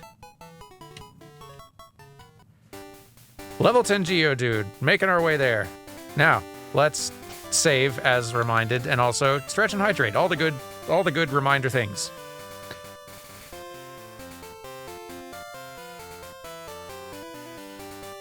Good things to do.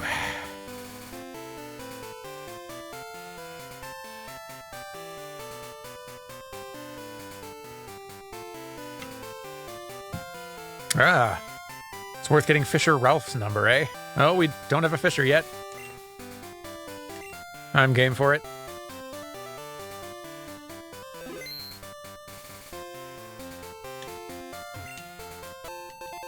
All right, the Great Ball just out here. In the woods.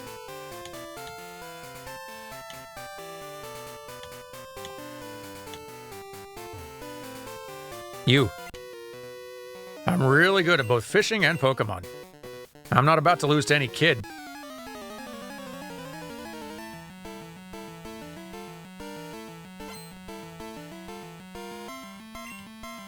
We'll see, Ralph.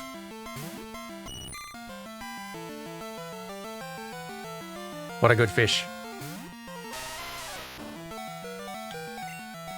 And, we don't have a great answer to fish.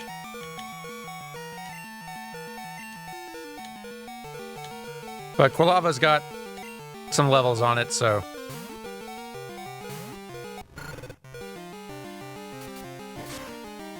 if all I can do is throw things like peck at me, then we're probably okay.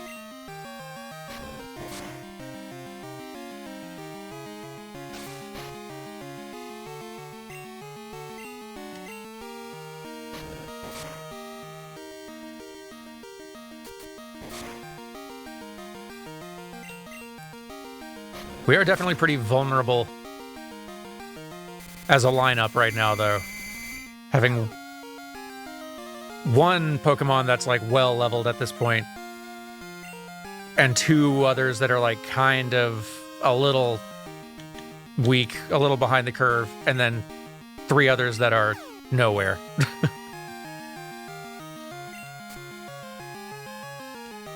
I got some work to do. Hooray for berries.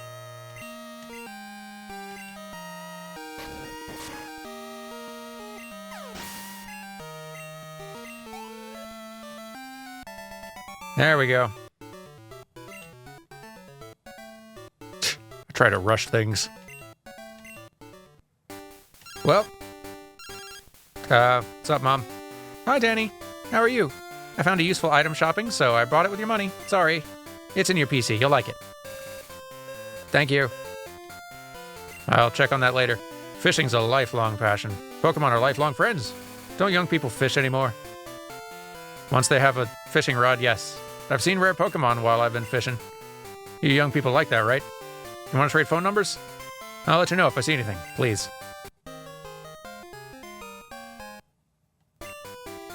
Yep, phone if I see a rare Pokemon. Don't worry, I won't forget.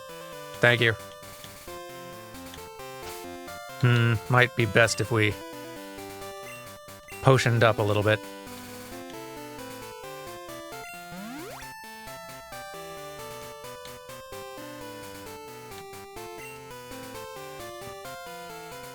These kids do love their rare Pokemans.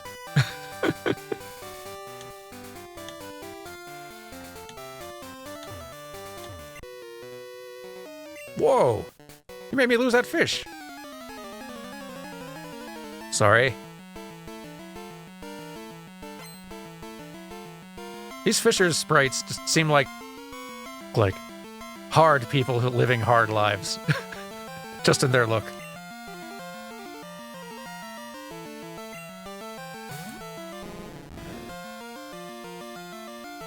These don't seem like people just going out for a nice day on the lake. They seem like the people who go out on, like, most dangerous job in the world fishing boat type things. Intense bunch.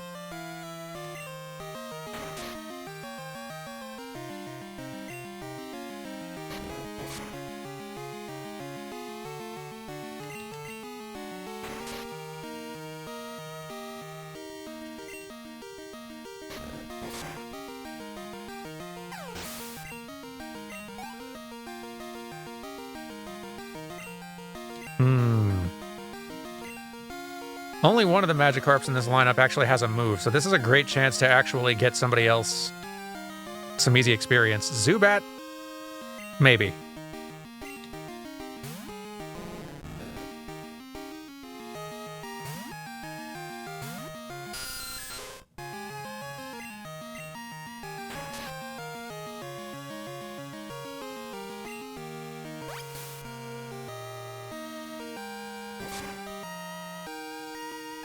It's gonna take a bit, but...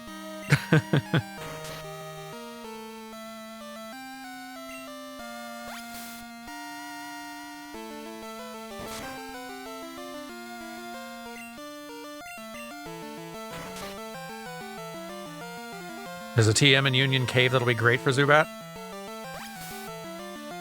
I can't remember what TM we got in the cave.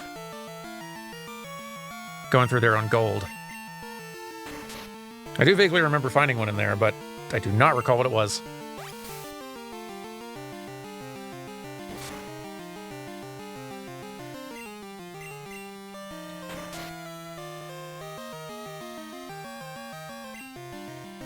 Greetings from East Texas. Where are we at in Johto? We're making our way towards the next town. The name always escapes me for some silly reason. The one you go to after Violet.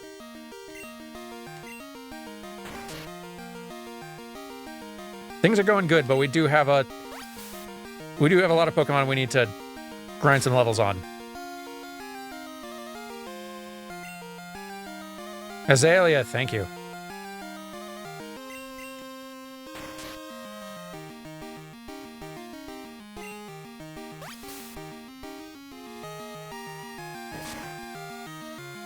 You can do it, Bat.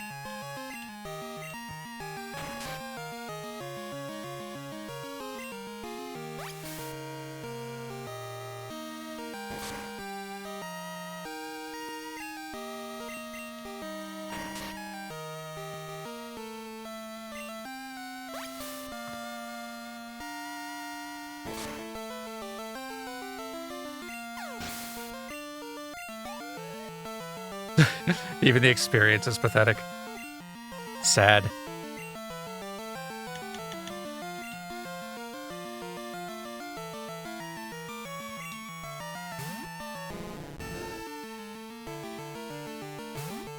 Okay, so you were looking at... All right, this Magikarp actually has a move. I think it's just like Tackle, though. So you're looking at Crystal's Pokedex on electric Pokemon, and the options are basically either Pikachu or Chinchou. Well, if we can manage to get a Pichu, then we should have a Pichu on the line for a little bit. I'm down for going with Chinchou, though. The name is familiar, but I can't even conjure up what it looks like right now, so that'll be a fun surprise. I feel like I have at some point or other probably seen an image of every Pokemon that exists, but I definitely don't have familiarity with a lot of them, so... Lots of fun surprises ahead. We'll need a fishing rod for that one. Good to know.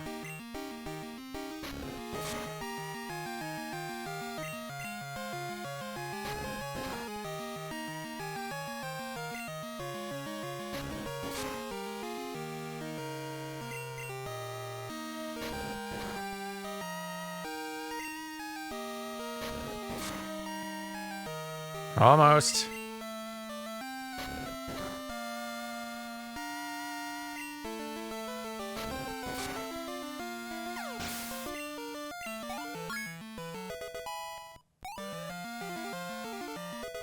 Hey, we learned a rock move.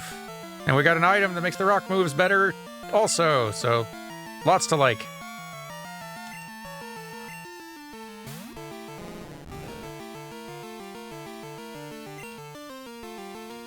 Probably not the most effective, but can't be much less effective than the tackles.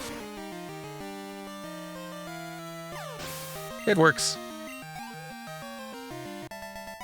Yay. Making things happen. My Pokemon freshly caught. Hey, thanks for the 15 months, Petite Plume.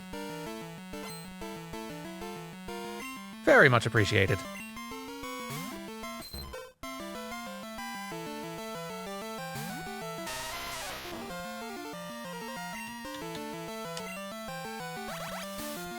Right, you actually have water moves. Not ideal. For me. Especially if you're going to do critical hits. Like a jerk.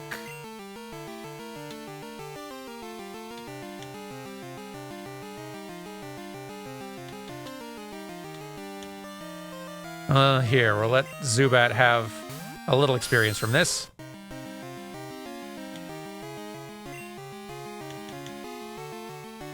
Then maybe Sentret can finish it.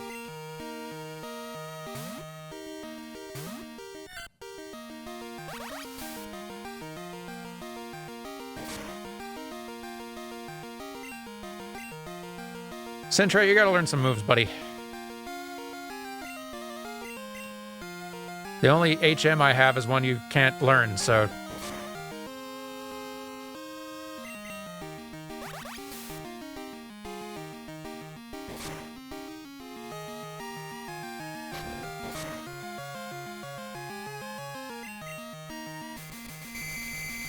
Stop it.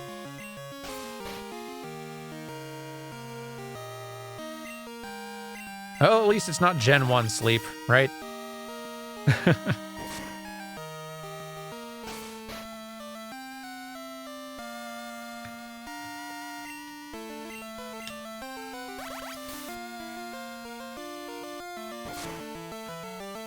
Wake up. Centret. I know I made it nighttime, but stop napping. Better Z's than Gen 1, that is true. Wake up!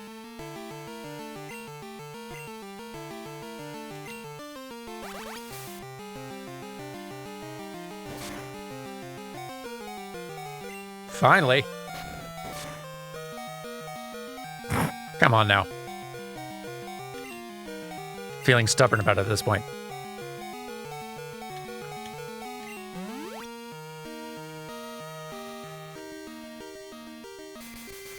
Hey, we're not doing this again.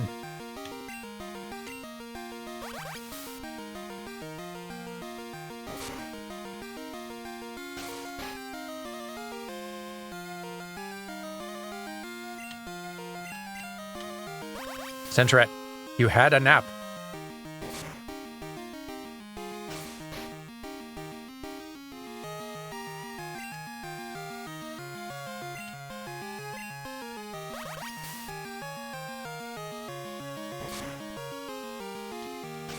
Centret.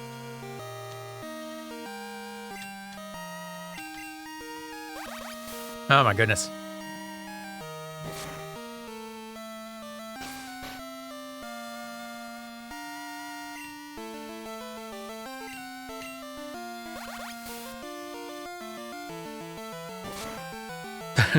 That's true. Isn't Centret supposed to be the alert Pokemon?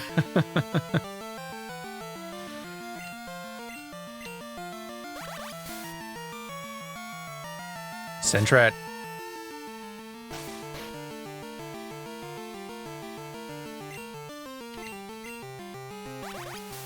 Centret, if you're not going to finish this fight, I know a Zubat who would love the experience. Thank you.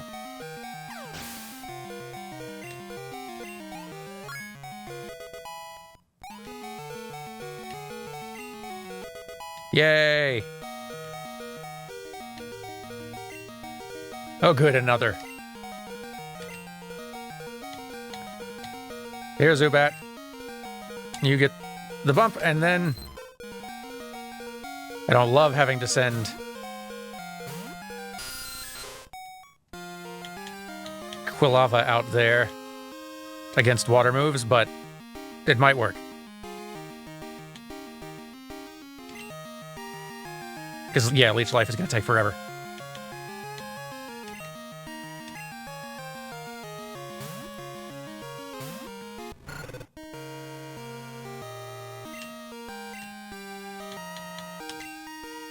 Tackle. Don't miss. Nah.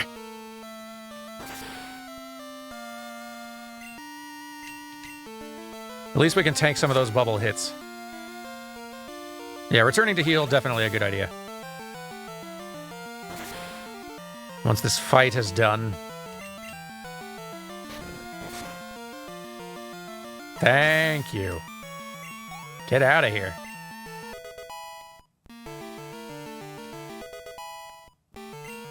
Hey, nice. Zubat, learning things. Good. Good. All right. Do a little safety save, and then, yeah, start heading back up. Or down. Like, aren't we pretty close to town at this point? Or is it still a bit of a hike?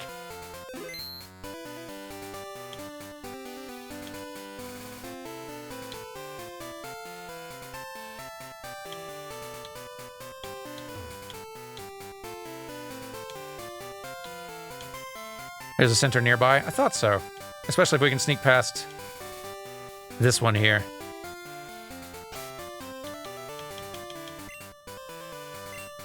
Probably best not be stingy on our items just for safety.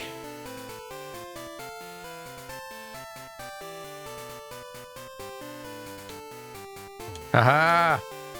Too fast. Although, how would you like to have this tasty, nutritious slowpoke tail? Please no. For you right now, just 1 million. You'll want this. No. You don't want it? Then scram. Shoot. I will. Thank you. I really need to.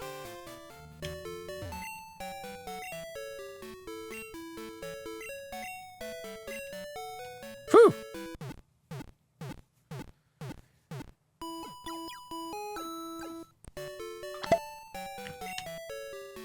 All healed up, thank goodness. Hey, thanks for the 19 months. Lisa G. Slack. I'm sorry I'm late. Oh, no, no need to apologize at all. We've all got our own time zones and schedules and whatnot. Glad you could join us. And thank you very much for subscribing for so long.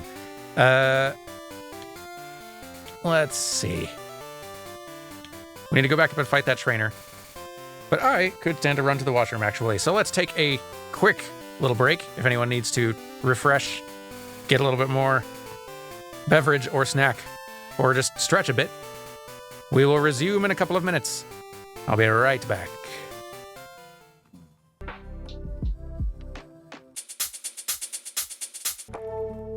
Okay. I return. I am back.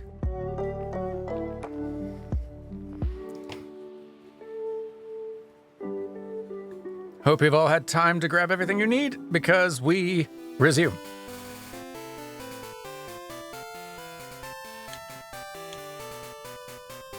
We got a fight we missed up here. I found some good Pokemon in the grass.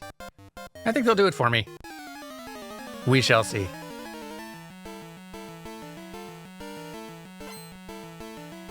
Gordon. Ah, yes. It's a good find. Would really appreciate it if all of you would stop having water types out here. It's not really advantageous for me right now.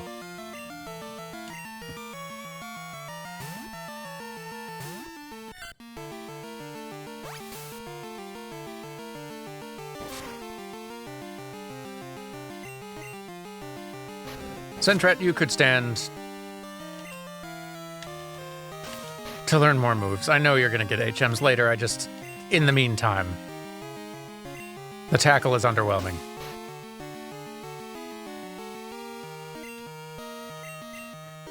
Still got a while to go before the EXP share. How far in is that? Anyway, because yeah, that will be helpful down the road.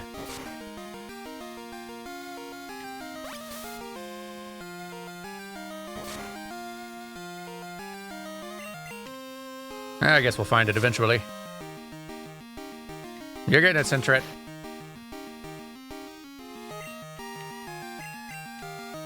You can get it with only 4 badges? That's good to know.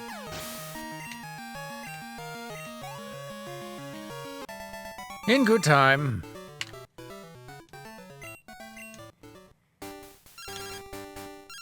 Joey! Yo, Danny, how are you doing?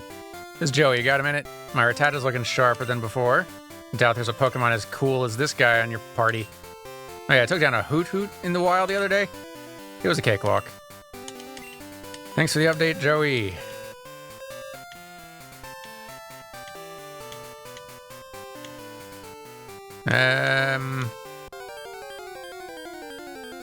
I feel like we've encountered most all of the Pokemon we're going to see in this grass around here in the evening anyway.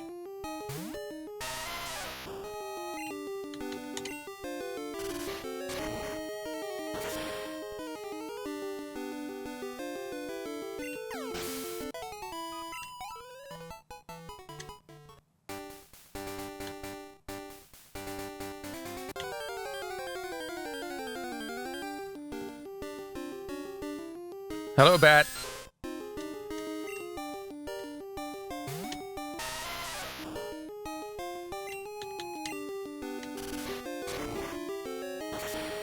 Bat, I really must be going.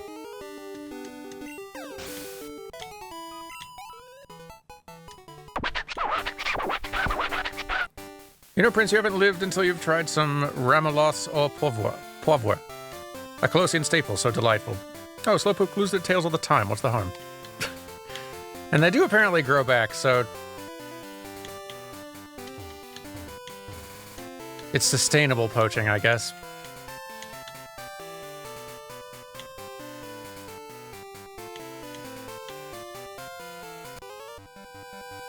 Hello. That badge, it's from Violet City. You beat Faulkner? Unheard of.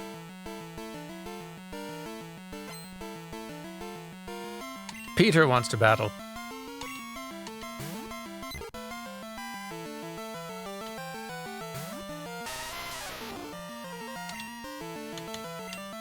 Catch rocks. Good catch. Grow strong, Geodude.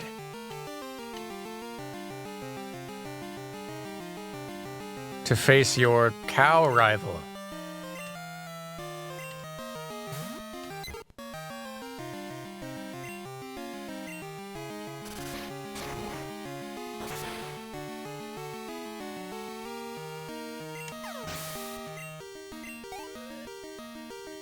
Yes, good. Keep the birds coming.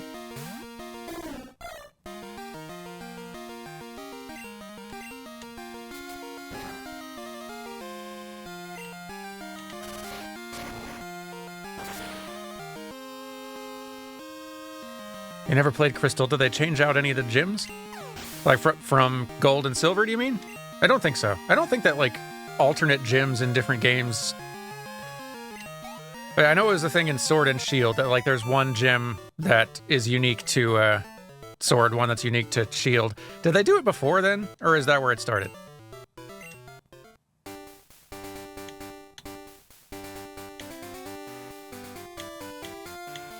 First time? I thought so. Which is kind of neat.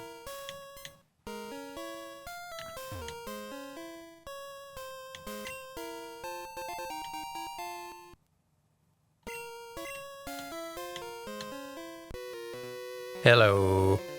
Whoa, what a surprise! Didn't expect to see anyone here.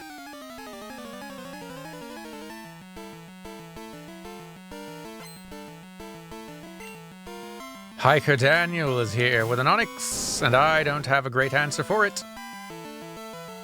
Certainly not if it's level 11.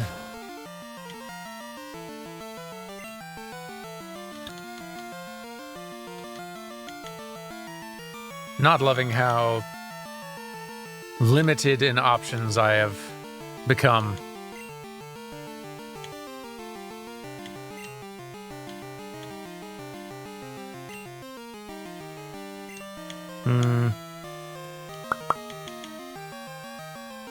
Yeah, there's not a lot of good choices here.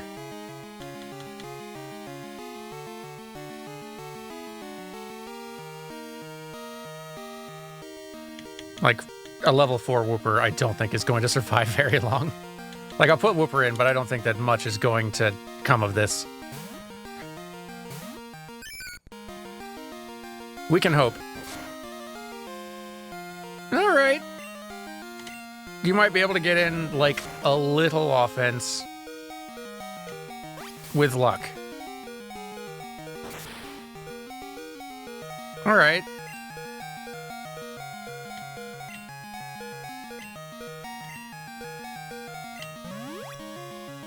We can see about this. But if it's just going to use Tackle over and over, yeah. Not ideal. Alright, well, it probably is just going to use Tackle over and over, but just in the case it might do something else,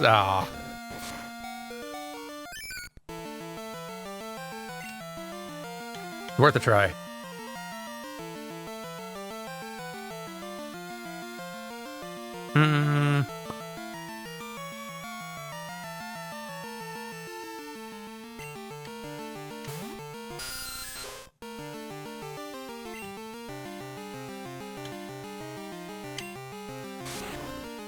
Oh boy.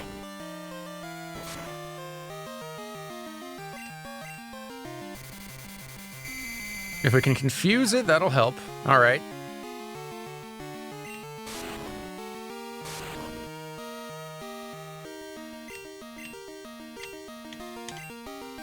All right, Zubat, I think, can make this work.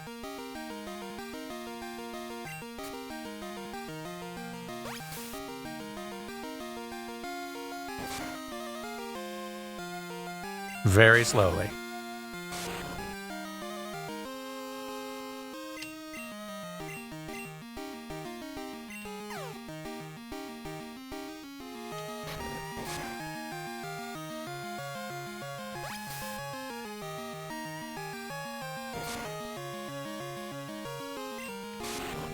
Maybe. It's gonna be a little close, though.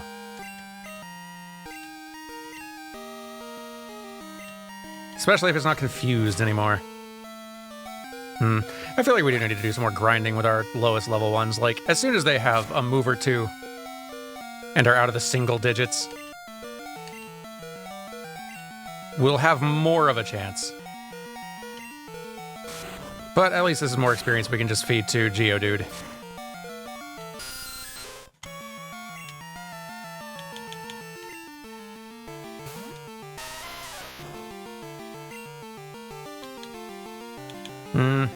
Don't know which is going to be less effective, but this at least we get stab damage, which is something.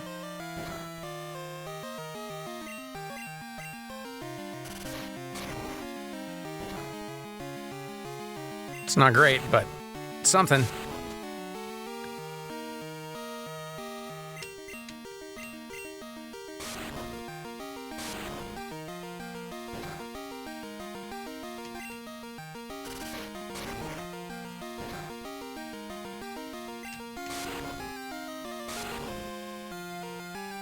Did we give Mud Slap to anyone? I don't think we have yet. No.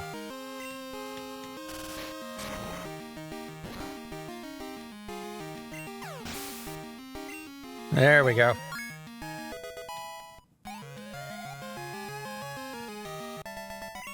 Phew. All right. Let's get out of here. Heal everyone up. And then, yeah, maybe just grind for a bit. In tall grass. Relying on putting the weak Pokemon up front in trainer battles is a great strategy unless you don't...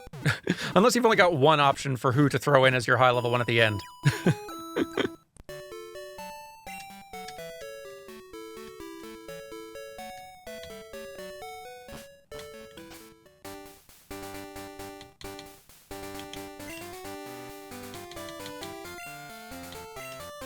Given Wooper actually has a water move already,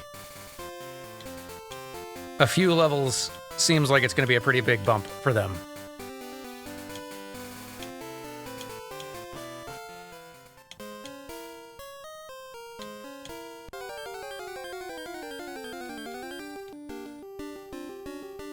Especially if they can train on a whole bunch of wild rocks out here.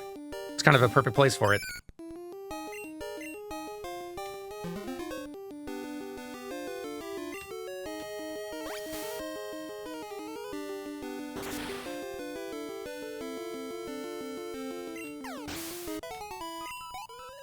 This is the perfect situation.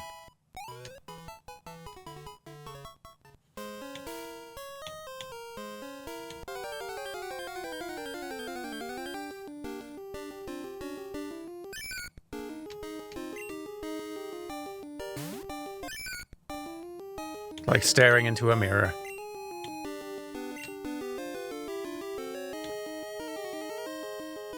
Here's Entret, you can share this one.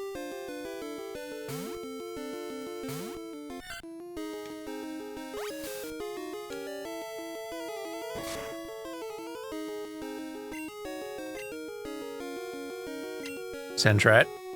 No missing.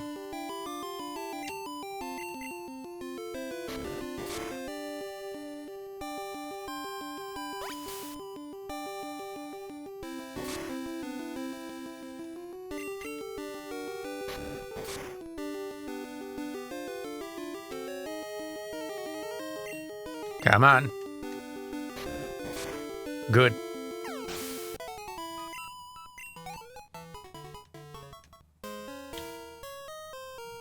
Come on, show me Geodudes. Exactly, yes.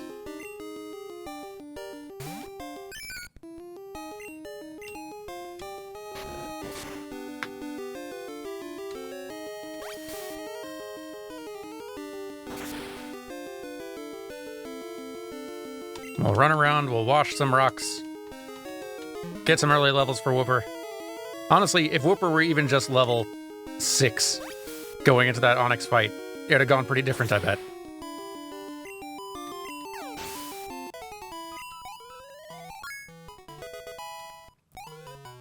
Very good. Thanks for joining us today, Alistair. Have a good evening.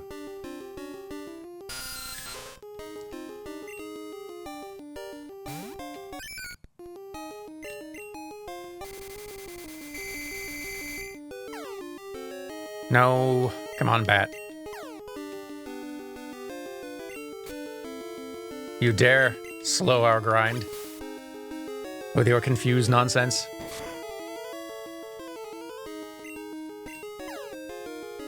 If I still had Flaffy here, you'd be in such trouble.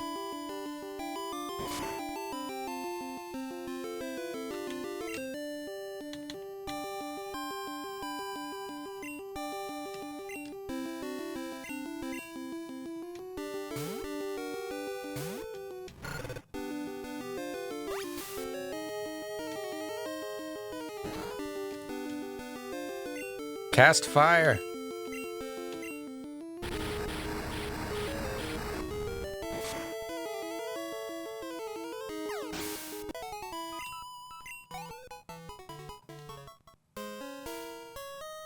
Grinding levels in Johto sucks. Yeah, we'll make it work. We don't need a whole lot, at least.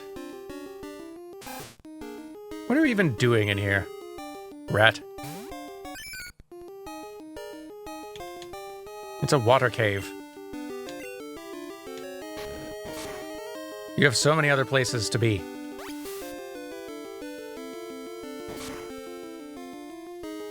Just gotta get in on everything.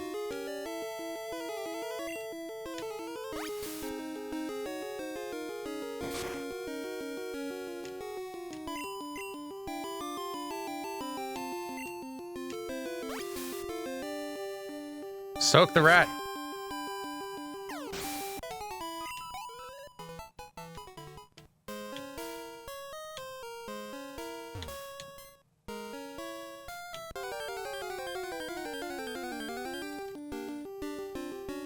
There we go.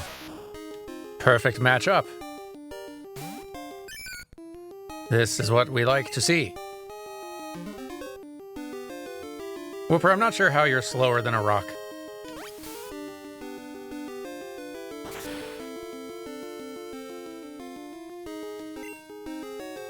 How you manage this is anyone's guess.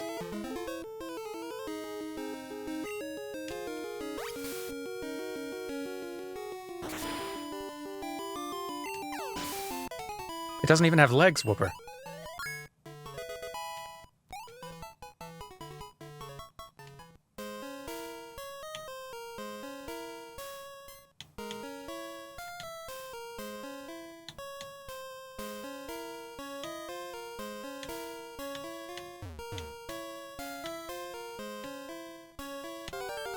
More Geodudes, please. Or rats. Rats are fine. They just get into everything.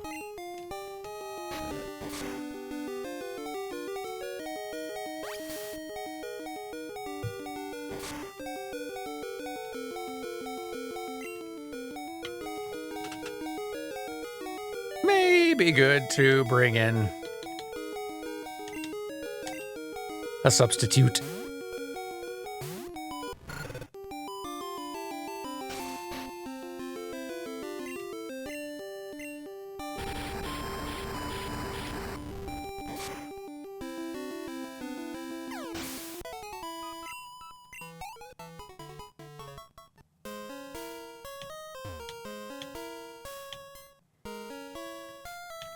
Such an odd choice to leave out the sheep in Crystal.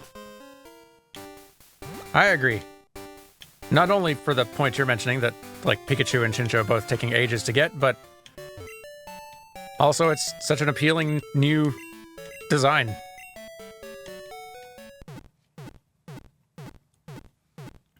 Seems like there's so many Gen 1 Pokemon you could leave out instead.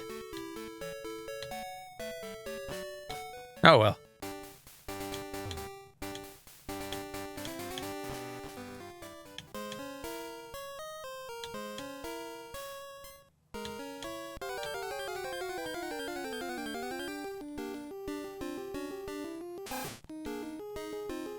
Rat, I'd really prefer you be a rock.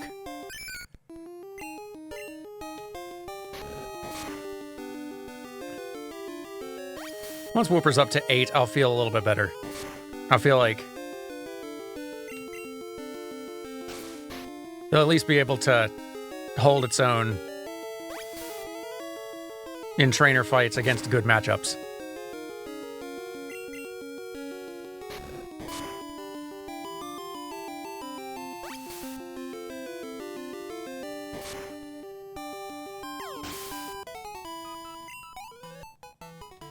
Slowly getting there.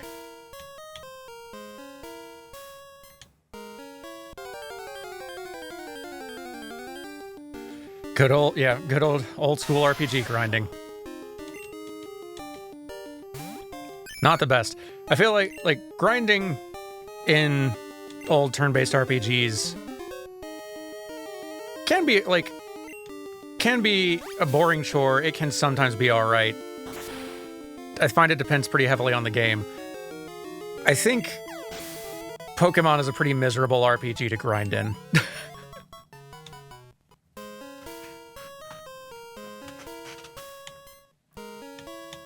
It is much slower, more tedious.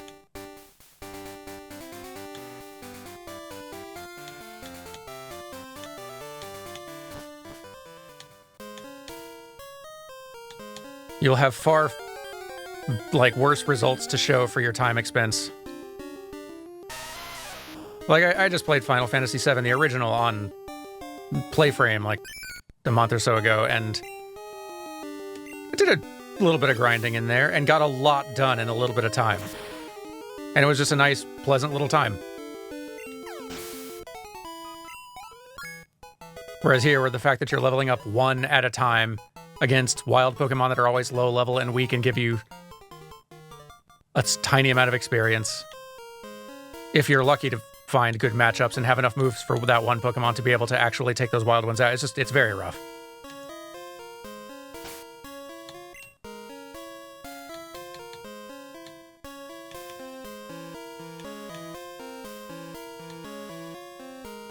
The change to have experience share being the default, I think, is a good change, and honestly, it's wild it came so late.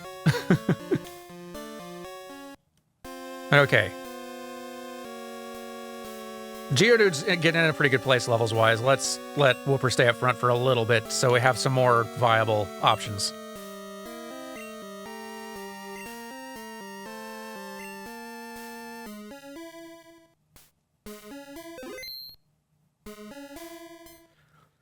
Do you think the grind tedium is compounded by the lack of engaging animation, or is it just the balance? More visual flair would help. It always does. Turn-based RPGs are not the most exciting thing to look at this early on, generally. Hey, there's at least a new thing we can catch. Assuming we don't hit it too hard. We'll see. But I don't think, even having a little bit more interesting animation going on, I don't think you can do a whole lot better. Oh well. I don't think you can do a whole lot better than this on a Game Boy Color.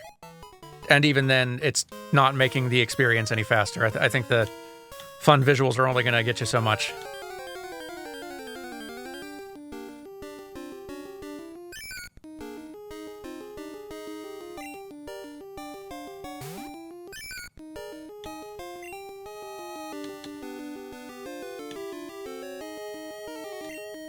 Here you go, Sintret.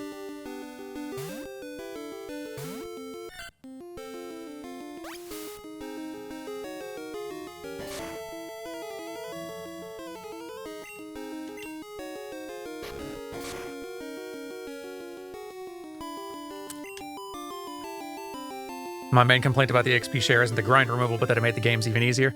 Yeah, and that I can see, like, especially if you're craving some challenge from your Pokemon game, which they're not really offering to begin with. Like, the fact that you have to grind a lot isn't really an element of challenge, it's just an element of, like, pacing and time investment that they're kind of forcing. But if you're, like, they're already probably not giving you much of a challenge to begin with as a veteran player. And the XP share is just kind of highlighting that fact even more by not even creating artificial difficulty and forcing you to take a lot of time leveling up a group to be ready to actually deal with stuff. It to me sort of suggests that, like, the problem isn't having EXP share, the problem is that, like, they just need to provide more in-game options for higher difficulty. I don't think the answer is making the grind slow and boring again.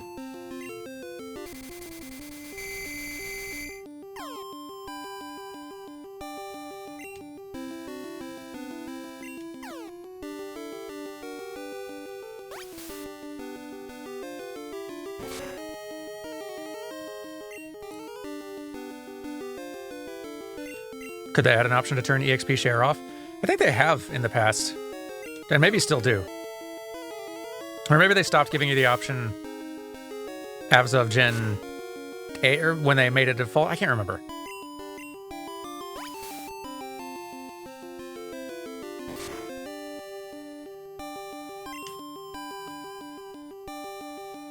They stopped giving the toggle as of Gen 8. Gotcha, okay. Which, yeah, like, giving you a toggle would be at least a band-aid fix for the people who prefer it the other way around. But yeah, I'm definitely of the opinion that a better solution would just be creating more opportunities for actual challenge for the people who are more experienced and are craving that. Because I think even they would enjoy that more than just the tedium of the grind. Of a, like, bad, even for, like, turn-based RPGs grind.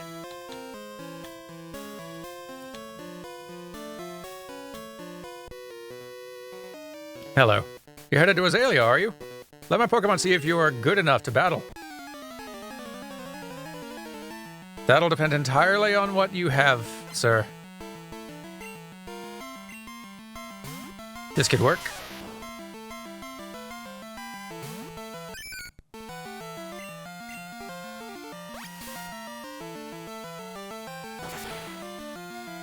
Let's see, so Gen 1 had the EXP share as a key item, and it was pretty tedious to use. Gens 2 through 5 had it as a held item. Gen 6 made it a key item again. I don't remember how Alola handled it.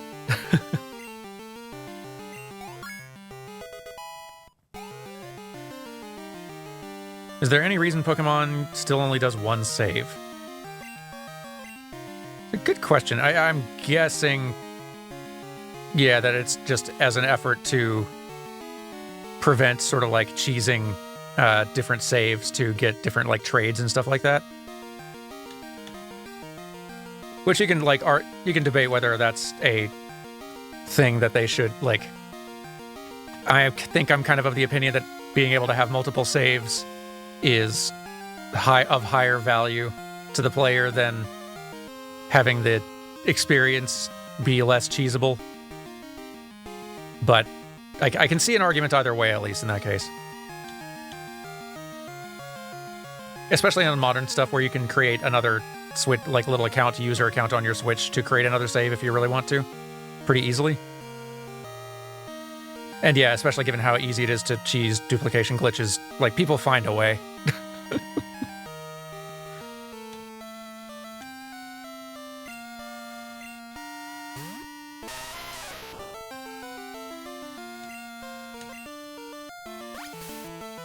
In the early days, I imagine, yeah, like memory, cartridge space, there's plenty of good reasons why there's only one save. As soon as you get to like the GBA and definitely by the Nintendo DS era, hardware is no longer the constraint.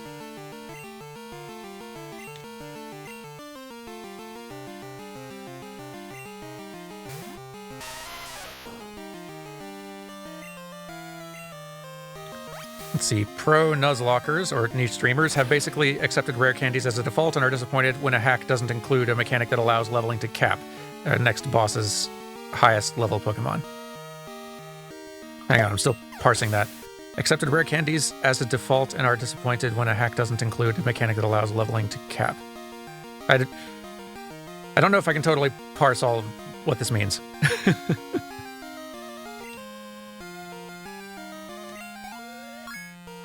Oh, thank you for the 4 months, Crustacean. Very much appreciated. And hey, we got our level 10 on a Whooper, which is quite nice. I've accepted rare candies as the necessary to reduce grinding time. I see. They basically level up to the same level as the next gym and remove all the grind time. Smart. Okay, smart. Gotcha. That makes sense. Thank you for explaining, folks.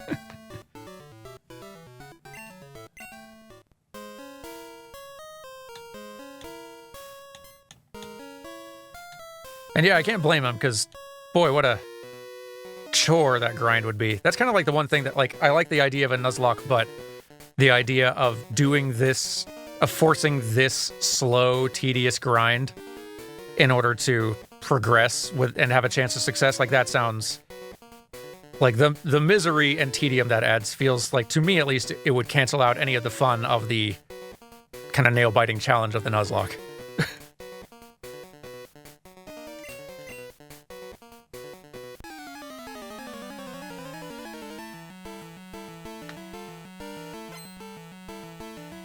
Boy, these fire breathers sure are an experience. In a solo Nuzlocke, it feels kind of against the point of it, but I can totally get behind the rare candies for co-op stuff. Yeah, that makes sense. I do enjoy that coughing sprite.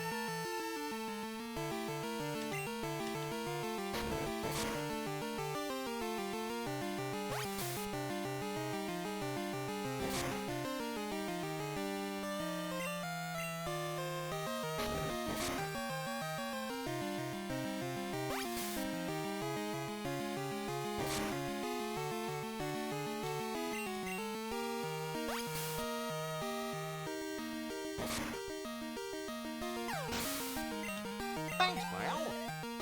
There we go. Hey, thank you for the 5 gifted subs again, Baha Bali. It's very kind of you, as always. I appreciate it very much. Let's... Here,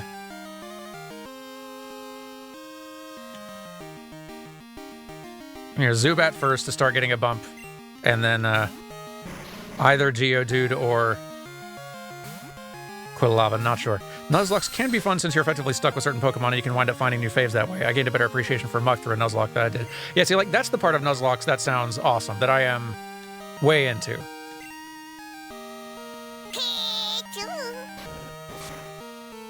The having to find creative solutions, not being able to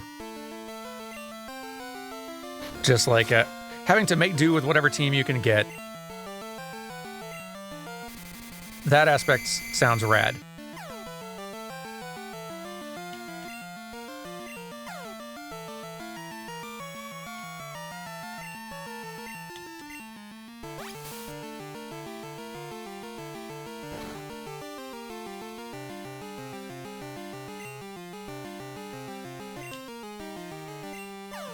Zubat, I think it's going to take way too long for you to try to win this out.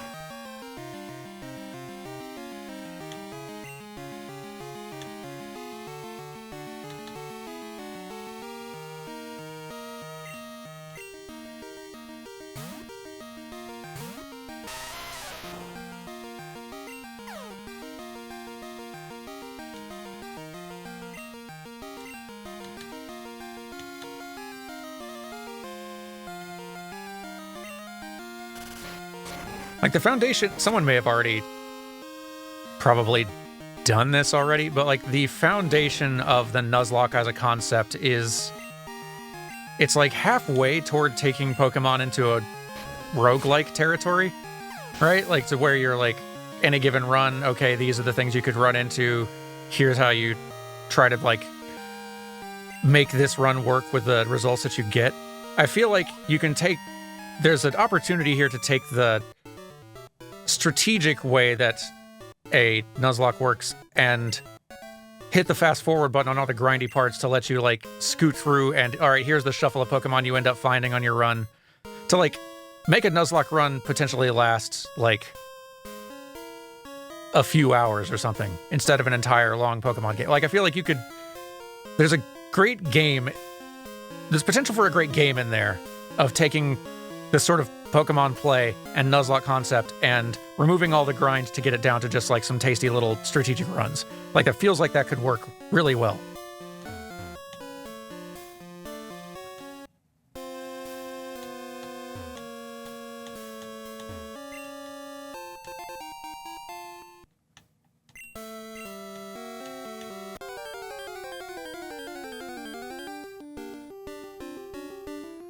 Hello again, Whooper. Yes, I like you as well. That's why I have one of you, as you can see. No, that would take all day.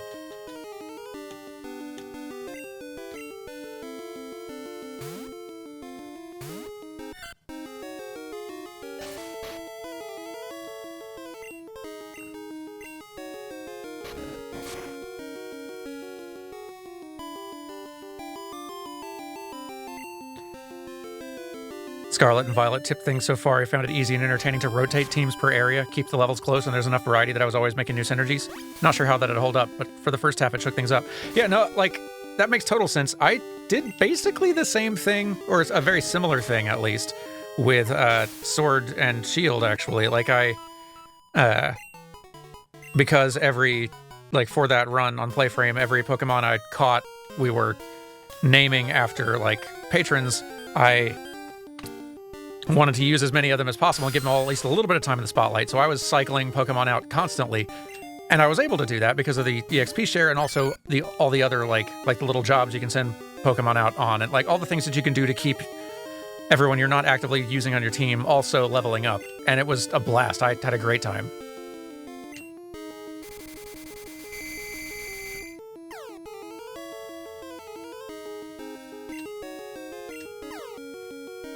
Like what that flexibility added and the added value that gave every, like in this old format of Pokemon, you want to catch all of them, but really only a few of the ones you catch are ever going to matter.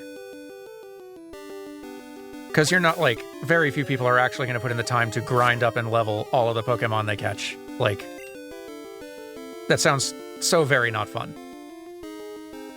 And so you kind of choose your ones that you like and that you want to actually use, and the rest go and you catch them, and they're in your little like encyclopedia, and they live in your PC forever, and you never use them again.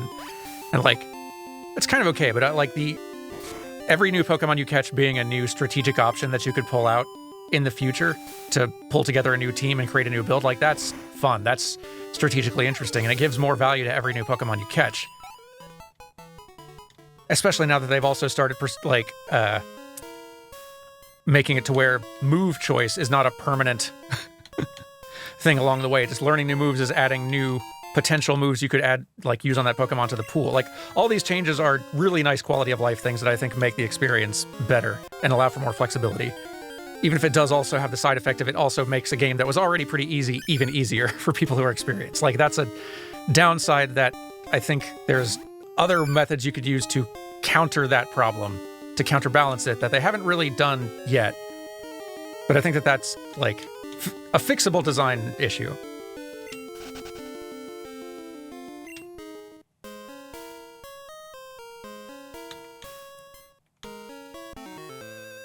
Hello. I roam far and wide in search of Pokemon. Are you looking for Pokemon too? Then you're my collecting rival.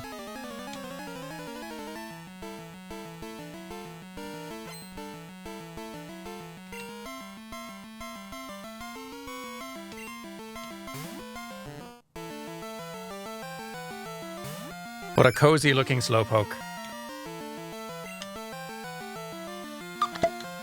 Just flopped over and happy.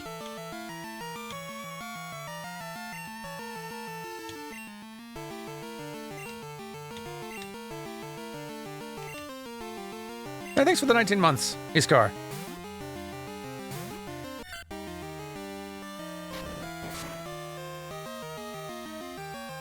This isn't really going to work out, Centret, I don't think. No.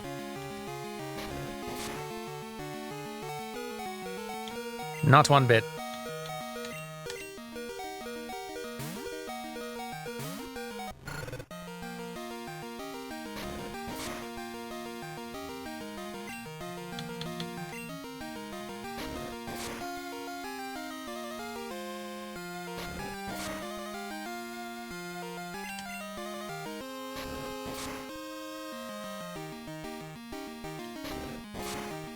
Quite the little tackle contest we've got going here. Slowpoke.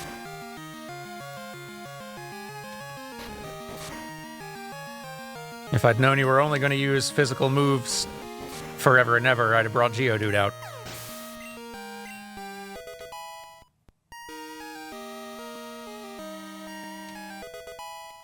Hey, nice. That'll help some.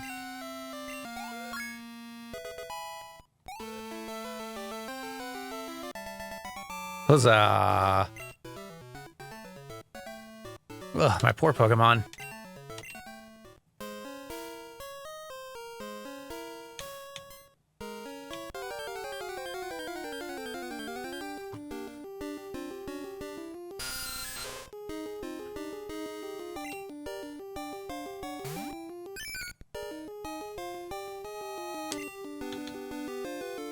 Slam the bat.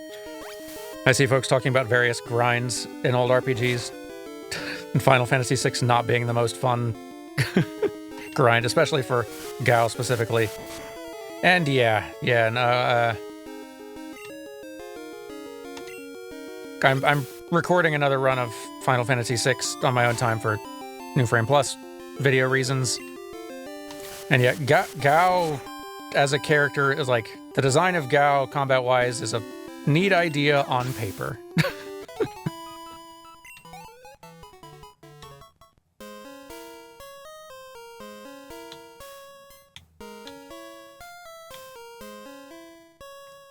Can't remember what else is down here.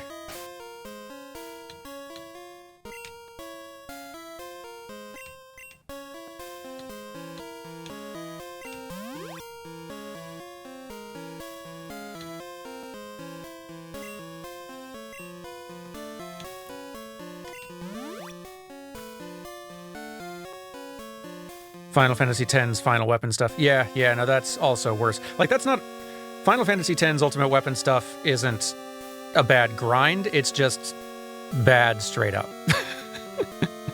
A lot of those aren't even a grind, they're just really awful, awful minigames that are miserable to do.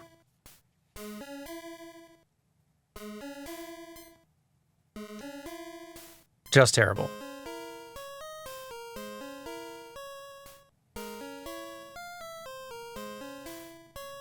Yeah, like Final Fantasy X, great game. Don't go for ultimate weapons. And you'll have a great time.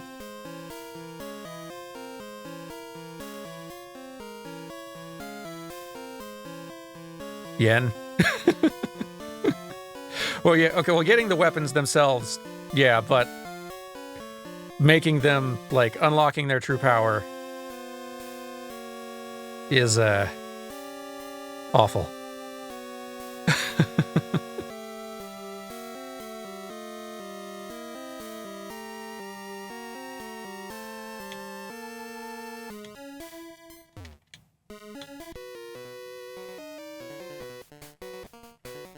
Like, Blitzball's good. Like, Blitzball's pretty fun. That one is actually a little bit of a grind because you have to do it for a while and it's just kind of repetitive, but and I think that Blitzball probably there is a lot of room for improvement on that just as a minigame, but Blitzball I find pretty fun.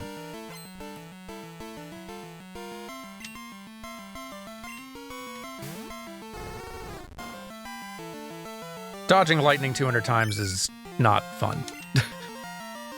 I've done it before. Like, younger me did all these things, and I'm never doing these things again.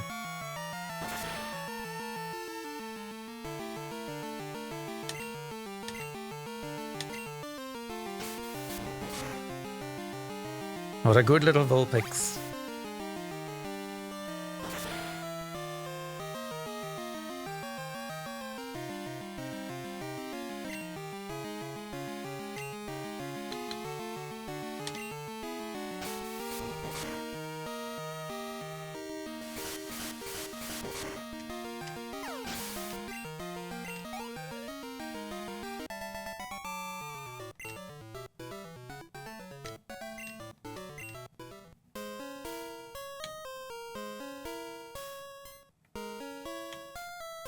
Is there anything down here?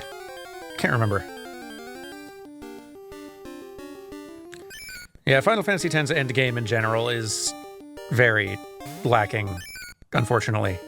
Which is fine, like, fortunately fine. Like, the base game, if you're just coasting through enjoying a story run of Final Fantasy X, excellent game.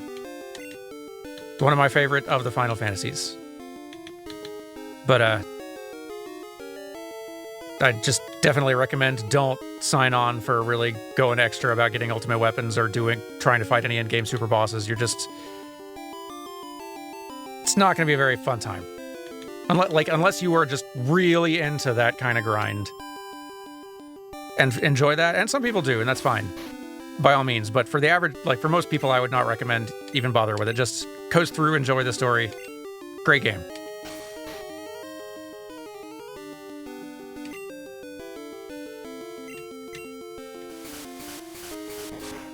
What would I consider my favorite Final Fantasy? Good question.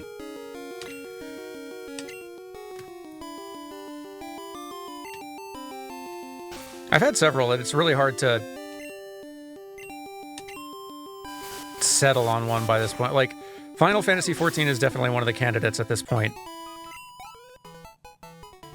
And I do think that it is the strongest story and writing work, especially once you get to the better expansions, like... It's not fair, because 14 is able to have, like... 14 kind of has the advantage that TV shows have over movies, and that they can tell a story over a longer period of time and all that, just with the expansions, but they're really making the most of it, expansion to expansion, and have gone incredible places. So, like, 14's definitely in the running. Of the more classic ones, 9 is phenomenal. The 7 Remake trilogy is honestly making a good run for it, though. Like, I am really loving the play of it. They are bringing more out. They are making me like characters I already liked way more, which I did not expect at all. I am real impressed with these remake games.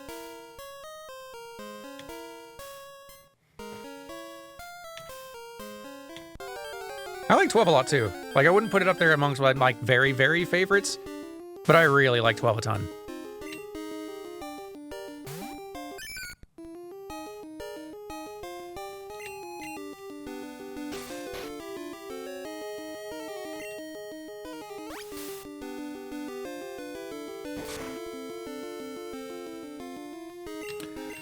Yeah, like, I feel like some of the writing in, like, kind of two of the things I'm recording right now, both 7 Remake and 14's later expansions, like Shadowbringers in particular, is some of the best, like, story work that the Final Fantasy series has ever had.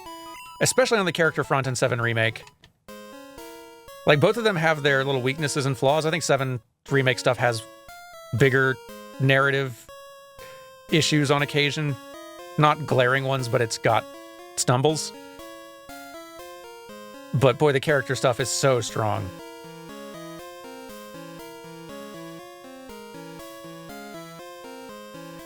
And yeah, and you're right, Final Fantasy games do live and die on their characters generally, so like, the fact they're getting the characters so right is huge.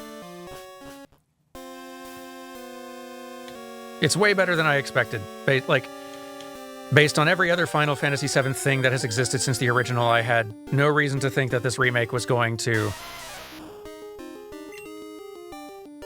be narratively compelling. Imagine my surprise.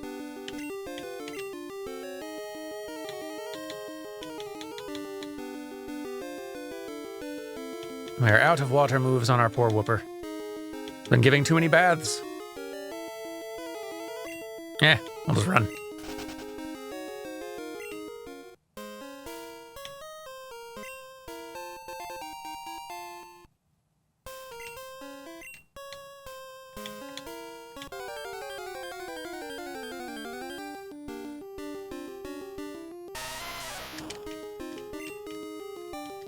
Yes, Geodudes, I appreciate that you're still coming out here trying to help Wooper get levels. I really do, but I am all out of baths to give for today.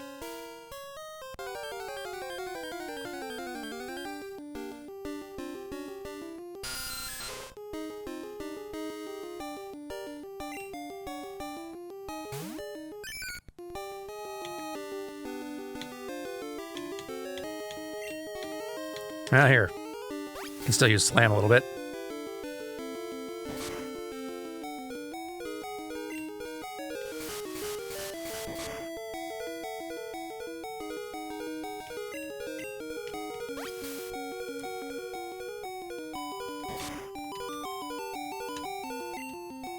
Come on. Stop missing Wooper.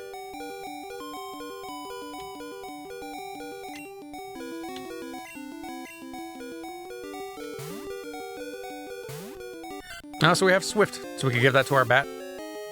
Might do that. It really would potentially help give us a bump to our Zubat's development.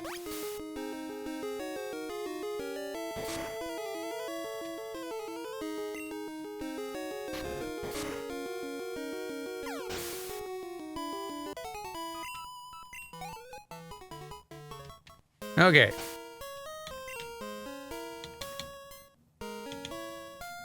Let's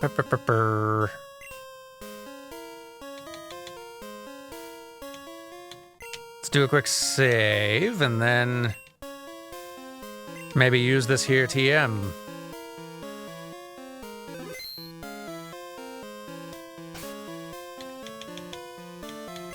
Let's see. Yeah, let's get, especially, like, I'm sure there's other good places this Swift could go, but if we're wanting to have Zubat be one of our candidates long term, this is really going to accelerate things on making them viable. Let's do it.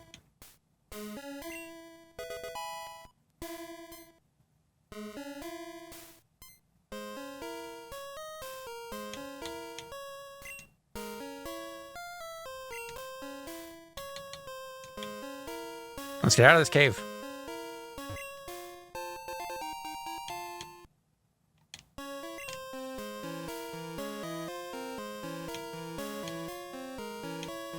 If I can figure out how.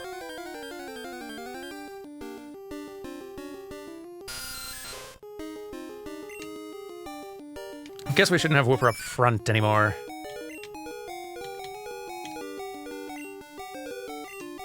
Actually, no, Geodude, you get a little bit more here.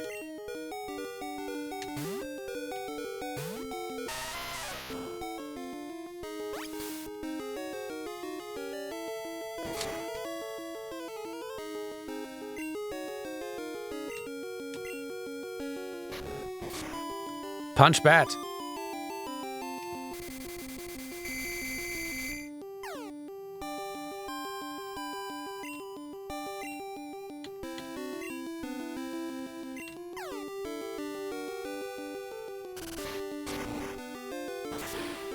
There we are.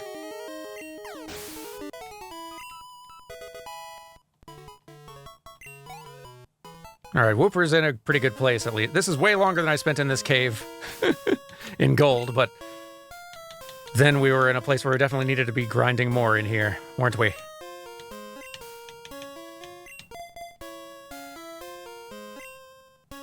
And more of our team is definitely in a good spot than they were.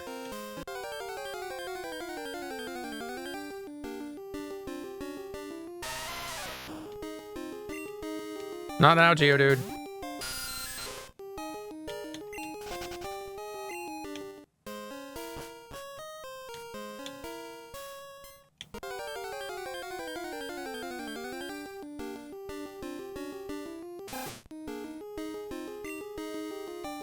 Alright, let's use Swift here. Give it a spin.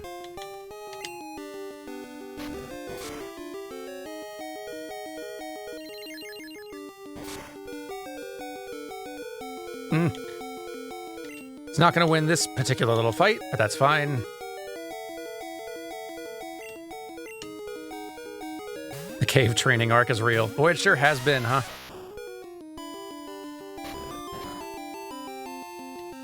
It is about time we got ourselves out of this cave. I feel like we are in a position where we can pull through on forward advancement at this point, once we get everyone healed up somewhere.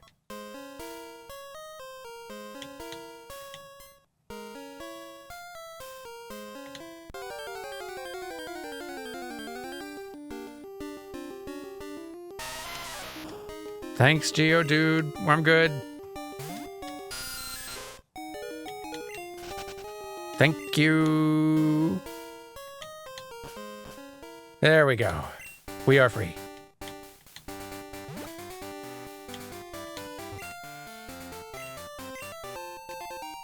Berries.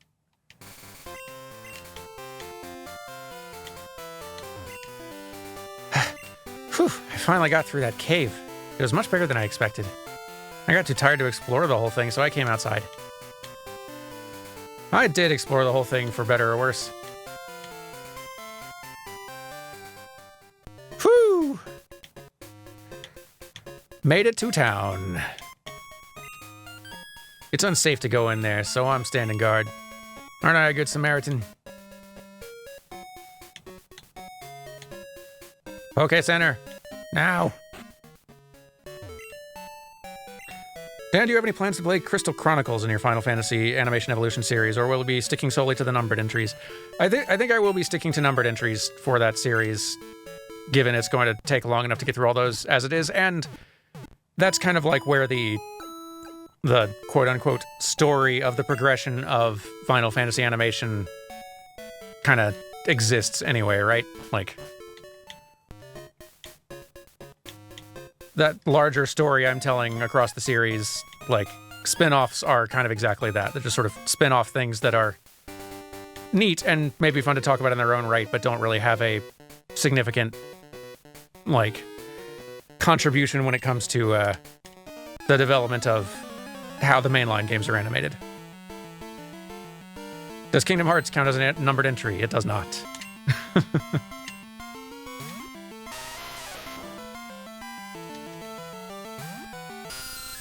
Someone said it earlier in chat, but yeah, these Geodudes definitely do have a very why I oughta energy to their posing. And the fist shaking.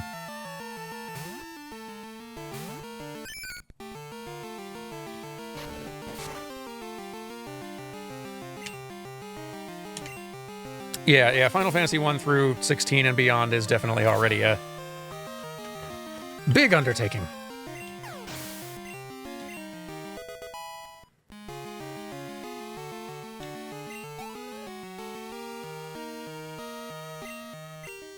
Oh, I'm a chop.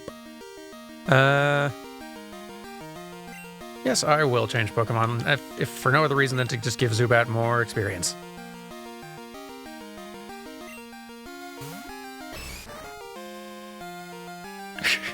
Cute sprite, and cute little animation on it.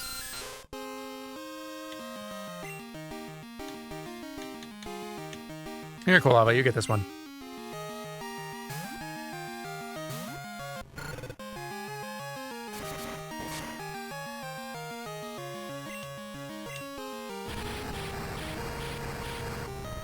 Kaboom!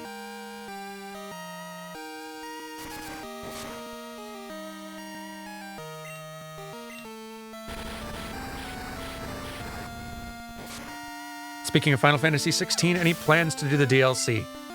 I will be looking into it whenever I get around to it for New Frame Plus reasons, not for Playframe, though. I think given I was getting increasingly lukewarm on 16 the further that playthrough went, and it was a long playthrough already, I think it's probably best to just move on to other games.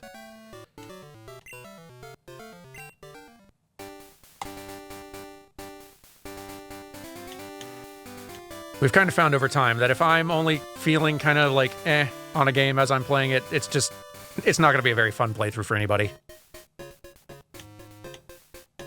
I want this hiker's number. Well, I don't think we have a hiker in our collection yet.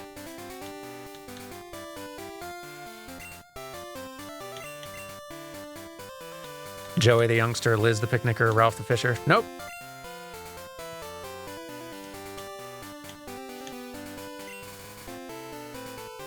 hikers are at our best in the mountains. By the way, I'm a hiker, so I often go to the mountains and caves. I occasionally see rare Pokemon. Could call you the next time I see one.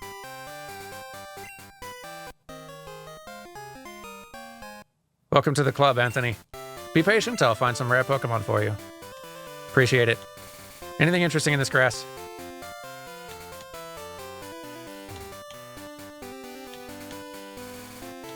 Oh, good night. Jax, thanks for joining us today. And thank you again for that art. If you're still here. It really is lovely.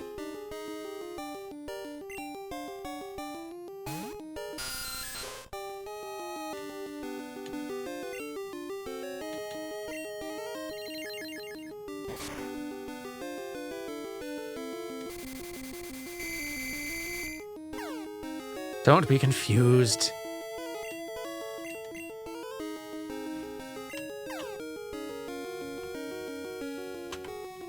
Zubit. No.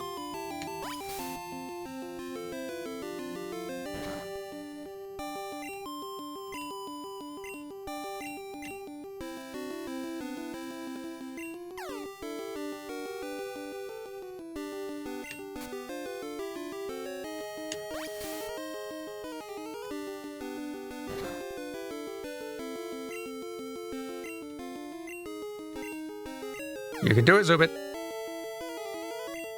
Or maybe you can't. Well, I bet somebody can do it.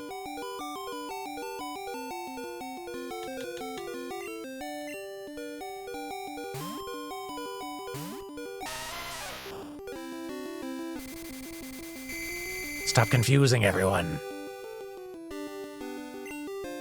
Quit.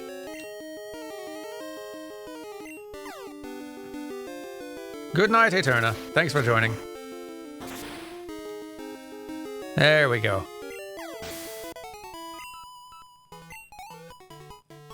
So close to that level. Yeah, Joey. Yo, Danny, how you doing? It's Joey, you got a minute? How are your Pokemon doing? My Rattata's raring to go, just like always. It's the only one I have. I'm gonna become a great trainer with it. Saw a Hoot Hoot, thought about going for it. Didn't. Alright, later.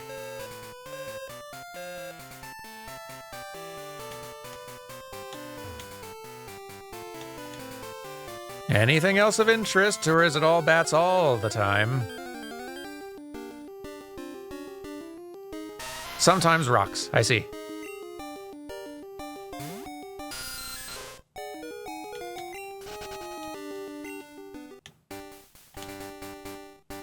Well, let's get ourselves into Azalea, then. Stuff to see.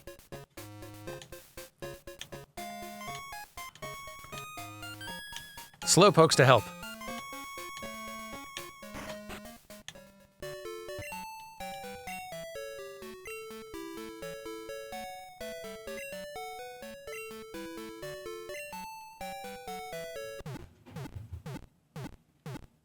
Good stretch reminder, too.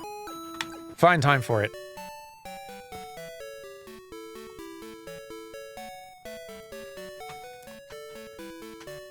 Our Pokemon are getting all recuperated. Why shouldn't we? Do you know about apricorns? Crack one open, hollow it out, and fit it with a special device. Then you can catch Pokemon with it. Before Pokeballs were invented, everyone used apricorns. Neat.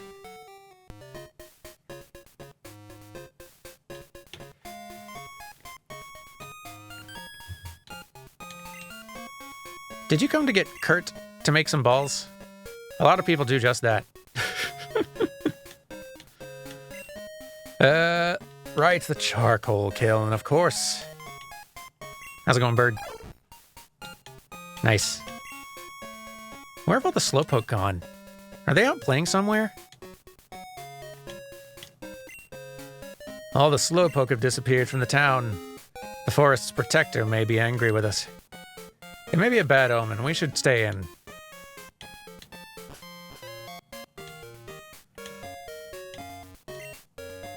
The Slowpoke have disappeared from town. I heard their tails are being sold somewhere.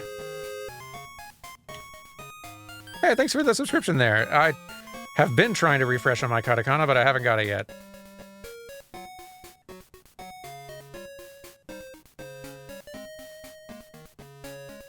Nope. Not going to try.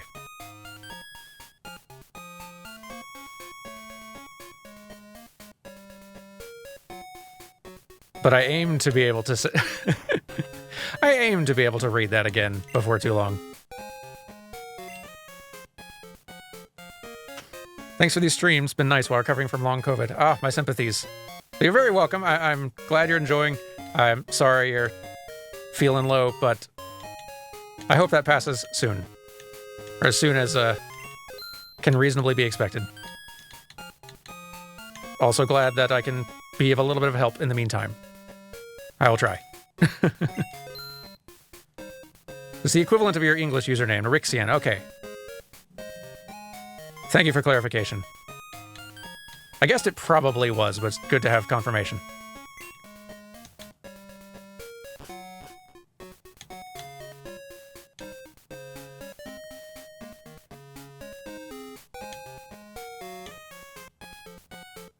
I've never really had any level of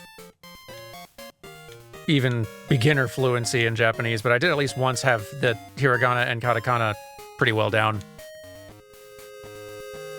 Gotta do a bit of work to get that back. If nothing else. Cut through Azalea and you'll be in Ilex Forest. But these skinny trees make it impossible to get through. The Charcoal Man's Pokemon can cut down trees. I just remembered I should save here. I vaguely remember in Gold getting a whole lot of save reminders right around here.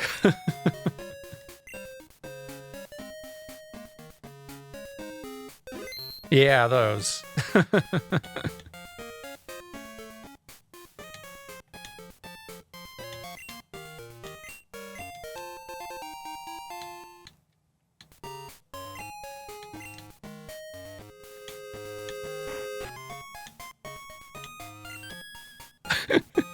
Now everyone's out of channel points and bits.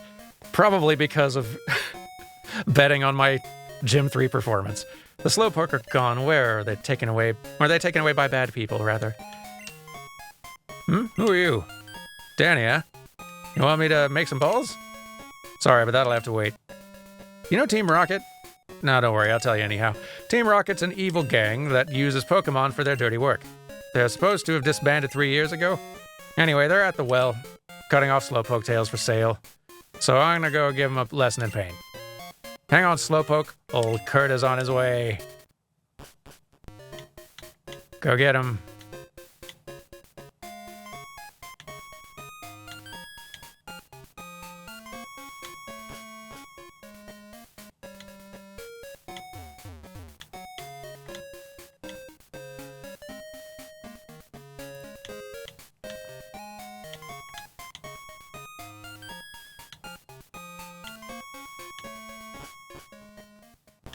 How we doing?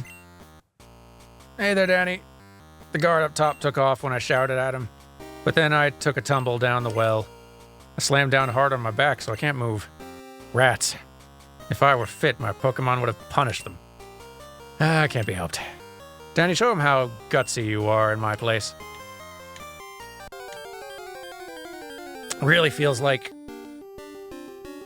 my top priority should be letting someone in town know about your situation, Kurt, but I guess that can wait.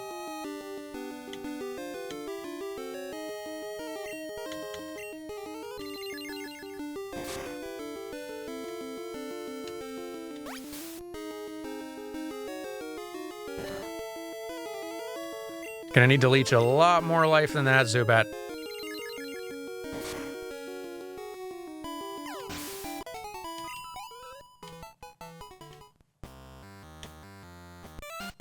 Hi. Darn. I was standing guard up top when some old coot yelled at me. He startled me so much I fell down here. I think I'll vent my anger by taking it out on you. Fine.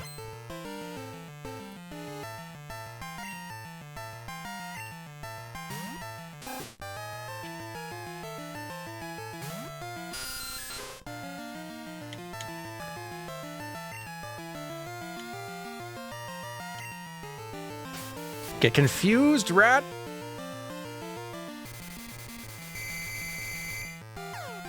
Yes. See how you like it. Dang.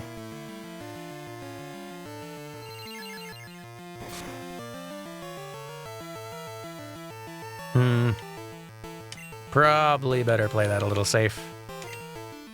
And hey, more experience for Geodude? Not a bad thing.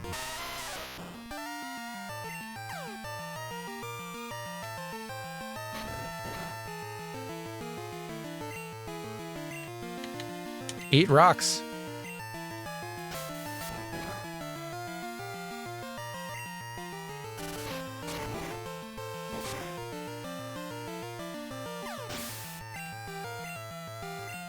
Yes. Grow strong and cow immune.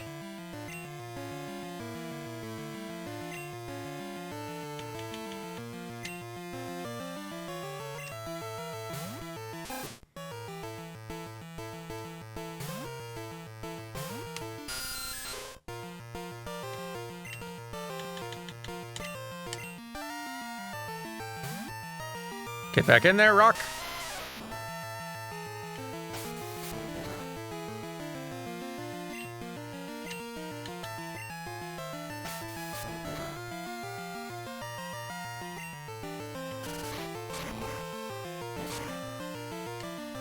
He's beaten Whitney. We did do it in gold. I barely eked out a first try win against Whitney in our partial run of Pokemon Gold. And that's about as far as we got. This time I'm going in, or trying to go in more prepared. Or better prepared, because I didn't know what I was getting myself into. Because as a general rule, we're trying to go into gyms as unspoiled as we can, so that I'm not too overly prepared for everything. So anything past Gym 3 in Crystal is still a complete mystery to me. Other than I know that the remainder of gyms will be not of the types that we saw in Gen 1. Which only narrows it down so much.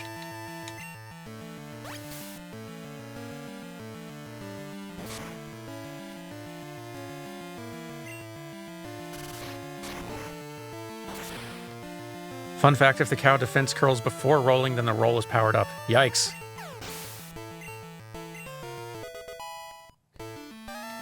There really is so much scary about that one gym. About that one Pokemon in that one gym.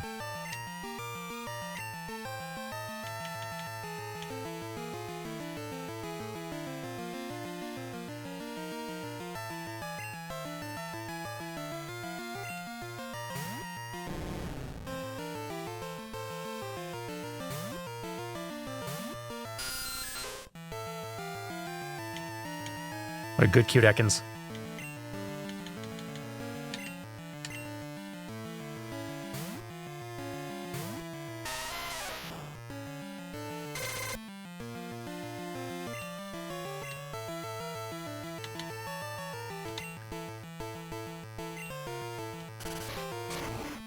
I feel like the Whitney fight and the experience of doing the Whitney fight for the first time does, like,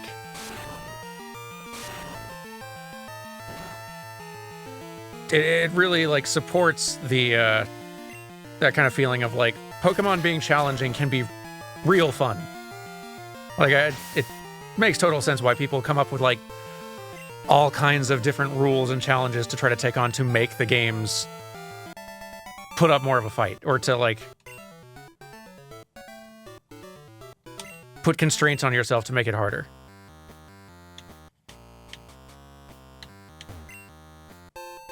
It's not like it's a no scope, like an addition that it would take work to do, but it does seem like finding ways to add greater challenge to Pokemon games for the people who want it could be a pretty big win. I guess if Game Freak and Nintendo are just sort of assuming that fans are going to find ways to make it harder for themselves on their own, I mean, fair point. The fans have endlessly done that and will continue to do so. So maybe they're content to let fans just come up with their own challenge rule sets and do their own thing. But it seems like even just in the base game, having like some additional ways to where Pokemon, like adding a hard mode to Pokemon for people who want it, I think people could have a great time with that.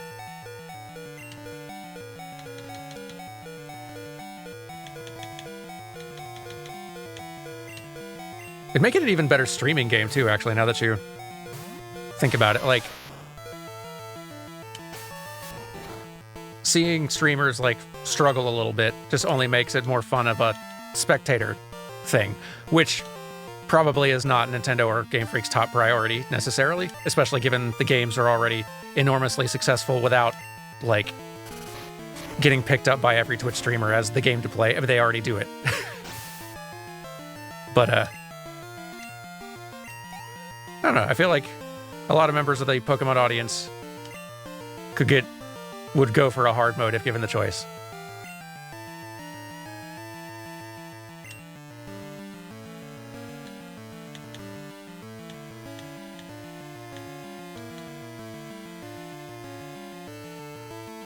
Let's get you a little more Zubat. The closer you are to 10, the more comfortable I'll be.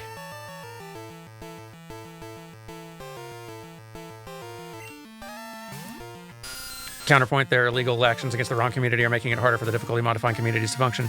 True, but that's the difficulty modifier things are not really a factor in Nintendo's choice to go after emulation developers and ROM communities. It's just sort of a tangential issue to that one, as far as Nintendo's legal departments are concerned.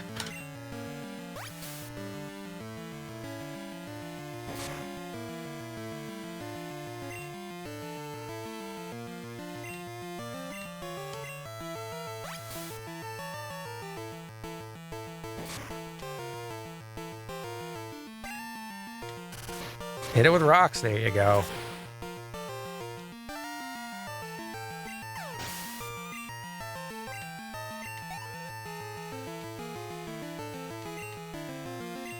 You got so many Zubats. Yeah, we'll just let Geodude have all the experience on this one.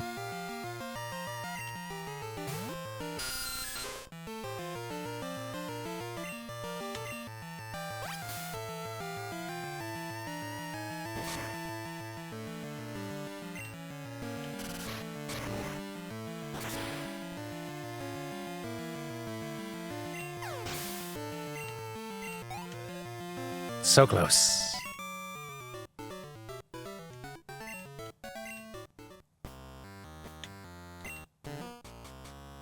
A Slowpoke with its tail cut off. Huh? It has mail. Who gave you mail? Be good and look after the house with Grandpa and Slowpoke. Love, Dad.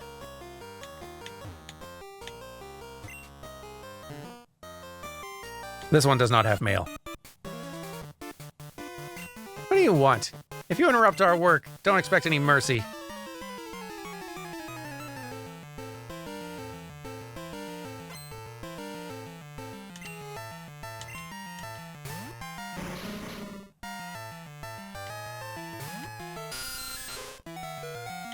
Yeah, this is not a matchup we're going to do, Zubat. I think we will let Quilava have a turn. Quilava has not been getting a lot of experience on account of all this grinding we've been doing for the others.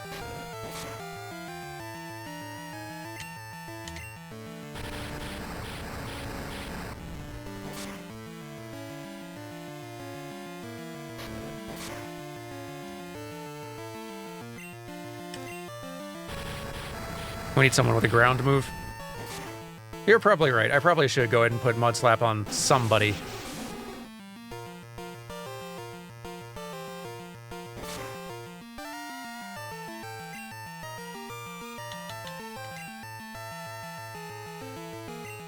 Don't miss.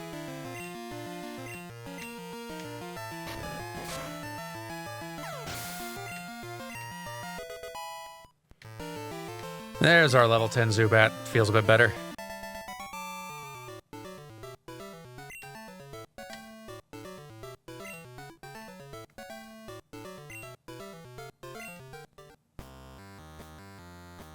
Yeah, Team Rocket was broken up 3 years ago, but we continued our activities underground. Now you can have fun watching us stir up trouble.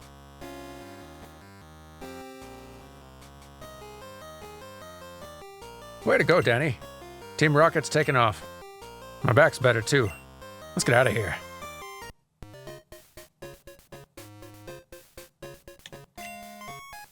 Hi, Danny. You handled yourself like a real hero at the well.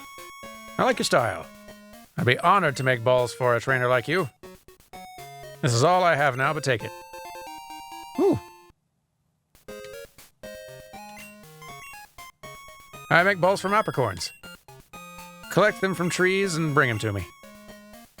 I really wish, Kurt, that you would just say Pokeballs.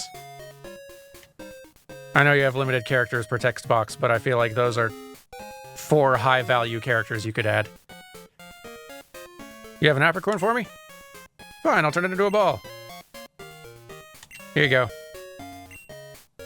It'll take a day to make you a ball. I'll come back for it later. Thank you, Kurt.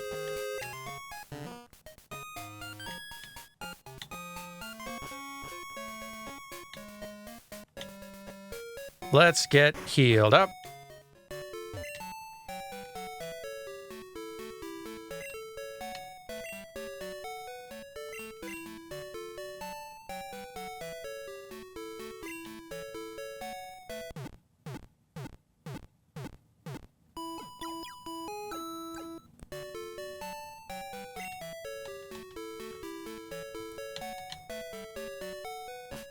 And then maybe it's time for a save and a walking a little ways to the left.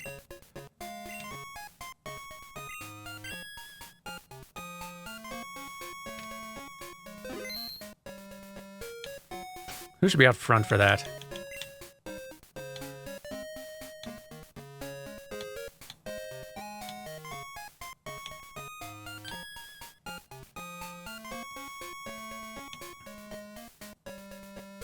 Yes, Zubat can soak up a little more experience for a bit. Not the... Oh, we could do the gym first. I'm down for that, too.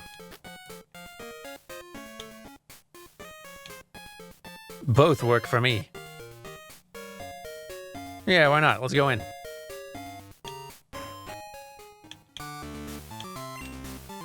Yo, Challenger.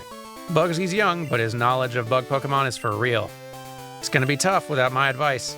Let's see, bug Pokemon don't like fire. Flying type moves are super effective too. Alas, my Hoot Hoot has been in storage while the bat gets some levels.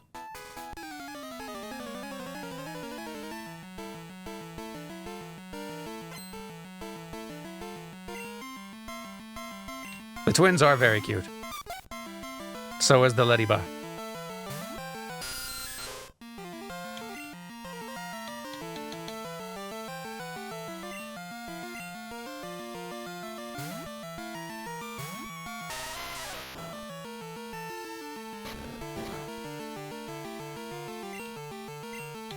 Rocks. No, confused rock. Confused, inaccurate rock.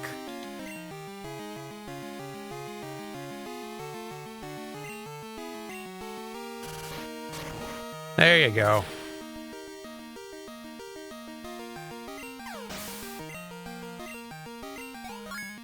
Another level for you. Feels pretty good. Let's do change, though, given you're confused. Quilava, you take this one. No.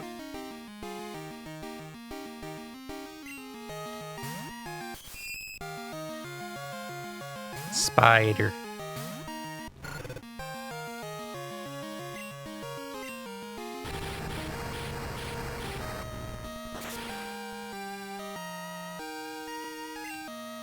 Beautiful.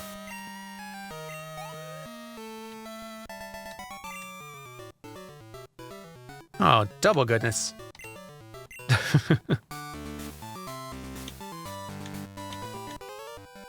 Hello, hello. Bug Pokemon are cool and tough. I'll prove it to you.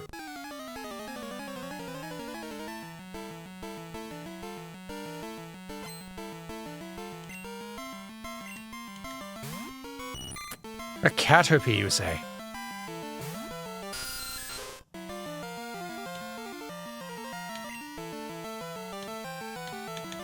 Sure would be great if you had a flying move, Zubit. Nah.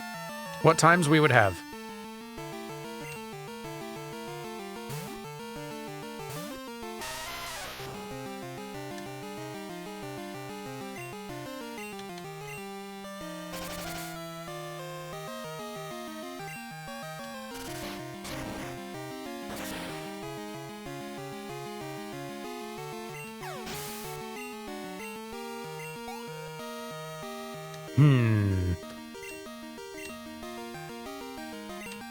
Geodude being up at 15 is feeling pretty good. Like, I will want it to have some more levels before Whitney, but we got some time before then.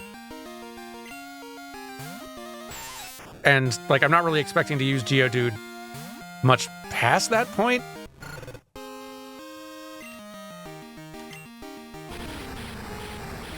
So it kind of seems like maybe best to invest as much as we need to get past Whitney and then put more of those levels into our others.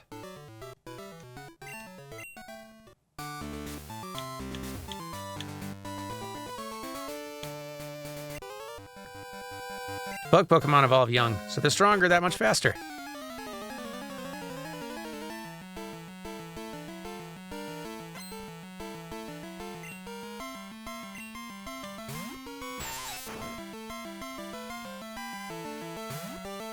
Yeah, Zubat not learning a flying move till 30 is going to be a little rough. I guess if we get the HM Fly... Well, by that point, Zubat would hopefully be 30, but...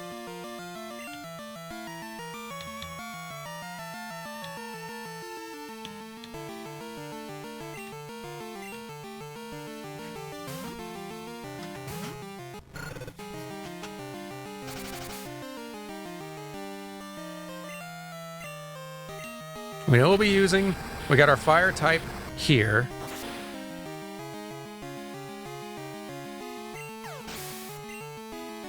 We're investing in Crobat just for funsies, because the bat is chat's favorite.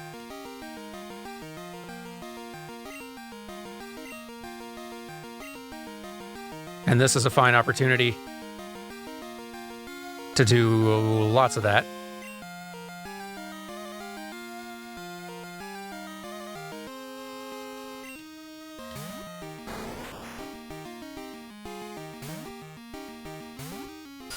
Wooper's going to be a great water/ground type.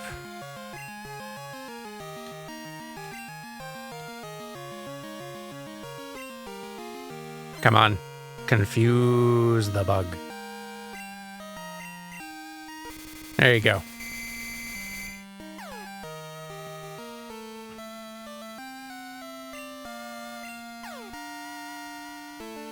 Great. Good.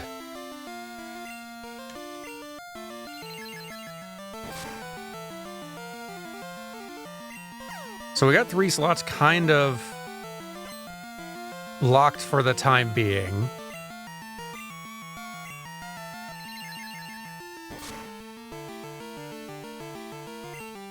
I don't really know what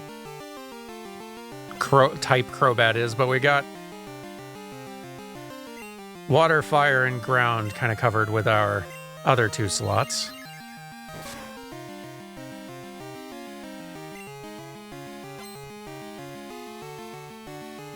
Poison flying?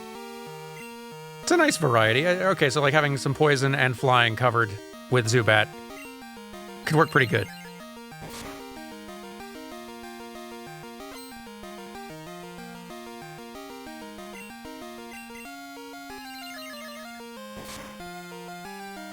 We've got the Spinarak that we can pull back out if we want the bug. Though we might find some other fun ones along the way.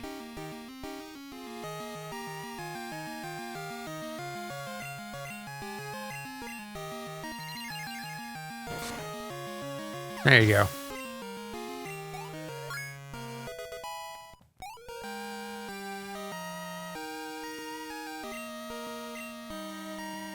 Probably should stick around for the Beedrill, Zubat.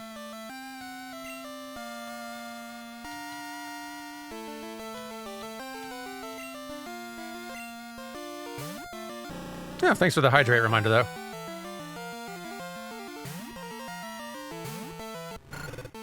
Good call.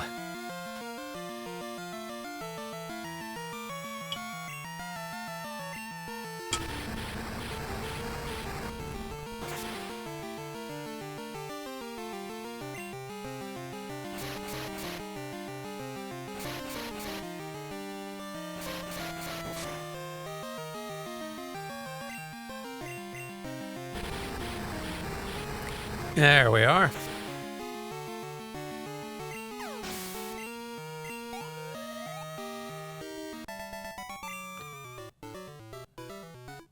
Very good. Let's... All right, so like looking at our lineup here, I'm just trying to think of like who's worth investing levels in. 15 Geodude may be enough to cover us for our Gym 3 needs, and then they're out of that slot. Wooper and Quilava are pretty solid picks to keep, and Zubat will be keeping for the foreseeable future as well. Sentret will be our HM buddy, which doesn't really require levels so much, but I guess there's value in also giving them some experience so they're not utterly useless. Togepi, I don't think we're going to be keeping, but I don't really know what we're going to be swapping them with. I guess we can just keep them here until we catch something that we're excited about.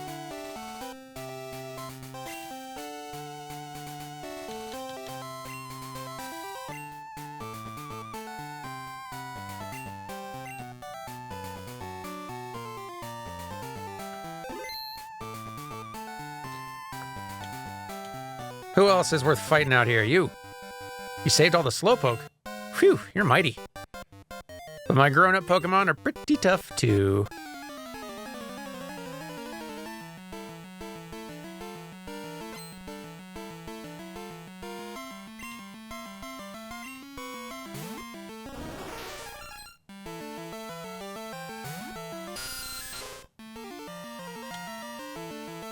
Let's see here.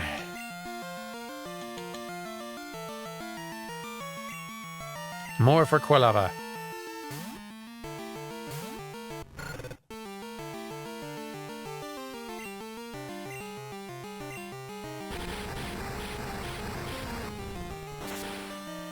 Yes, good. That's what I like to see.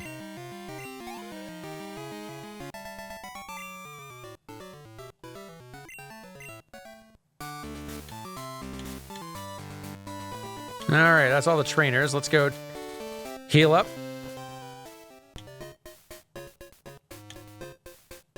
And then earn ourselves a badge. Maybe also buy some items. Read this out loud. Let's see. Wooper Duper. I don't know if that's supposed to be in a particular like voice or something, or if it's just a fun thing to say, which it is. Can't argue with that.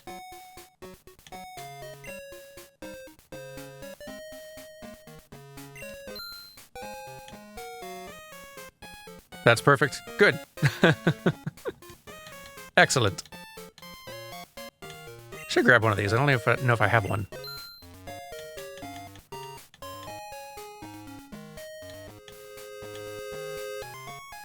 Okay.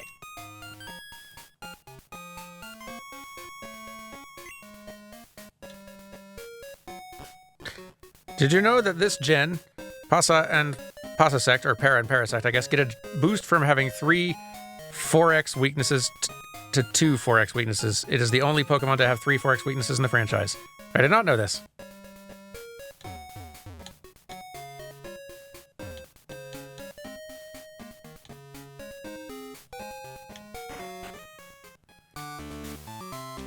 But then, as a relative newcomer to most Pokemon gens, there's quite a lot I don't know.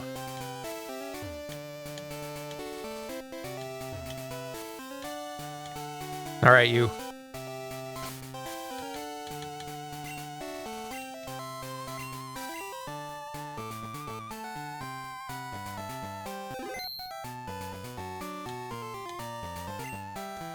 I'm Bugsy. I never lose when it comes to bug Pokemon. My research is going to make me the authority on bug Pokemon. Let me demonstrate what I've learned from my studies.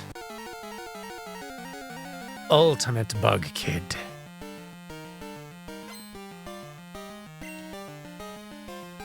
King of the Bug Children.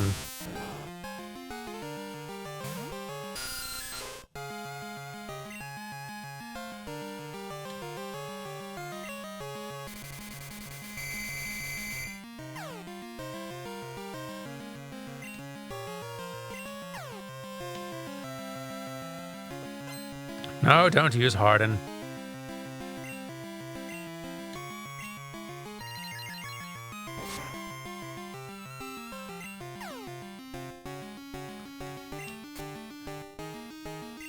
This could take a bit.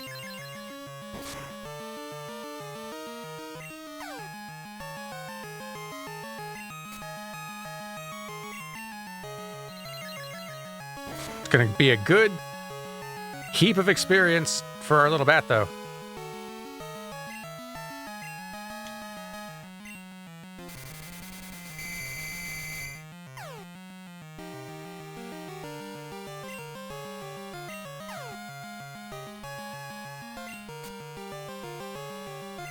It's working pretty good.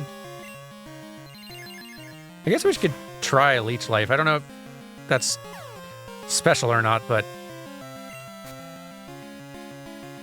might be more effective.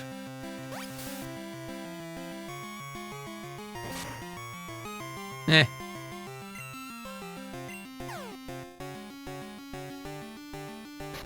Ah, you have Tackle. What do you know?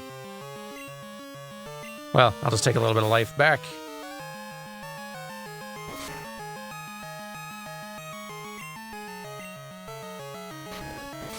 I think you should have stayed confused, Metapod. IMO.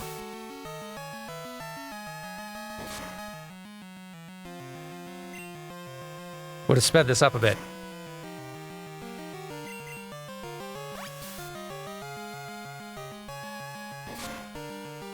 There we go. Oh, come on.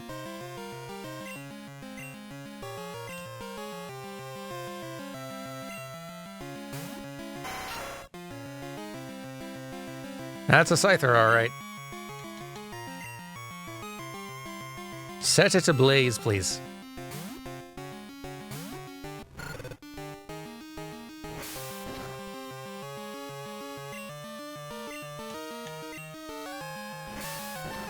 Be on fire.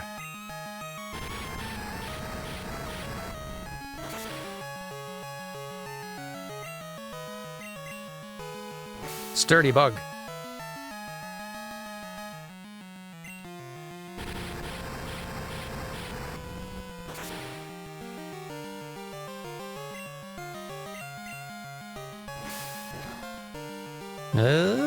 Close. But not enough. Goodbye.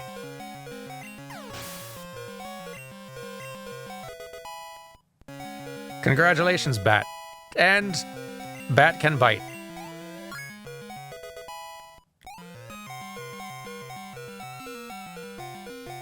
This is excellent.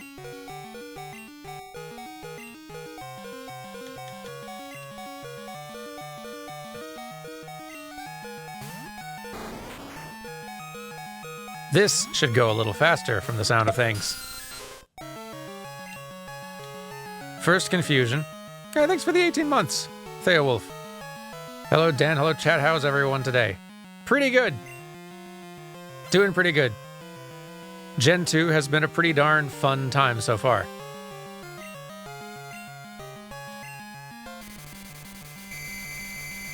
I know we've seen all of this in Pokemon Gold, but all the same, it's a good old time.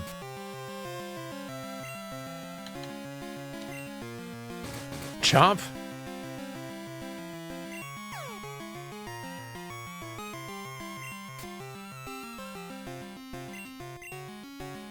Eat bug.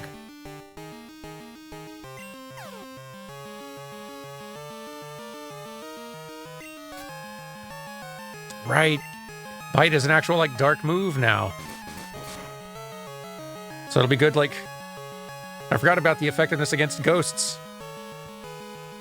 And psychics too, right? Am I remembering that correctly? Dark also good against psychics?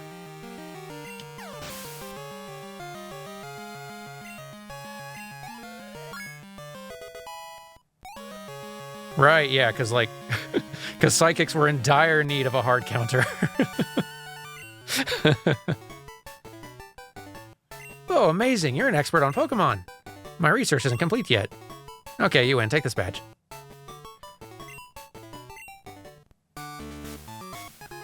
Hive badge attained.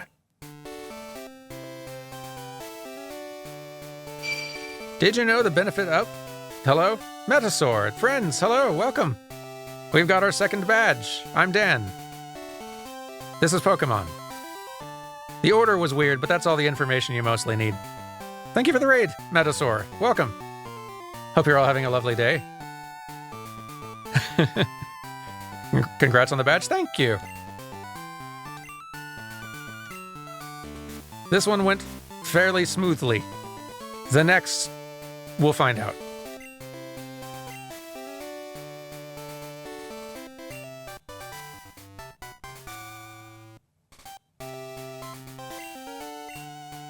Fury Cutter. If you don't miss, it gets stronger every turn.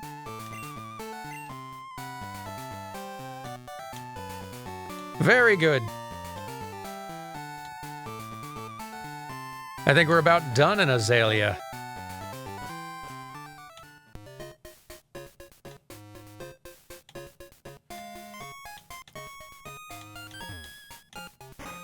The rockets are gone. The slowpokes are back out in force.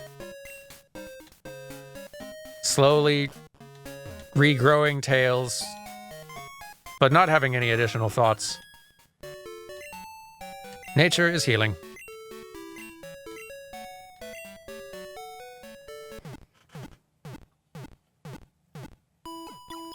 This is a good time to save. You're right. I forgot the one other thing in Azalea that we gotta contend with.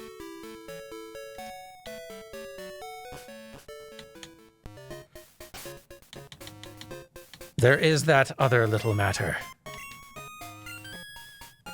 of rivalry.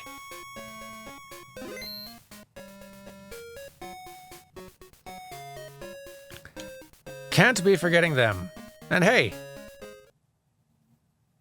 now we've got something that can bite their ghost. Tell me something. Is it true that Team Rocket has returned? What? You beat them? Quit lying. You're not joking? Well, let's see how good you are. Okay.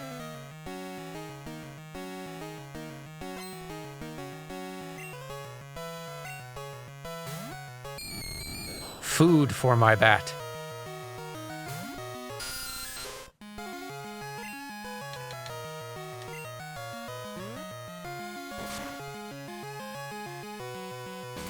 Chomp.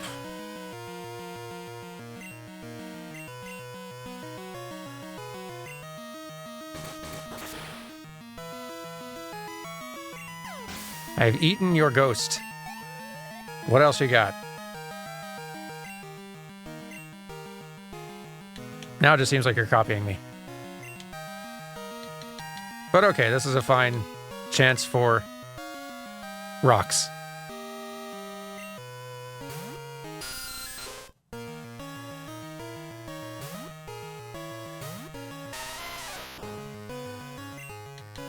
Catch. No, don't. Nah. Poor Geodude. It's a confusing world out there for a rock with arms. Bats keep yelling at you. And fainting. Croconaw. Oh! Well, look at you. I don't really have a great answer to that yet. We need something... We need a grass type. If we're not going to get an electric type for a while, we pretty direly need a grass type, it seems like, in our life.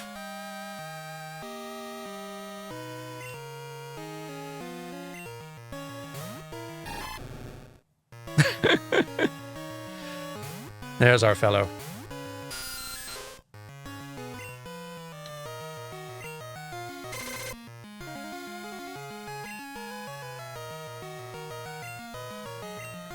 No, but be confused, though.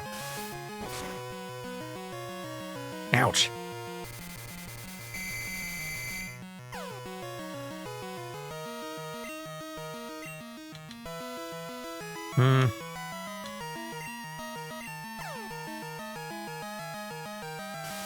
Yeah, reckless. All right.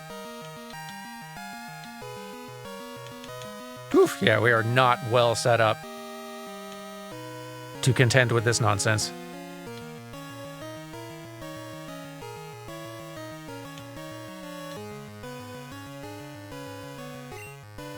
But it may not know a water move yet, so we might be okay.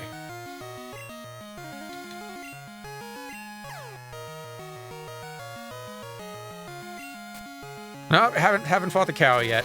Might not get to it tonight. It depends on how long it takes us to get there.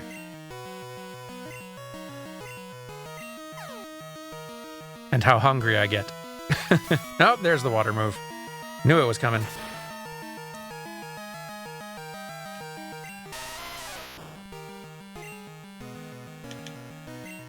Alright, Quilava, I think you can maybe pull this off.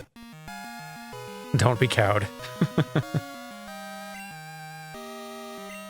There is a whole forest between here and Goldenrod. Maybe we can find a grass type in there. We clearly need one. Why did I use Emperor? Why did I think that was gonna achieve anything? Watch Sentret get the final hit on this thing.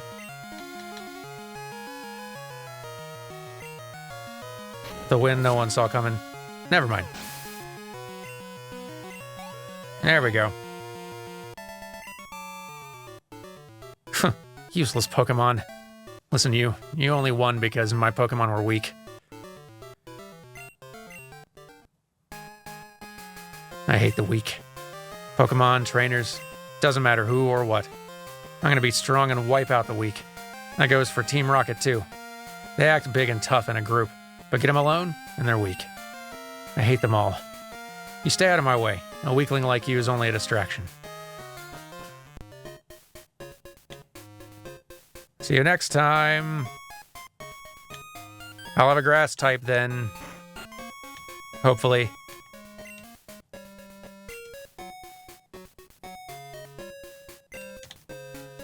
I don't need anything in here. I'm good.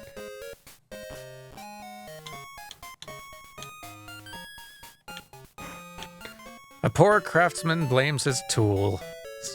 And a poor tool blames his Pokemon.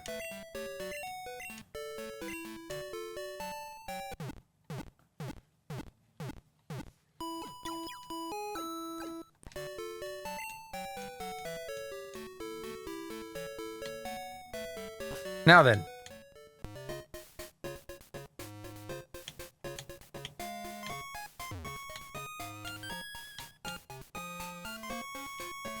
Let's get all saved again. And given we're going to be going through some woods, I'm hoping there's a grass type waiting for us in there.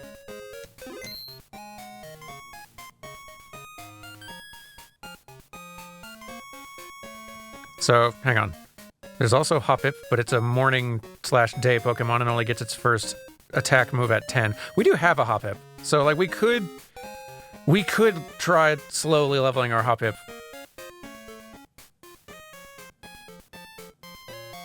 But we might get... There might be better options, though. It sounds like Hoppip is not the absolute best. Longer term.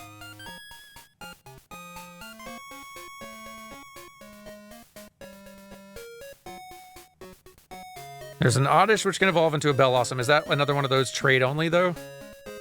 It does seem like a lot of those new Gen 2 evolutions they've added have been, like, trade only.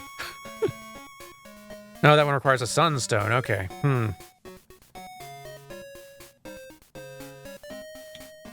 How hard are Sunstones to get?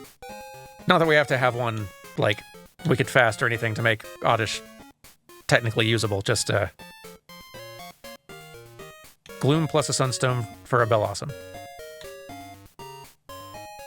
All right, yeah, that's a pretty good... If we see an Oddish, that might be the sign. That it's Oddish for us. Okay. Forward. Ilex Forest is big. Be careful. Don't get lost. The forest is watched over by its protector. Stay out of mischief.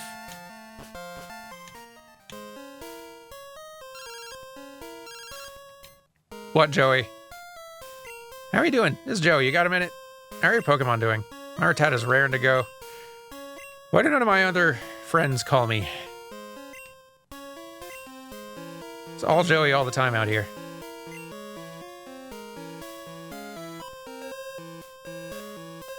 You gotta get first in a bug catching contest to get a Sunstone. Doesn't sound the easiest, but maybe it's easier than it sounds. But we did find an Oddish. And it is cute.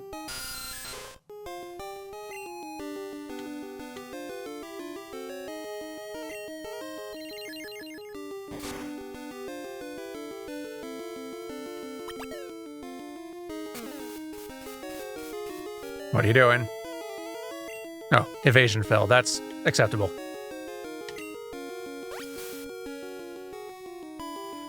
That is a very cute Oddish sprite.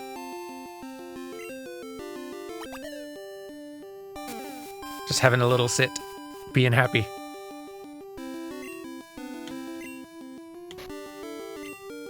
Getting the ball, though. Seems like I'm getting some ridiculous... Hang on. This is a good enough sentence that it's worth saying, right? Seems like I'm getting some ridiculously bad RN Joey. It's a pretty good joke. I applaud you. That's pretty good.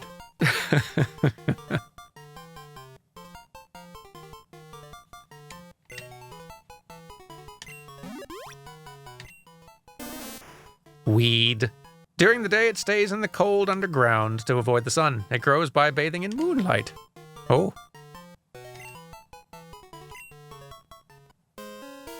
Well, let's go fetch Oddish real fast. Because they're definitely going to do us more good than the Togepi we're not using. Hello, Hoot Hoot.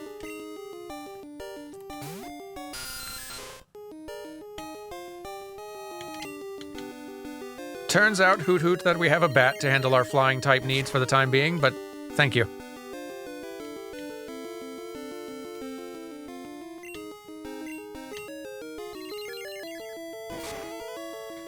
Sunstone is from a bug catching contest in the park. It's once each Tuesday and Thursday, though. Might have to save reset to get the Sunstone. It's a prize, so it's harder to get.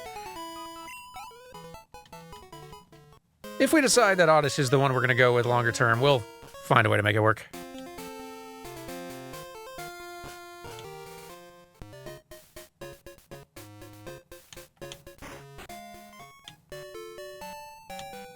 All right. Deposit egg. Withdraw weed.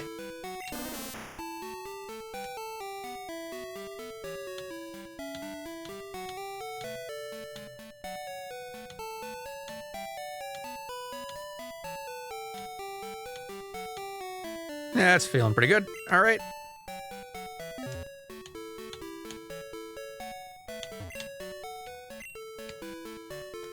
Thanks, Dan, for providing entertainment while I sit and wait for my steam inhaler to loosen my sinuses so I can lose this headache. Ugh, my apologies. That does not sound fun, but I'm glad that I'm able to help a little bit. I hope that that gets sorted out and that you're feeling better very soon.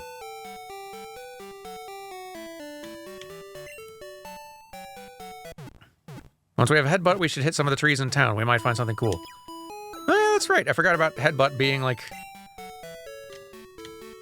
one of those weird, usable TMs, like, out in the world.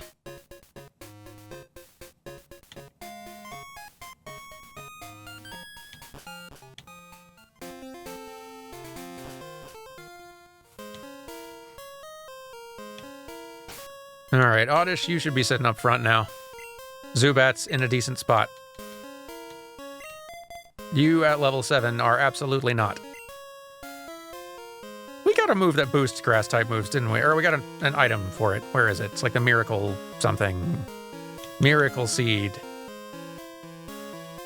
Oh, wait. No, wait. Oh, yeah. Powers of grass-type moves. Yeah. Give to Weed. There you go.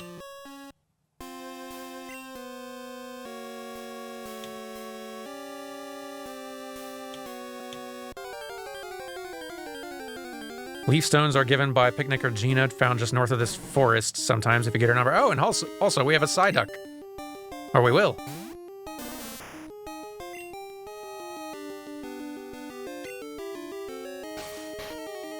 Not like we were hurting for a water type, but wouldn't mind having the option.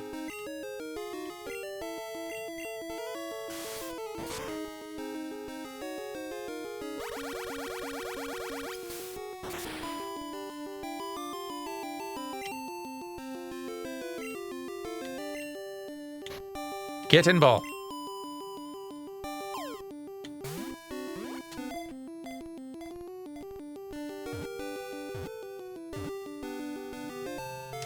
There you go. Good. Duck. The only time it can use its psychic power is when its sleeping brain cells happen to wake. Pretty good. Oh man, my boss is gonna be steaming. The Farfetch that cuts trees for charcoal took off on me. I can't go looking for it here in the Ilex Forest. It's too big, dark, and scary for me. I'm on the job.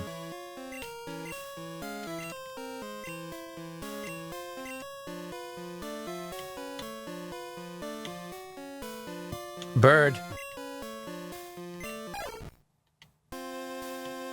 Come back. Stop running.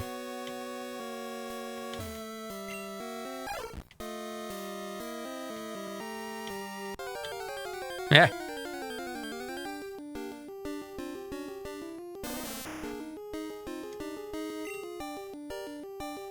Oddish meet Oddish.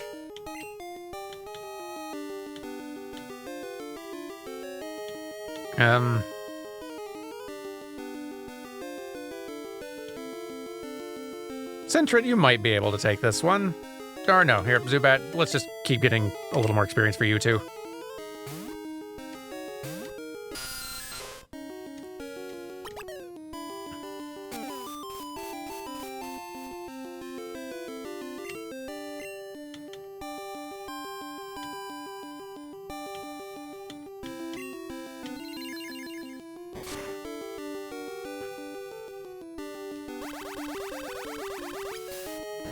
Stop it.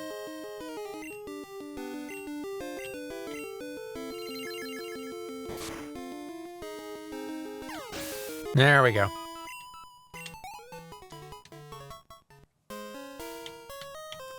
Bird.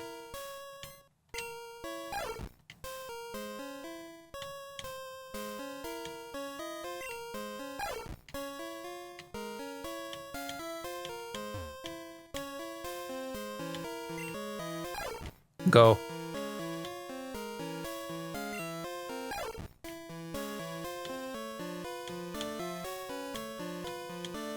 That's right. Still love that little bonk there. Wow, thanks a whole bunch. My boss's Pokemon won't obey me because I don't have a badge.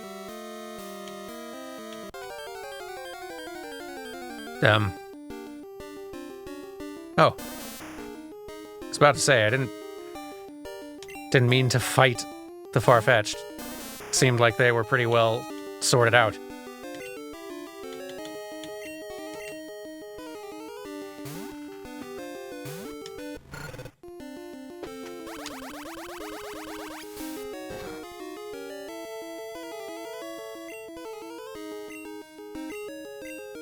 Be on fire. The Oddish sprite is very cute. Very happy to be here, or it was, when it was here. And not on fire. Ah, my Farfetch'd. You found it for us, kid? Without it, we wouldn't be able to cut trees for charcoal. Thanks, kid. Now, how can I thank you? Oh, no, here, take this. Thank you. That's the Cut HM. Teach that to a Pokemon to clear small trees. Of course, you have to have the gym badge from Azalea to use it. Who can use this? Let's find out.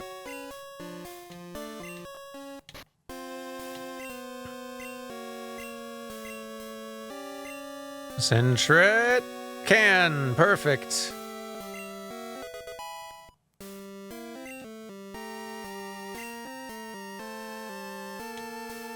Now, folks were saying I need to go back and talk to some kid in town now that I have this for an item or something.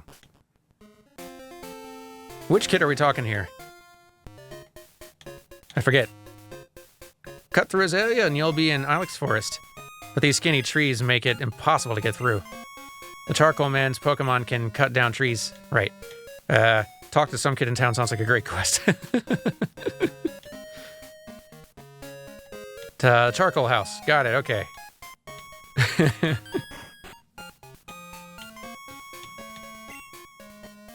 I'm sorry, I forgot to thank you. This is charcoal that I made. Right, Fire-type Pokemon would be happy to hold that. Yes. Mine would be very happy to hold that. I think they have a barrier right now, but I think they would gladly trade with me.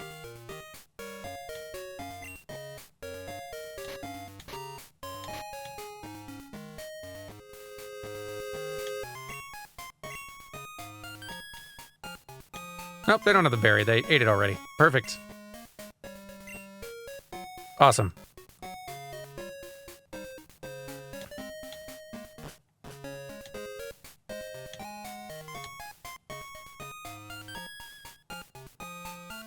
Are we going for a Bellossom? Maybe. Probably. Tentatively, yes. For the time being, we just need a grass type. And I'm down for doing a Bellossom, depending on how much of a pain getting the Sunstone proves to be.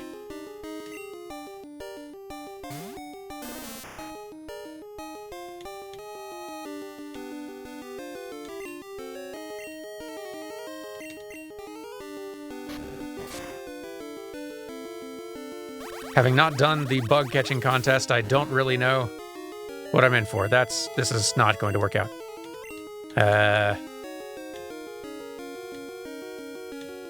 Here, Sentret, you can almost definitely do this one. Especially now you know Cut, which is something. Stronger than Tackle, at least. Is this the one with the phone mechanic? It is. We've exchanged numbers with several people, but only Joey is calling us. For some reason. How does Sentret cut? That's a great question, Emmons, actually. Like, how is Sentret cutting anything? Anyway, it's all round edges on this little fuzzball. Box cutter. Actually, I do like that explanation.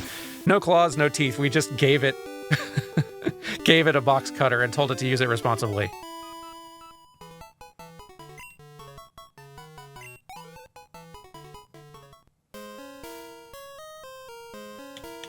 Just gave the little guy a knife.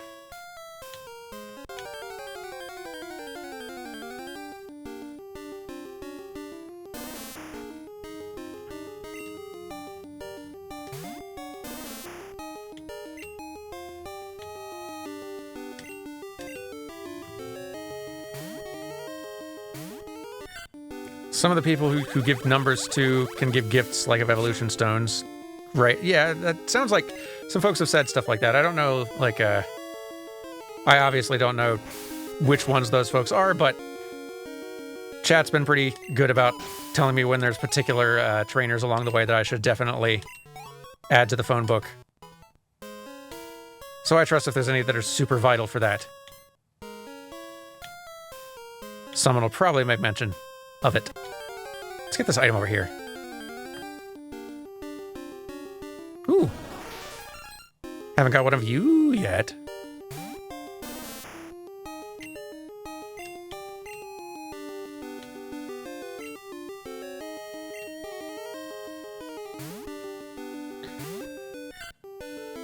That is a fair point. Y'all did also tell me to friend Joey, and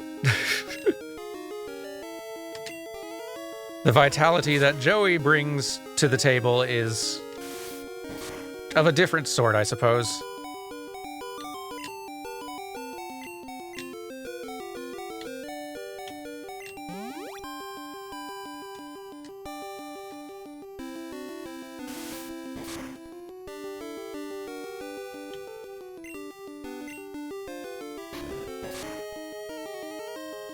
Okay, now, little mushroom bug, you are going into a ball.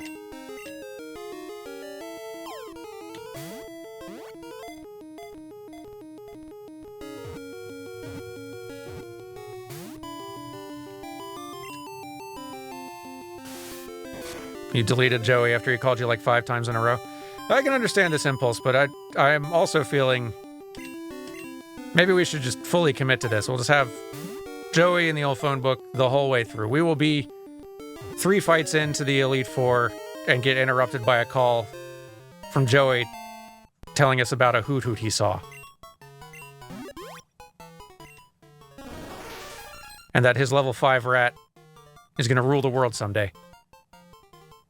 The Tochukaso growing on this Pokemon's back orders it to extract juice from tree trunks.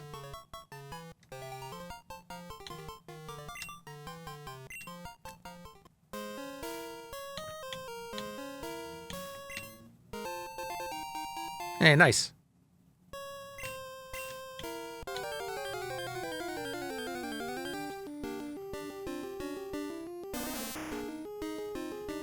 Yeah, the Paris taking orders from the mushrooms is not a comfortable detail.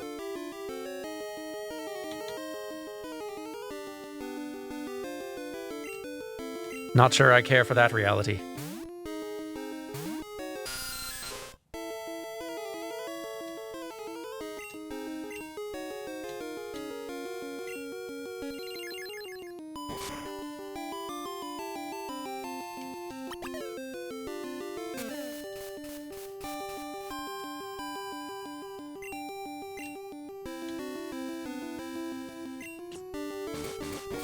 Zubat, eat your greens.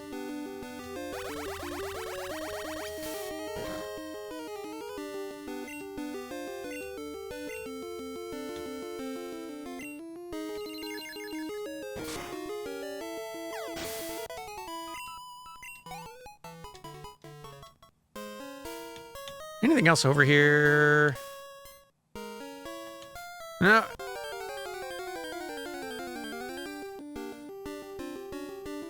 Just more Oddishes, which is, I'm guessing they're showing up in such abundance because it's nighttime. What would we be seeing in the day out here? Or would it be anything different given we're out in the woods?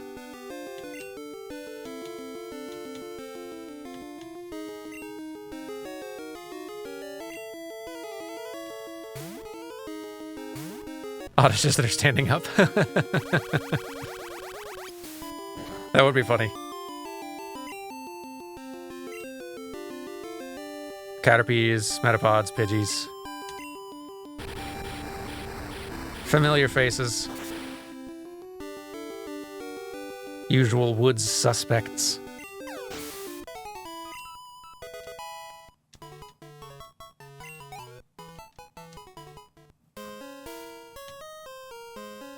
A Paris, maybe.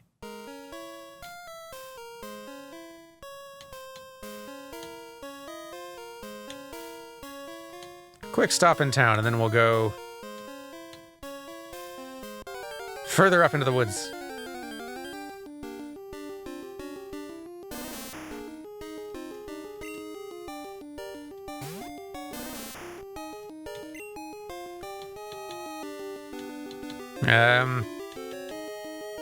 Sure.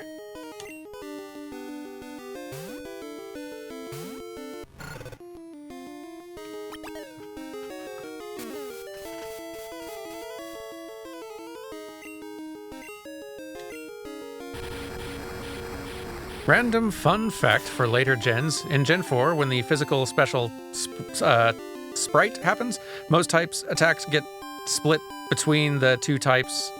Expect 3... Sorry, I'm getting lost in this one. Random fun fact for later gens. In Gen 4, when the physical special split happens, most types attacks get split between the two types, except 3. All fighting moves stay physical, all psychic moves stay special, and all dark moves go from special to physical. Interesting. Okay. It's sort of like that was when they sort of did a rearranging of how various things worked in Gen 4. Neat.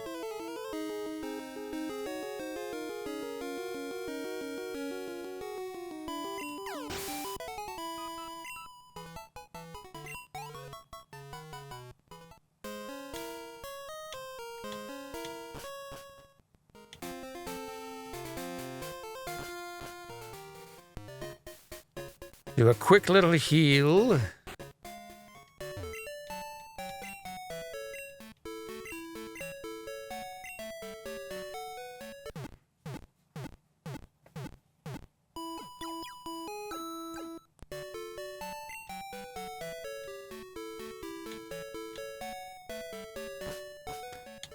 And then let's make some headway in these woods.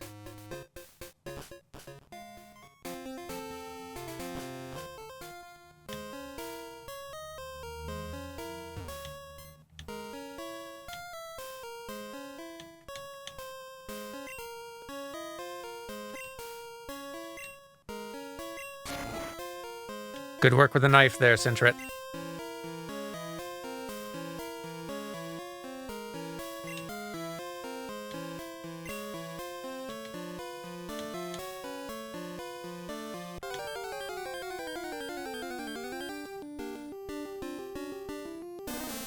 Hello, Oddish, yes. Sure are a lot of you. Did you miss Azalea, Jim? Yes, we did burn through that one pretty quickly. Somewhat literally. Rocks were also involved.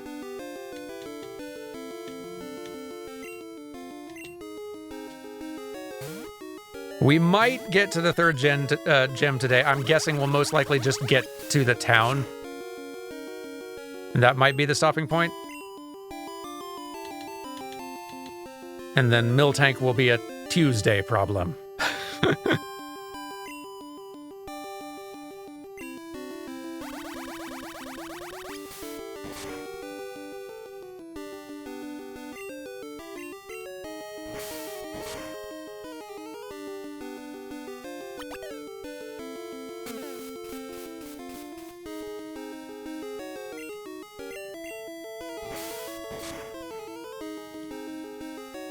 Come on, Sintret, you can do it. The fact that you've been an hour... You're the first Pokemon we caught, Sintret, and the fact that you are still level 9 is starting to feel a little embarrassing. Let's sort this out. Better. That helps a little.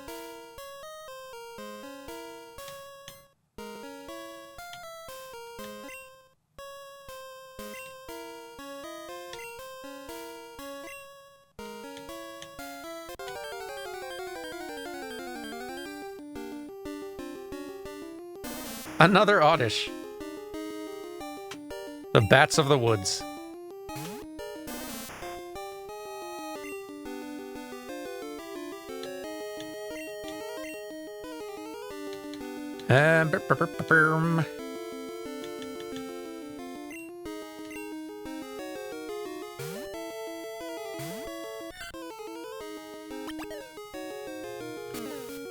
Get in there with the knife, Sintret. You still need a little more experience, by my estimation.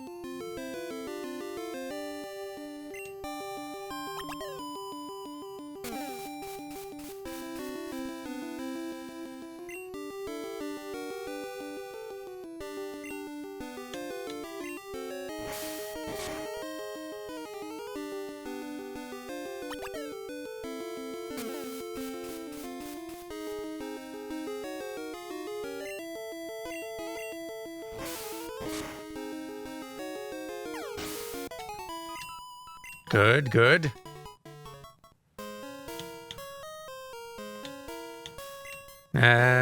X attack.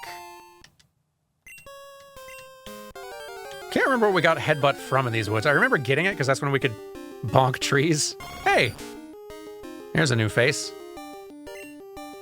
Not one we can use, but definitely one we can add to the collection.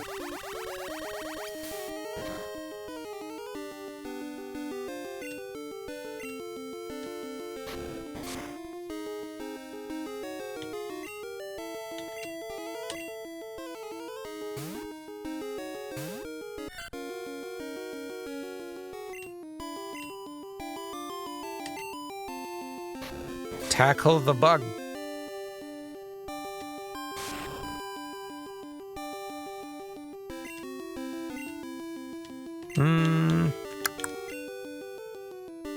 Maybe we'll just leave it at that. Get in the ball.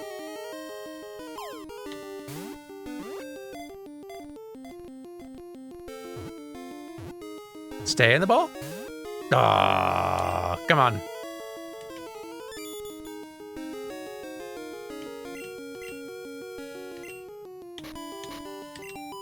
What about this one? Maybe I just didn't like that particular ball. No?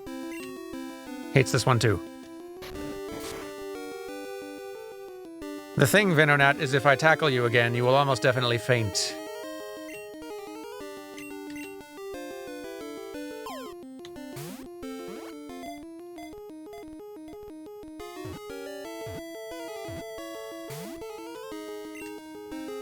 So that's how we're going to be. Who could hit you with a weaker thing?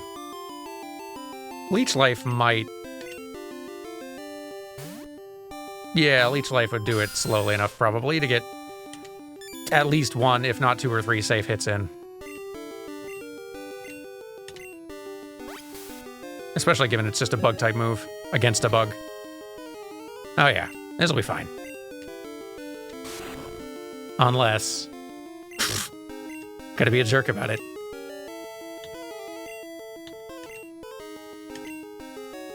What a troll.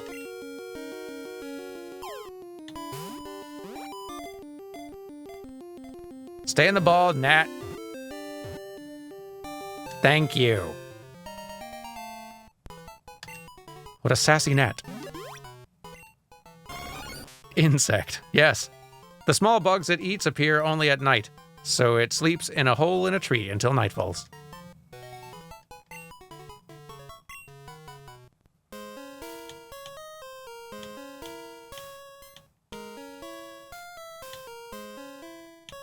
Are you the headbutt person? I think you are. Teach me to bonk trees.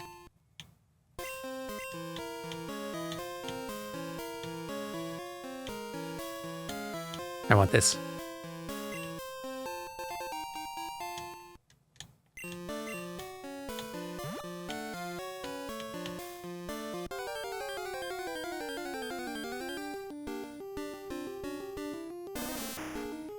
So many weeds.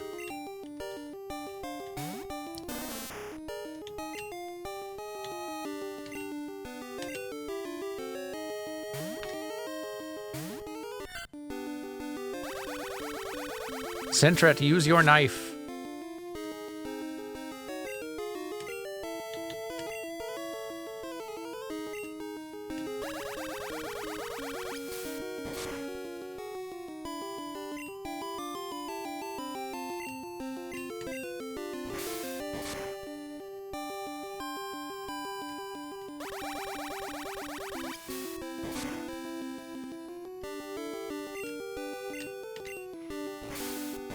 I've trained my Sentret to mow the lawn, just not efficiently.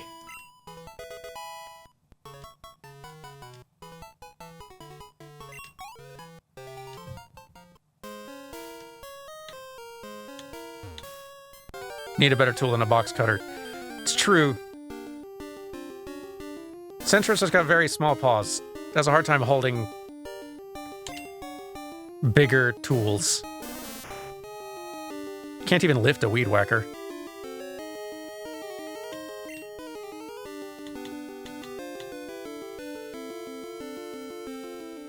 Once it evolves, maybe it would be able to reach, like, the grip of a push mower. Maybe. Someone needs to learn strength. Yeah, no, that's true.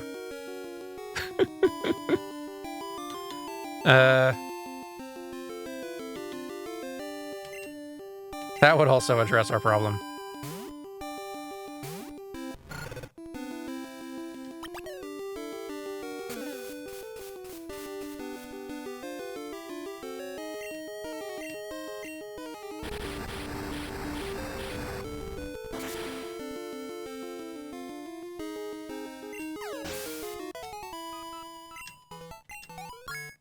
Nice. Doing great, Quilava.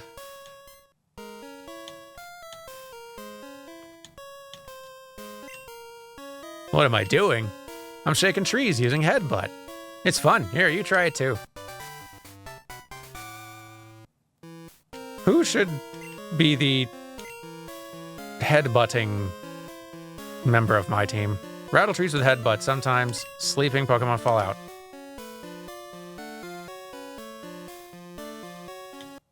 Yeah, like who should this be for?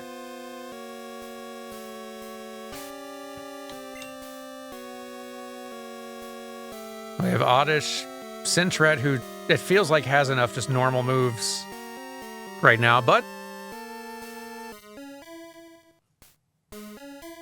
could be just better than the tackle they've got by default. Sintret, maybe you will get headbutt.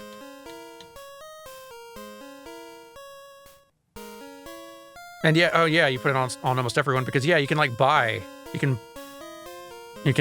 buy this TM for not even that, for not like doesn't even cost that much.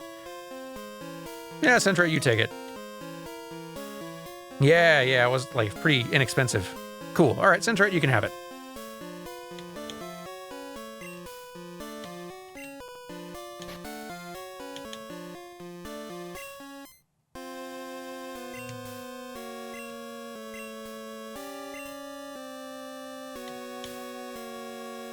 And boom.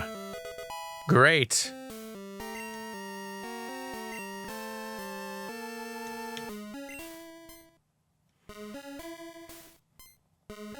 A Pokemon could be in this tree.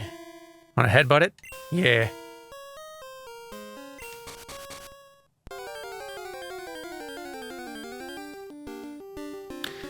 Yeah, we should put Mud Slap on somebody. I've been saying it over and over, and then I keep not doing it. Who should the head slap go on? Should it be... It could go on Geodude, but we're not going to be keeping Geodude. Should it just go on Whooper? Kind of seems like it would make the most sense, right? Especially given it's a ground type as well. Like, will it get stab damage from that?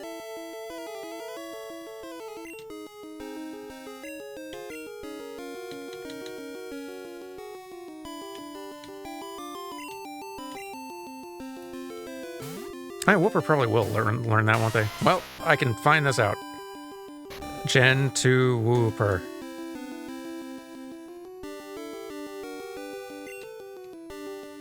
This is learnable. Moves. It does not learn Mud Slap, I don't think. It does learn Earthquake at 31. It's pretty good. But that's going to be a while from now.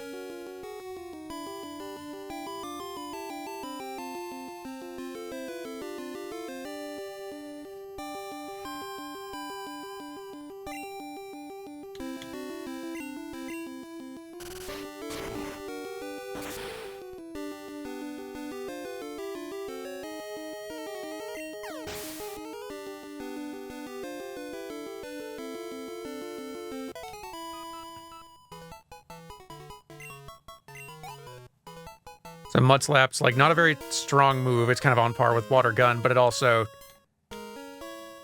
Does it cause flinching or is lower accuracy? It does something, I forget. Or we could get Dig. Yeah, Dig probably might be a better, good, strong ground type move. And it lowers accuracy. Got it, okay. Which, not bad, like getting some damage in and lowering accuracy in one go. Pretty good.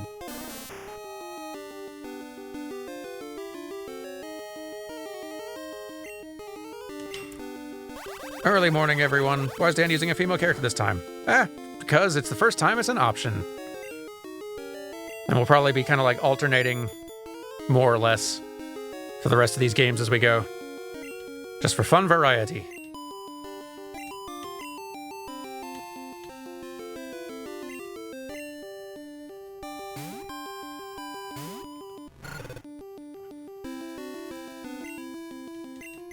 Be on fire.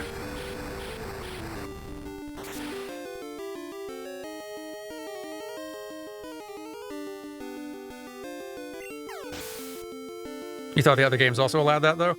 They do from here on. This is the first of the Pokemon entries that gives you that choice.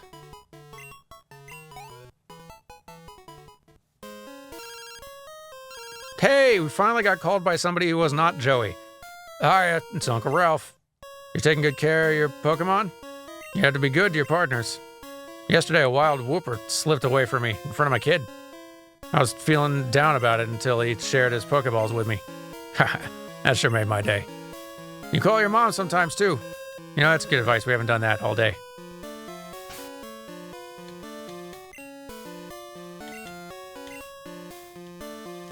How's it going, Mom? Hello? Oh, hi, Danny. Working hard? That sounds really tough. But, Danny, I know you're really determined. You'll be okay, right? By the way, you've saved up quite a good bit. Do you want to keep on saving? Sure. Okay, I'll save your money. Keep it up. I'm rooting for you.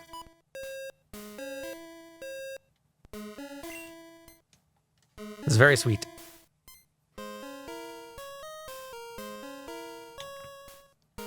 We gotta start making our way out of these woods.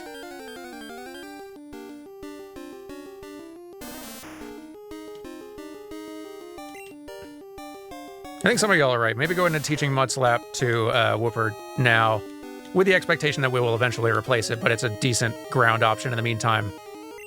Makes a lot of sense, because we don't have a ground attack otherwise. It may not be an amazing one, but it's better than nothing.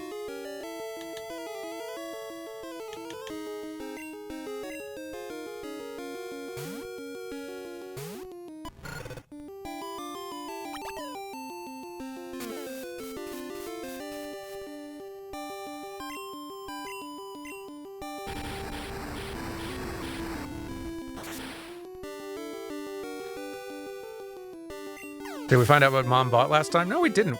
Forgot to check. When we get to town, we'll have to look. But first, Mudslap.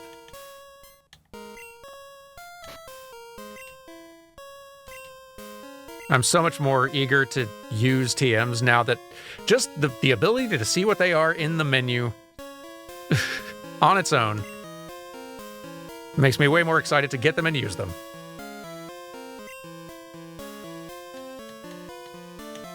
Here you go, buddy.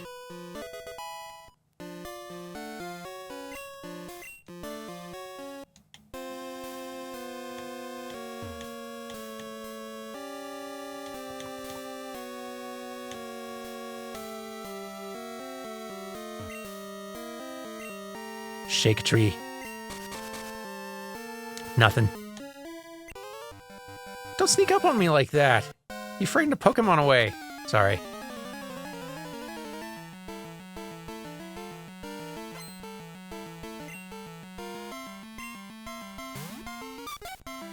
I like your ladybug.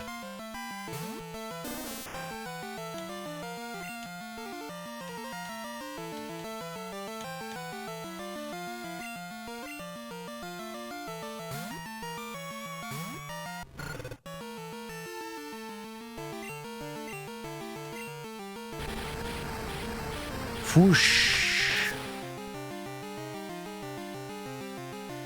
What a flammable Pokemon you have. Yay. Oddish. Going places.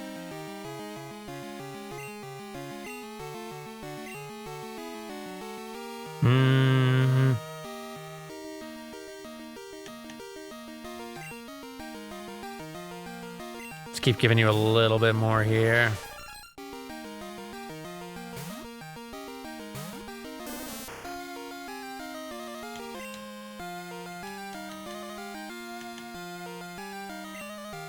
We should shake trees in Azalea Town. That's all the way back there. Once we can get back there a little more easily, that's a great idea.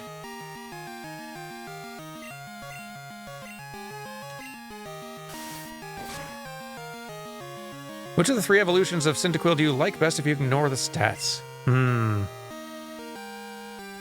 haven't seen Typhlosion in a bit, so we'll see how it turns out. I feel like it's going to be between original Cyndaquil and Typhlosion. I kind of like all of them. They're all pretty cute.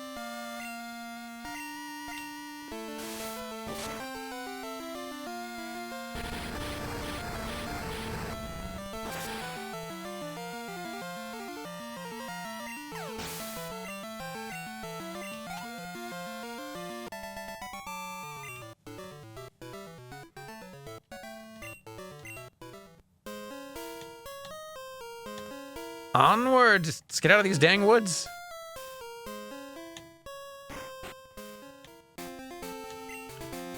Did you see the shrine honoring the Protector? It watches over the forest from across time. I think that it must be a grass-type Pokemon.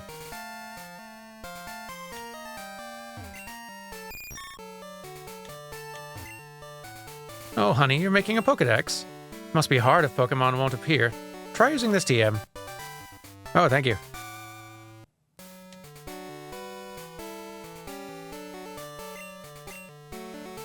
Sweet scent to use it wherever Pokemon appear. They'll be enticed by it.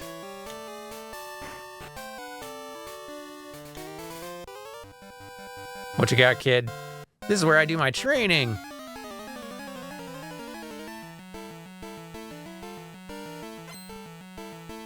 Samuel. I see you are an adherent to the way of the rat.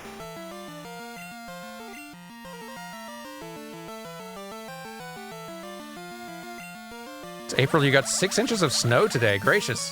What like region of the world are you in?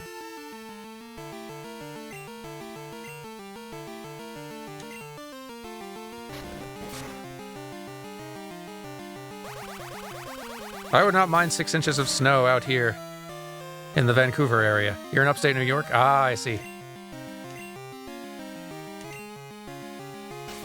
That is wildly late in the year to be getting that much snow.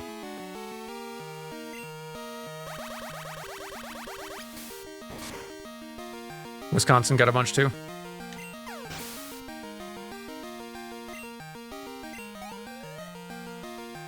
We only got like 1 really good snow up in Vancouver this year. I could go for more of those.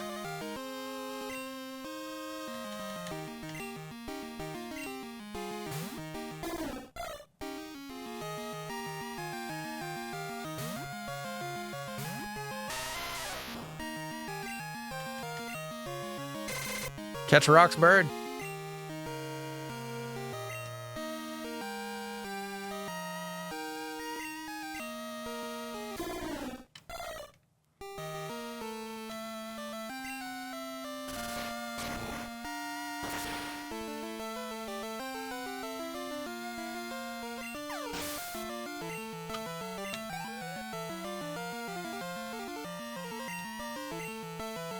Ooh, a Sandshrew. That's a new thing. And one that Oddish can actually do something about. Finally. Some types all these young recruits can actually fight.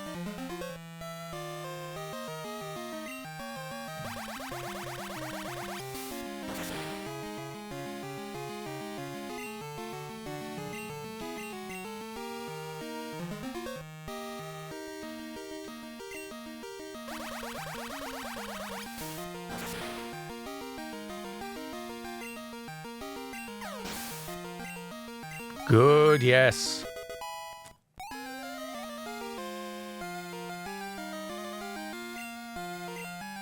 Bird, huh? Here you go, Geodude.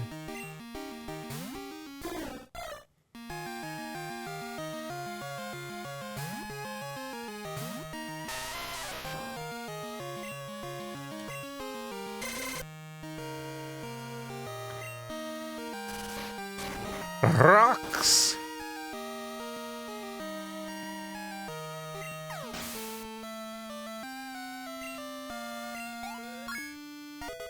There. One extra little level. And magnitude. Just to make yourself all cow already.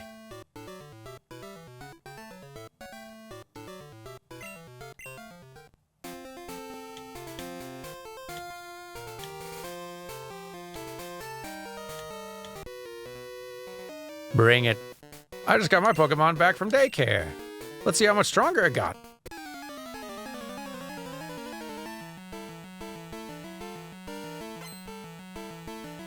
Cute. Snubble.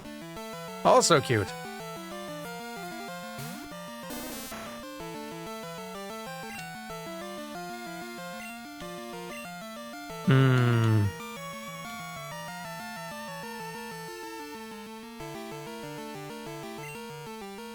I'll give it a shot, Oddish. See how you do.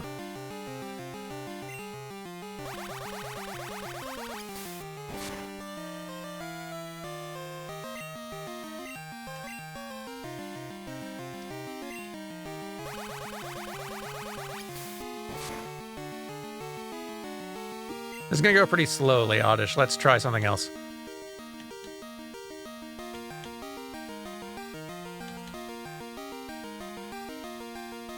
Zubat, you try.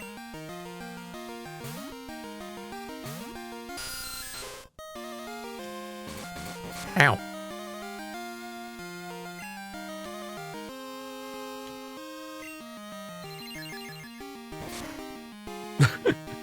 Hang on, this I must see. Sintret Box Cutter Edition. Okay, that's pretty cute. I like it. It's very good. That's a highly recommended link to click if you're in chat right now. Good image, you won't regret.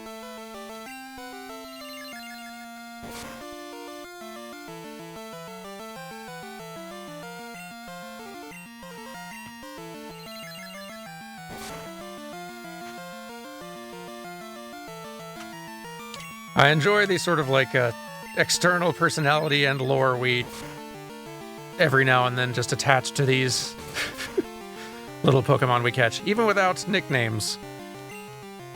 They take on a life of their own.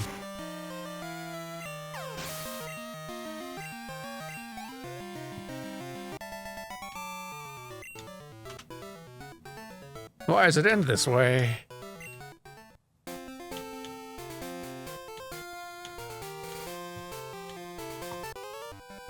Hello, child. I'm the best in my class at Pokemon.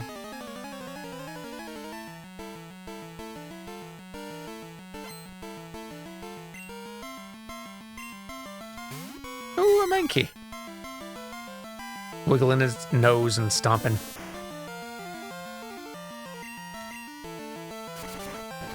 Ow.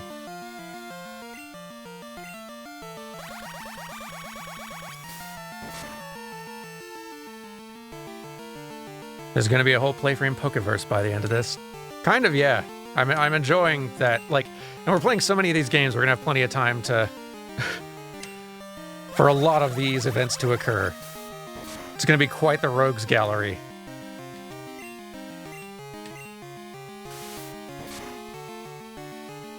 Of deep lore. Ratjima, center it with a box cutter.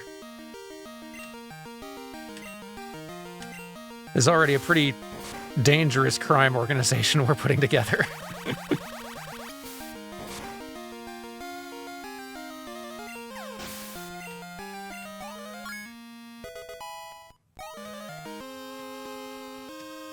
Oh yeah, and Doug Trio chat. The Doug Many.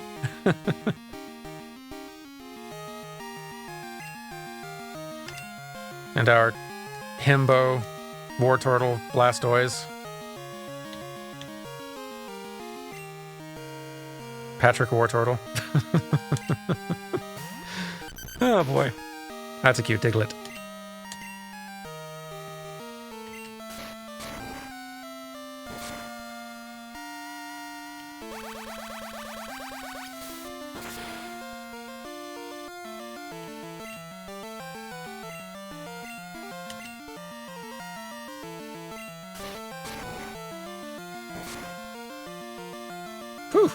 Boy, magnitude is a strong move.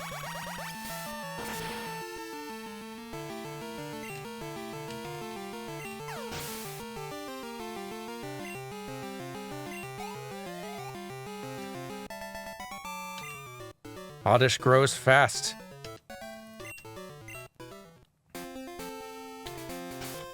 Let's go ahead and use an item or two.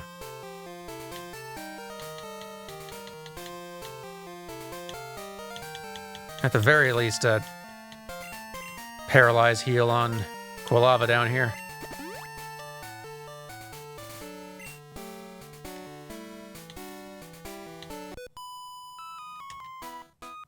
Are you a trainer? Let's have a practice battle.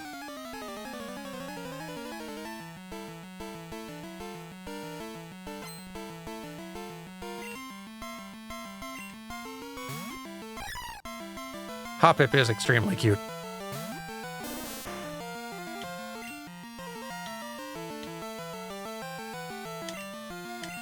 And flammable, but that does not reduce the cuteness at all.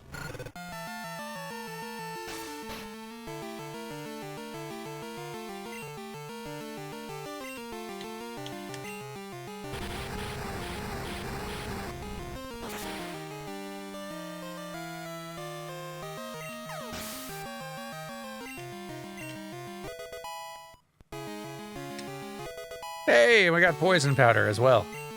Huzzah.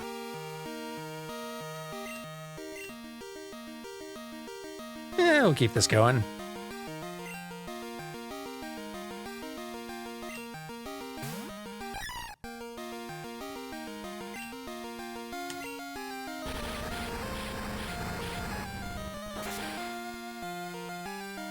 Kerboom.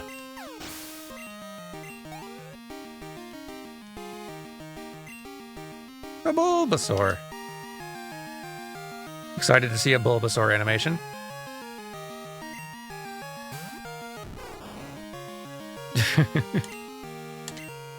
Cute. And on fire.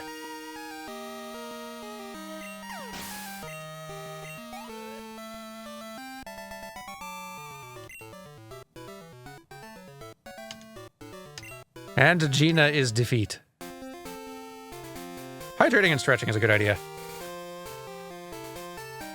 We haven't streamed in a while.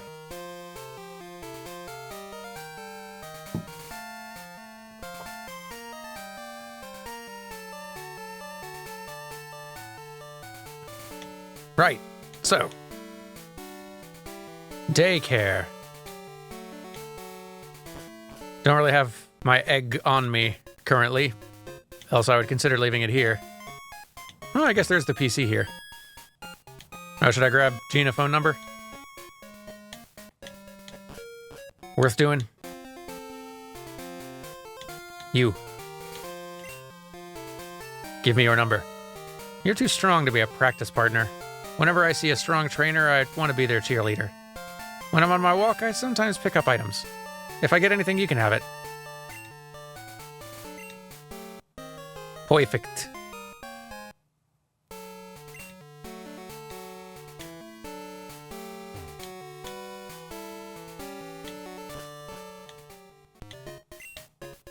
I'm the daycare man. Do you know about eggs?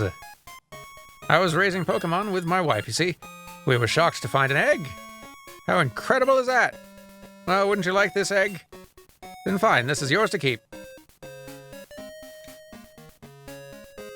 I should go make room for the egg, I suppose. Yeah, thanks for subscribing, Casper Lynn. Very much appreciated. Alright. Who are we temporarily booting out to make room for egg?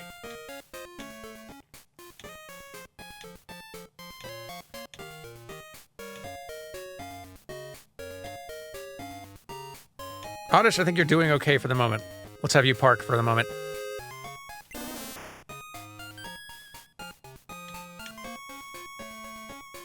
We will be getting you back in for sure.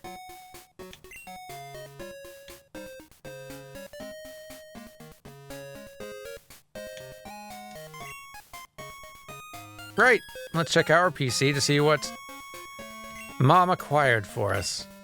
A super potion. Hey. I will happily take another of those.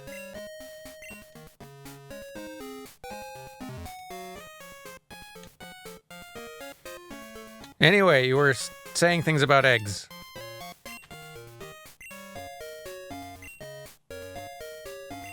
My boyfriend stumbled across your channel during COVID times, and we watched through your entire Kingdom Hearts catalog, gearing up to play Kingdom Hearts 3, and we've been watching ever since. We love your Final Fantasy XIV story mode with Durban. Oh, thank you very much. I'm glad y'all have enjoyed it. Very glad.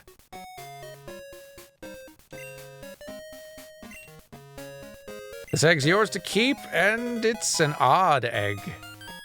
I found that when I was carrying for someone's Pokemon before, but the trainer didn't want the egg, so I kept it around. Now we have an odd egg. I'm the daycare lady. Do you know about eggs? My husband and I were raising some Pokemon, see. We were shocked to find an egg. How incredible. Should I raise a Pokemon for you? Maybe. Is there anyone we should leave here? Or are there any two we should leave here?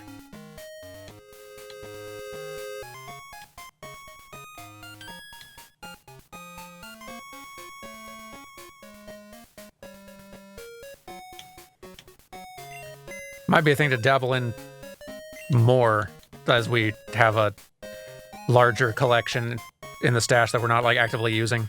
So yeah, maybe we'll come back to do this. Got an egg though. Egg. Good to keep in mind for later though, yes.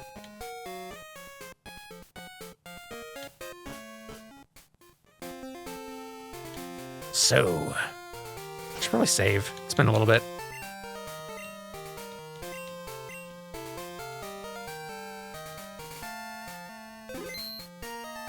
Superb. Who goes there? What are you up to? Item. Oh.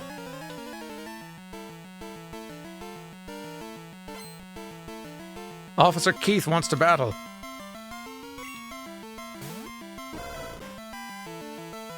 Look at your little Growlithe. Finally, Whooper, it's been a long time since we've had a matchup that you could actually do something in. You only get this encounter at night. Oh, neat. Hey. Excuse me. If I wanted Quilava out, I'd have picked Quilava. Whooper, stop being scared by the growling.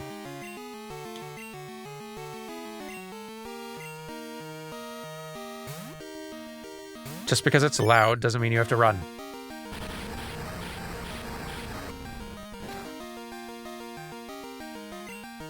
All right. Ground is also effective against water, or against fire, if I'm not mistaken. No, maybe I'm wrong.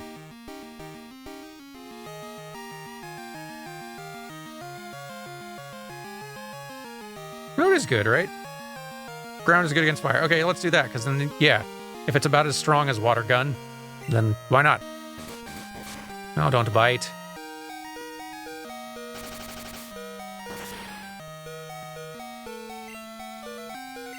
The level disparity, I think, is going to be a bit of an issue.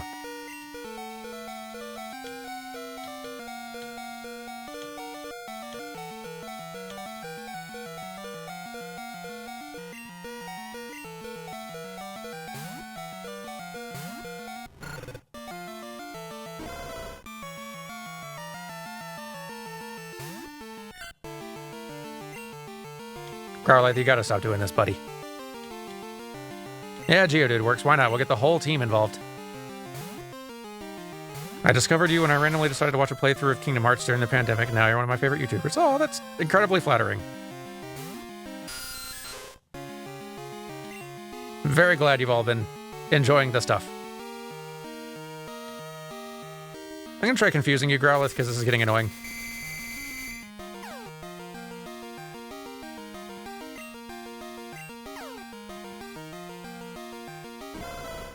Okay, sure.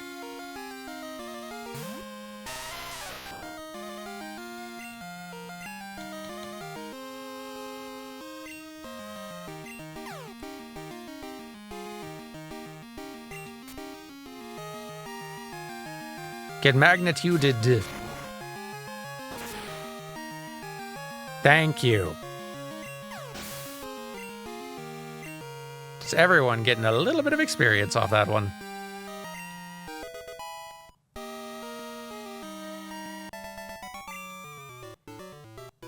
You're a tough little kid. So yeah, what was that about exactly? Yep, I see nothing wrong today. You be good and stay out of trouble. I was. I'm confident in my ability to raise Pokemon. Want to see?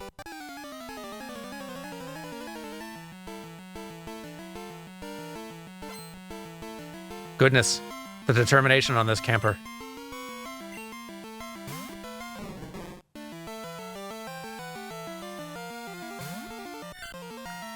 And the somewhat less determined stance on this Psyduck.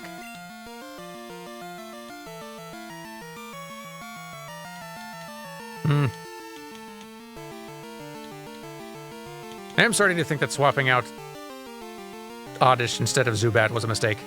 Now would be a good time for an Oddish.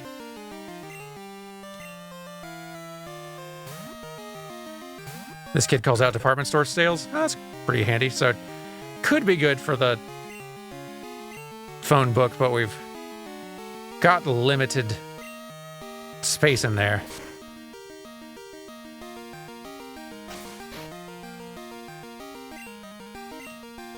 Pretty sure you're water type, so this is not going to work, but just to be sure. I don't know why. For some reason with Psyduck and Slowpoke, I have the hardest time remembering their typing.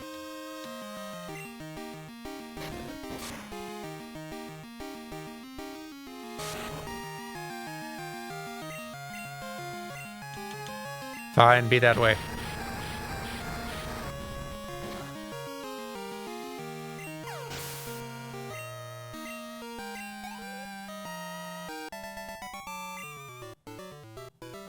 Thank you, Todd.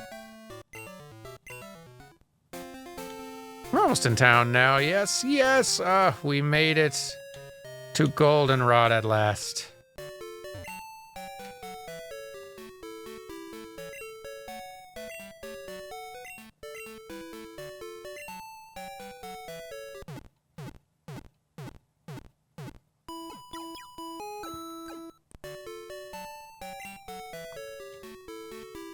Whew. Made some pretty good progress for our first Crystal stream, I think. And next week on Tuesday, we can make ourselves ready for Cow. And Geodude will carry us through, I think. And after that, I have no idea what follows. The rest of the game is a mystery. It's gonna be a fun time, though. I'm looking forward to it.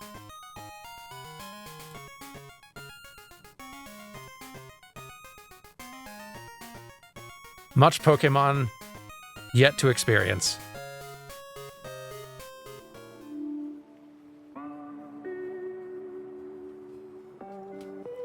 Thank you all very much for joining me for this chunky stream today.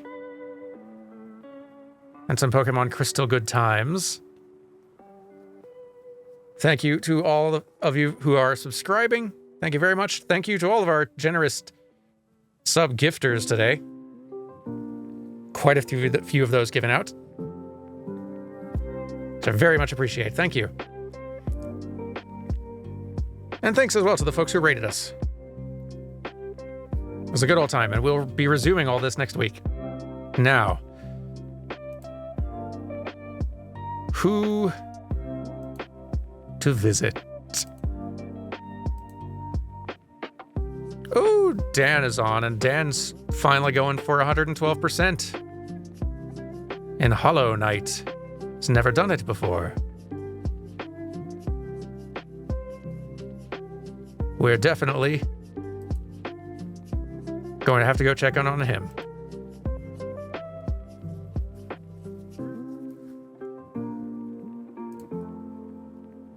But yeah, I hope you all have a good rest of your week. That if you're feeling under the weather, you're feeling better soon. If you're getting snowed on out of nowhere, that it's not proving too much a nuisance.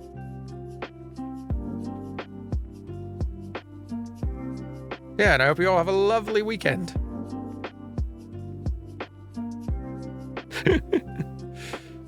It's been a grand old time. I wonder what the fourth gym will end up being. No one spoil it, obviously, but we've had all the Gen 1 bunch, and we've had in this one bug, normal, flying. So we've got, like, things we've not experienced yet are like ice, steel, what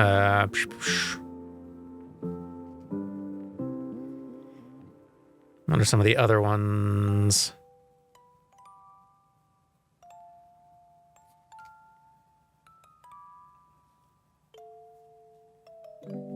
Don't think we've had a psychic one. Well, no, we did. We did. Like, kind of psychic, kind of ghost. Maybe we haven't had a ghost one. We had one of the two, and it had both of them in it.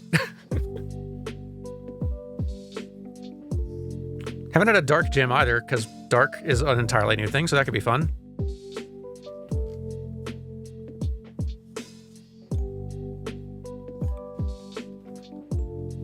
I don't know. Plenty to look forward to / fear. Anyway.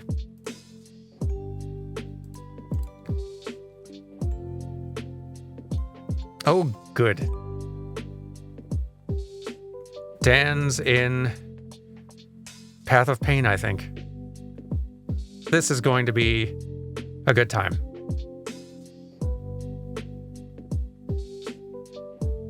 Let's head over.